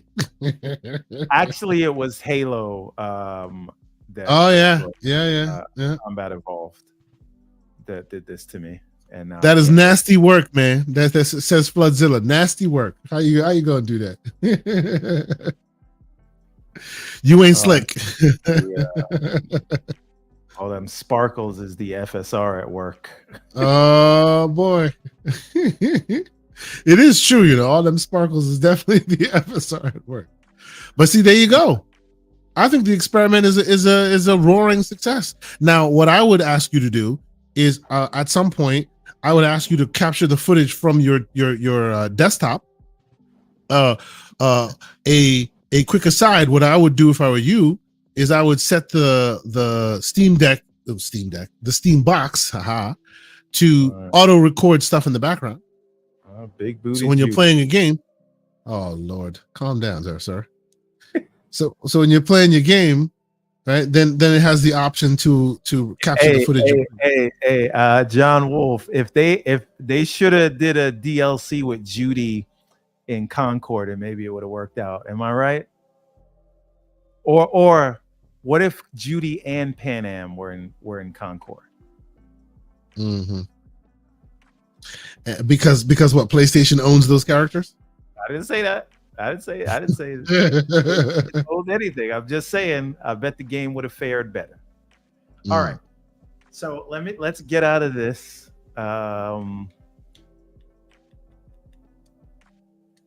Look at this. No windows getting in the way. Just straight console experience. I'm very excited, man. We played Animal Well, we played Towerborn, we played Cyberpunk at 60 FPS. You gotta stop saying it like that, bro. We installed the Western Digital Black SSD recommended by Slow Mo and Mark Cerny himself. we installed Bazite. All right. Oh, okay. This proud of is yourself? I don't know if this is going to work. I don't know what's going to. Let me not say work. I don't know what's going to happen. Okay. What are we doing? What? Oh yeah. Put it to sleep. It will most likely disconnect the session. Okay. Yep. And then hit the controller button. Right. Hold up. Let me remove this one. So now we see the controller. Controller's turned off. Right. Yep. The power light is blinking on the machine, which is telling you, that tells you the device is in sleep mode. Okay. And then hit that hamburger button. See what happens. I don't know if this will wake it up. You might need a BIOS setting to make that wake it up. Meaning you might need to. Yeah, it won't wake it up. You might need to go into the BIOS. Since the BIOS is robust, you should be able to do it. You might need to go into the BIOS and enable wake on Bluetooth. Like have it. I think there's a wake setting that allows Bluetooth to wake it up, and that'll do it. So I'm just gonna press the power button to wake it up. Yes. And it should just go right back to where it was. That's right. All right. Yeah, so we do want to get that working with the controller. Yep. So that we'll try in the BIOS. Umbra, I don't know why, but I feel like that. I feel a little gross there real quick. I don't know why. I don't know why. I don't know what it is, man. I just feel a little gross. Just ain't gotta spell it like that, bro. All right. So I think Mhm. this is it, man. Unless the chat wants to see anything else. I think this was a smashing success. There you go. Yeah, I In think it's this good. little box here. Yeah, it's all right there. Again, the thing I would suggest you do is connect this thing to that TV, big TV, and record some footage. See how, like when you blow it out to that bigger screen, that 60-something inch screen, how much resources does it take up to make it still perform right? Your monitor is good, right? Not saying it's not, but you won't really get that sense of it until it's connected to like the big ass 4K screen. See how But my monitor is also 4K. No, I understand, but your resolution can be big while the screen size is small. That one's 4K and it's 65 inches. Like pixels get bigger in bigger size. Yeah. So we'll see. But I will be further away. So, and it does look good on the monitor. So anyway, we shall see. This is the next thing this is the next thing we're going to see. But we've created our Steambox, and now the next goal is to live with it. So we're going to be reporting back on Saturday. After living with this thing for a few days, installing some games, running them, and again, this is the ecosystem play that I think Xbox wants to get to, right? Meaning, I got my device, I'm not tied to any specific piece of hardware. I can go on my handheld. I can go on the big rig 4090, or I can go on what is effectively a console. And my saves pick up where they left off. The games come with me where I go. Every screen is a Steambox. Thank you. I appreciate the slander there. Yes. But and yes, I am enjoying the PS Portal. I know you've been taking the arrows. After the arrows were done and your knees were healed, I am now enjoying it. It is what it is. Continue. No, but this really is. This is a powerful ecosystem, and the games follow me. Like, and this is available right now, right? But it's been available for years. No. My point. Sure, it's been available for years, but Xbox. This is what they're saying is the value of Xbox, and it doesn't work this well, and it needs to, right? I understand. And so, I understand. And I'm not on the, and you already know, right? I'm not on the, I don't care where they put the games, but I do care that they deliver on their promise of that ecosystem play, because right now, I just find myself drawn towards this because this gives me the freedom that they're promising me, and I'm not sacrificing missing games for this and all that. So, like, I know they know this, but like, this is an example of where they need to be, and this is the level they need to play at. And if they're not going to play at this level, they should go back into the console pond, because now you're swimming in the ocean. But you know what though? I hear you, and I don't disagree with any of your takes. But at the end of the day, this is not your problem anymore. It's not your problem, bro. You don't have to ever deal with their stuff ever again. You got your PC, you got your handheld, you even got the Steam box in the living room. You good. That's my point, right? Like this is where we are, and it's a wonderful life. And I'm saying this to say, this right here, and again, this is for me, right? But this kind of setup, unless you're coming at this level, you're not winning me back. Because before it was, you would win me back with a handheld.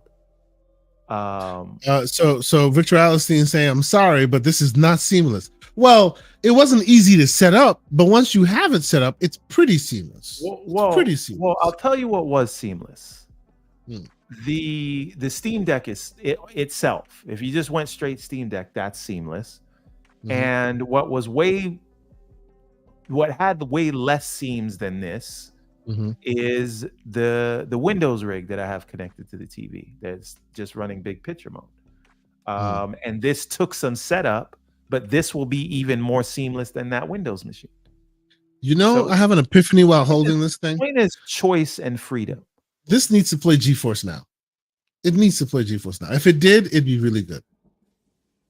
It needs to play GeForce Now. I'm just saying. Anyway, okay. So, sir, what I expect from you now is, like you said, we want a write-up. We want some screenshots. We want some instructionals on how to get this process off the ground. If you need to recall what you did, you can watch the video. It's only 4 hours and 20 minutes. Anyway. Oh, no. I'm going to be stealing the screenshots from this. Oh, yeah. Absolutely. You know, so you can do that. What I want to see is some output footage from your TV when you have that capable. See how this box is still performing at that to that higher level with the bigger TV screens. That'd be interesting, right? By the way, one other thing, my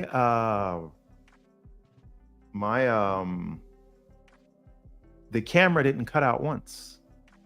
Oh, and what are you using? Are you still using the other camera, the other recording capture card, or you're using Camlink, right?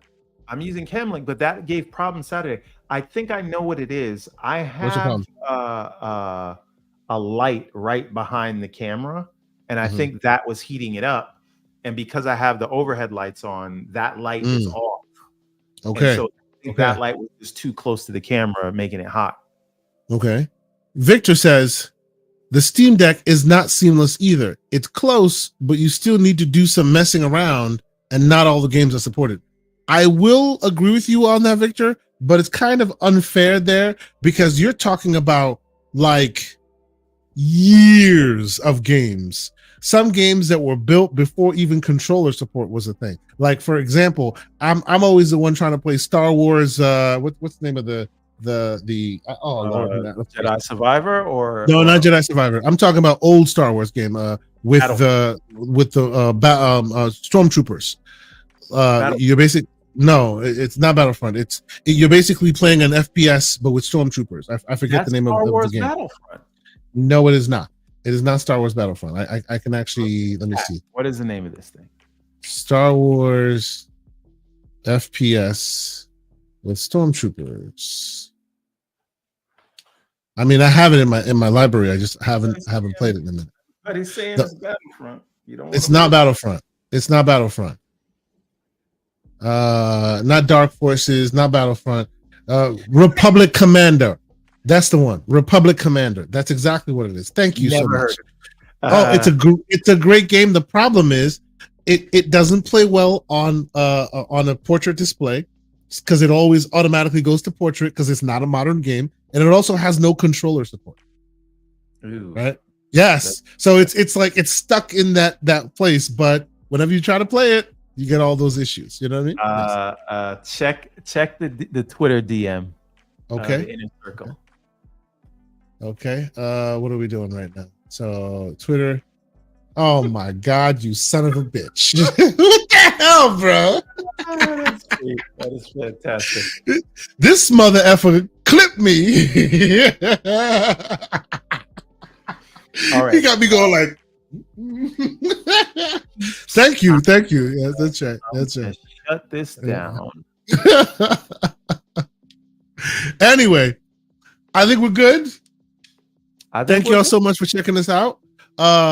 Before we leave, last but certainly not least, we will once again reiterate that we hope, if you have not done so already, check out the Kickstarter. Make sure you're backing that, right? We right now have 45 backers. Maybe we can get a couple more backers before the end of the show. We literally came here, put our daily lives on hold because my wife went to bed on me. Just to go through this process, have some fun with y'all. 4 hours and 23 minutes later,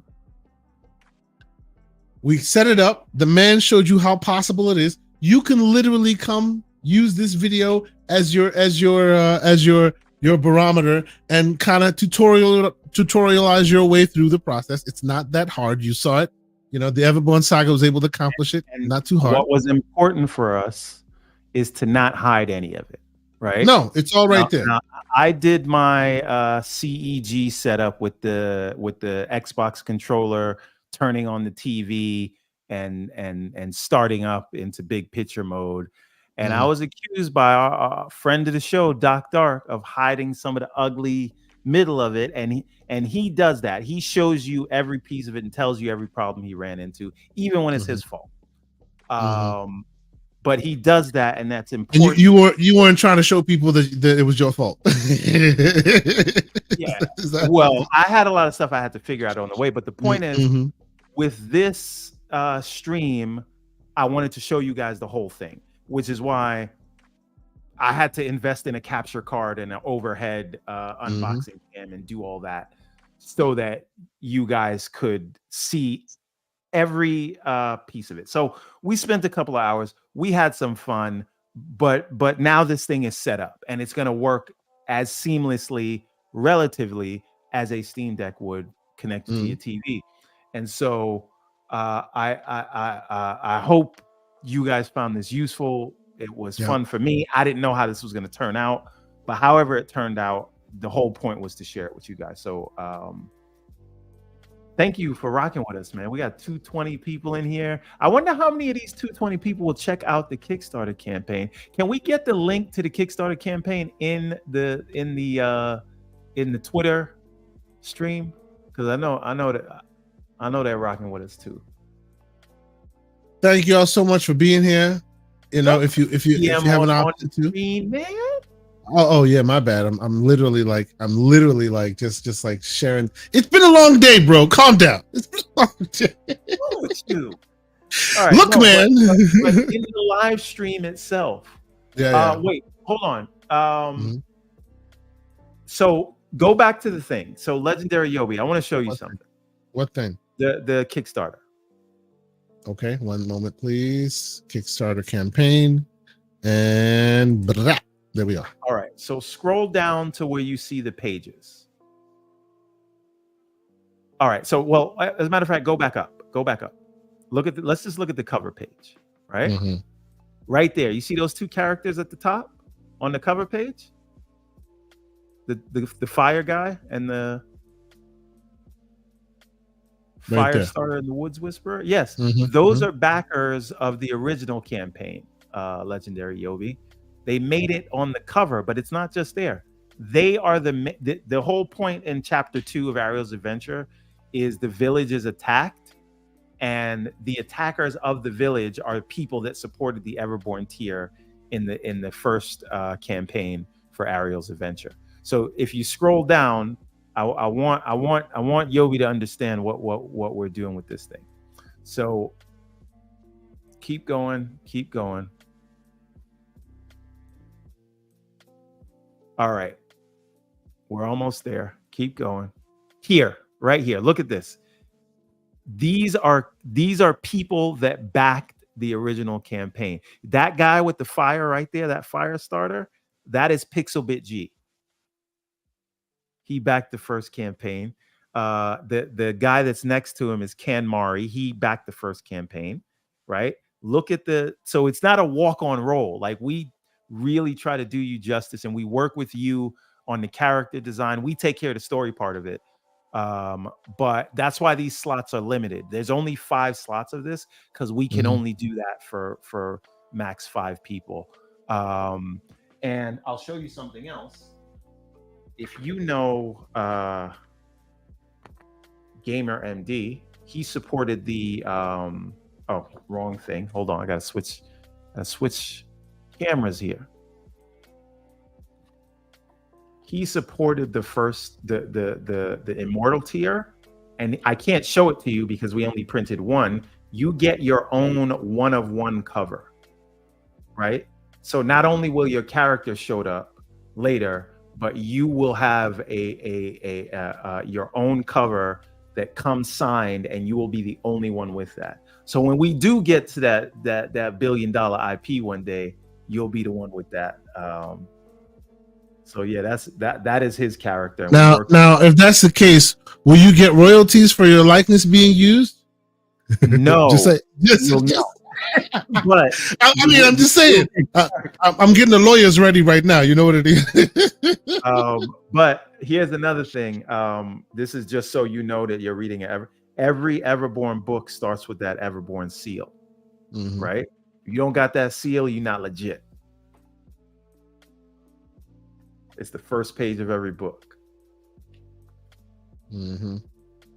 So, right. So anyway, but yeah, that Everborn tier is legit. I can imagine Pixelbit G in court right now. He did not hit his Netflix deal until I was the fire starter. I only just need my piece of the pie. I'm just saying, what's going on? Listen, if we if we ever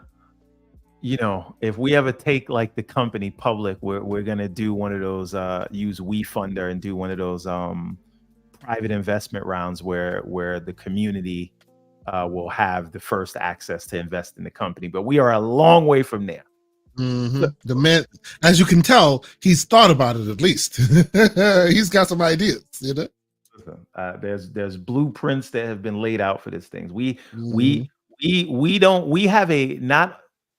been doing this since the start of the video game for 10 years. We have another 10-year plan from where we are today. Excellent. And it's all going according to plan. Sure.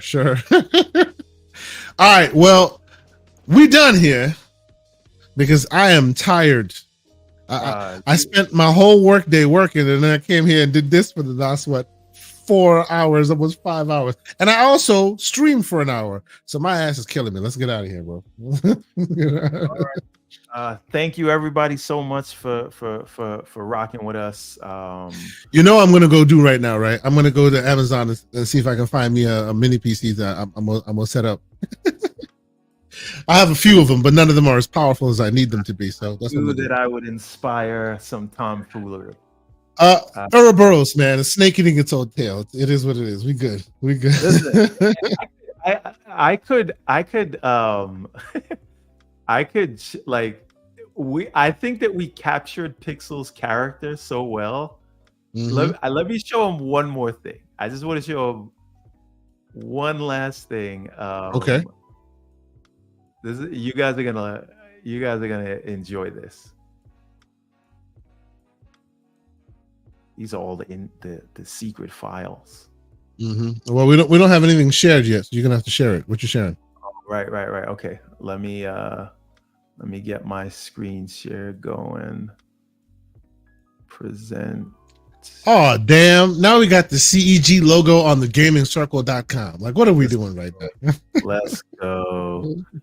What are we doing right now? This is terrible. All right. Okay, so come back here. And then we want to go. Want me to put it on stage? Well, let me get it going first. Okay.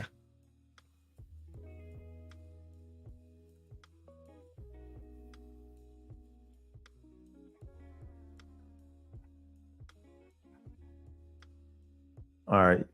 You can not yet, because I don't want to do spoilers. I got the whole book open.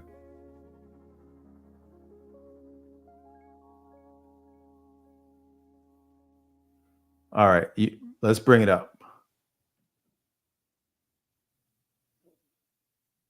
By the way, look at the quality here.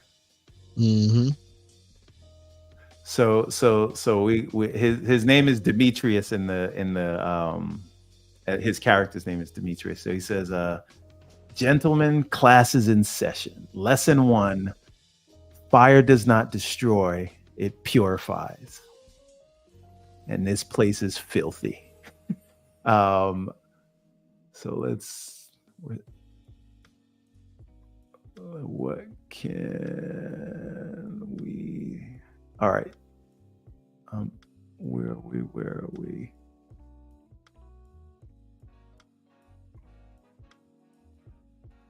Here we go. This is the one. I'll give you wolves one thing. You're a tenacious bunch. And one of the wolves that he was fighting says, please show mercy. I have a family.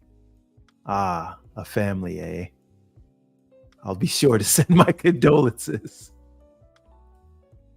Wow. Now, did Pixel like authorize the viciousness with not. which? Absolutely not. And the funny thing is, here is the funniest thing. I did not know it was Pixel when I was writing this. Oh, for real? Yes, because he backed the last campaign in 2021. Ah, okay. But I didn't put 1 and 2 together because obviously he didn't back it under the Pixel. And me and Pixel talk on the phone, like we, whatever. And I'm just writing this thing, making it. No idea, because like what happens is when you back it, like when the campaign's over, I say, okay, here's your rewards. Now send me a picture of whoever you want me to base your character on. Give me some inspiration. So he sent me a picture, and that's where this came from. But again, never put it together that it was him. And it just turns out that this guy matches Pixel's character to a T. So it almost sounds like he insisted you write him this way. That's the funniest part about it. Yeah. Because Pixel's a fire starter. Whether he can throw fire out of his hands or not, he is. Oh, listen, awesome. just don't say any nonsense in front of him, and you don't gotta do it.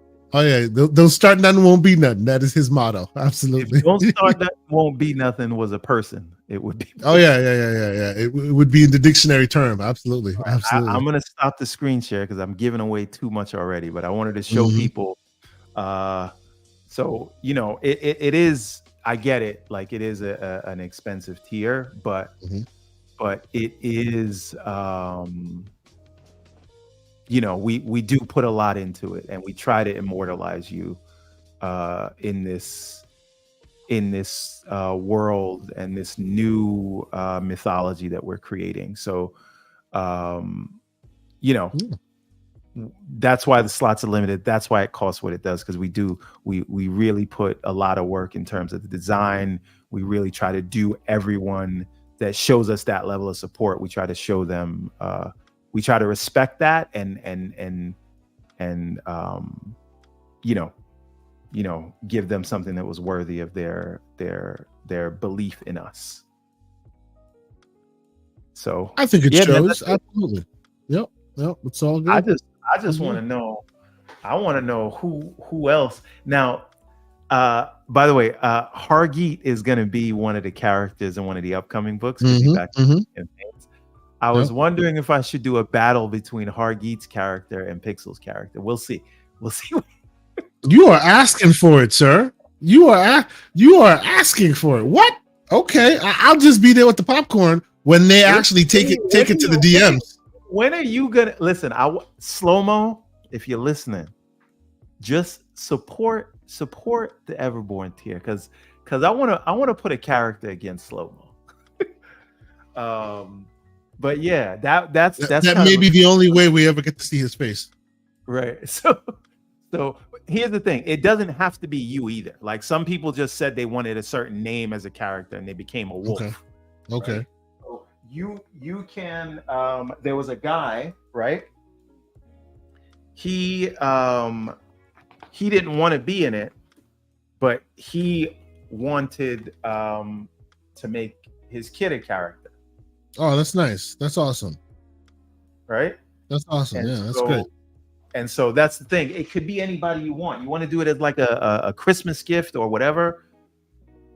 You can support that way, and we'll you give us the inspiration for the visuals of the character, and then we'll figure out a cool way to write him in the story. Yeah, but it is however you want it. That's cool. That's great. All right. So anyway, I've done enough selling. It's 11 o'clock. Let's get the people out of here. Indeed. You know where to find you. The only place to find me is on Kickstarter until this thing is over the line, and then you'll find me at Comic-Con. So 4 hours and 38 minutes later, we saw, we Bazited it. It is what it is. We are out, but we will be back. You will see us most likely on Sunday. Not Sunday, on Saturday when we are here. This is 5 hours though, because we started at 6. And bro, I did this 1 hour stream beforehand, so like this channel has not gone dormant like for most of the day. It's all good. It's all good. I wish I had time to just be online all the time and just kind of chat with the people. It'd be great, but work got to get done. You know what I'm saying? Like, oh yeah, it is what it is. Yeah, it is what it is. You know. But that's that. We out. You'll see us Saturday morning. We'll be back on here with a dev. We'll be having some great conversations. I'm looking forward to it. Mr. Everborn Saga, while you have your Bazite machine installed now, you have homework to do. Go play the demo of It's Just Money. Or is it? I keep confusing it. Is it just money or it's only money? It's only money. Forgive me. It's only money. Go play that demo. It's a pretty extensive demo. I will play again as well. I played already, and we'll get prepared to have that conversation with the developer. Thanks to the 215 people still watching. You know, it's awesome catching up with you guys and chatting with us. But yeah, until Saturday, it's been fun. Go back that campaign. Peace. Nice to be in orbit.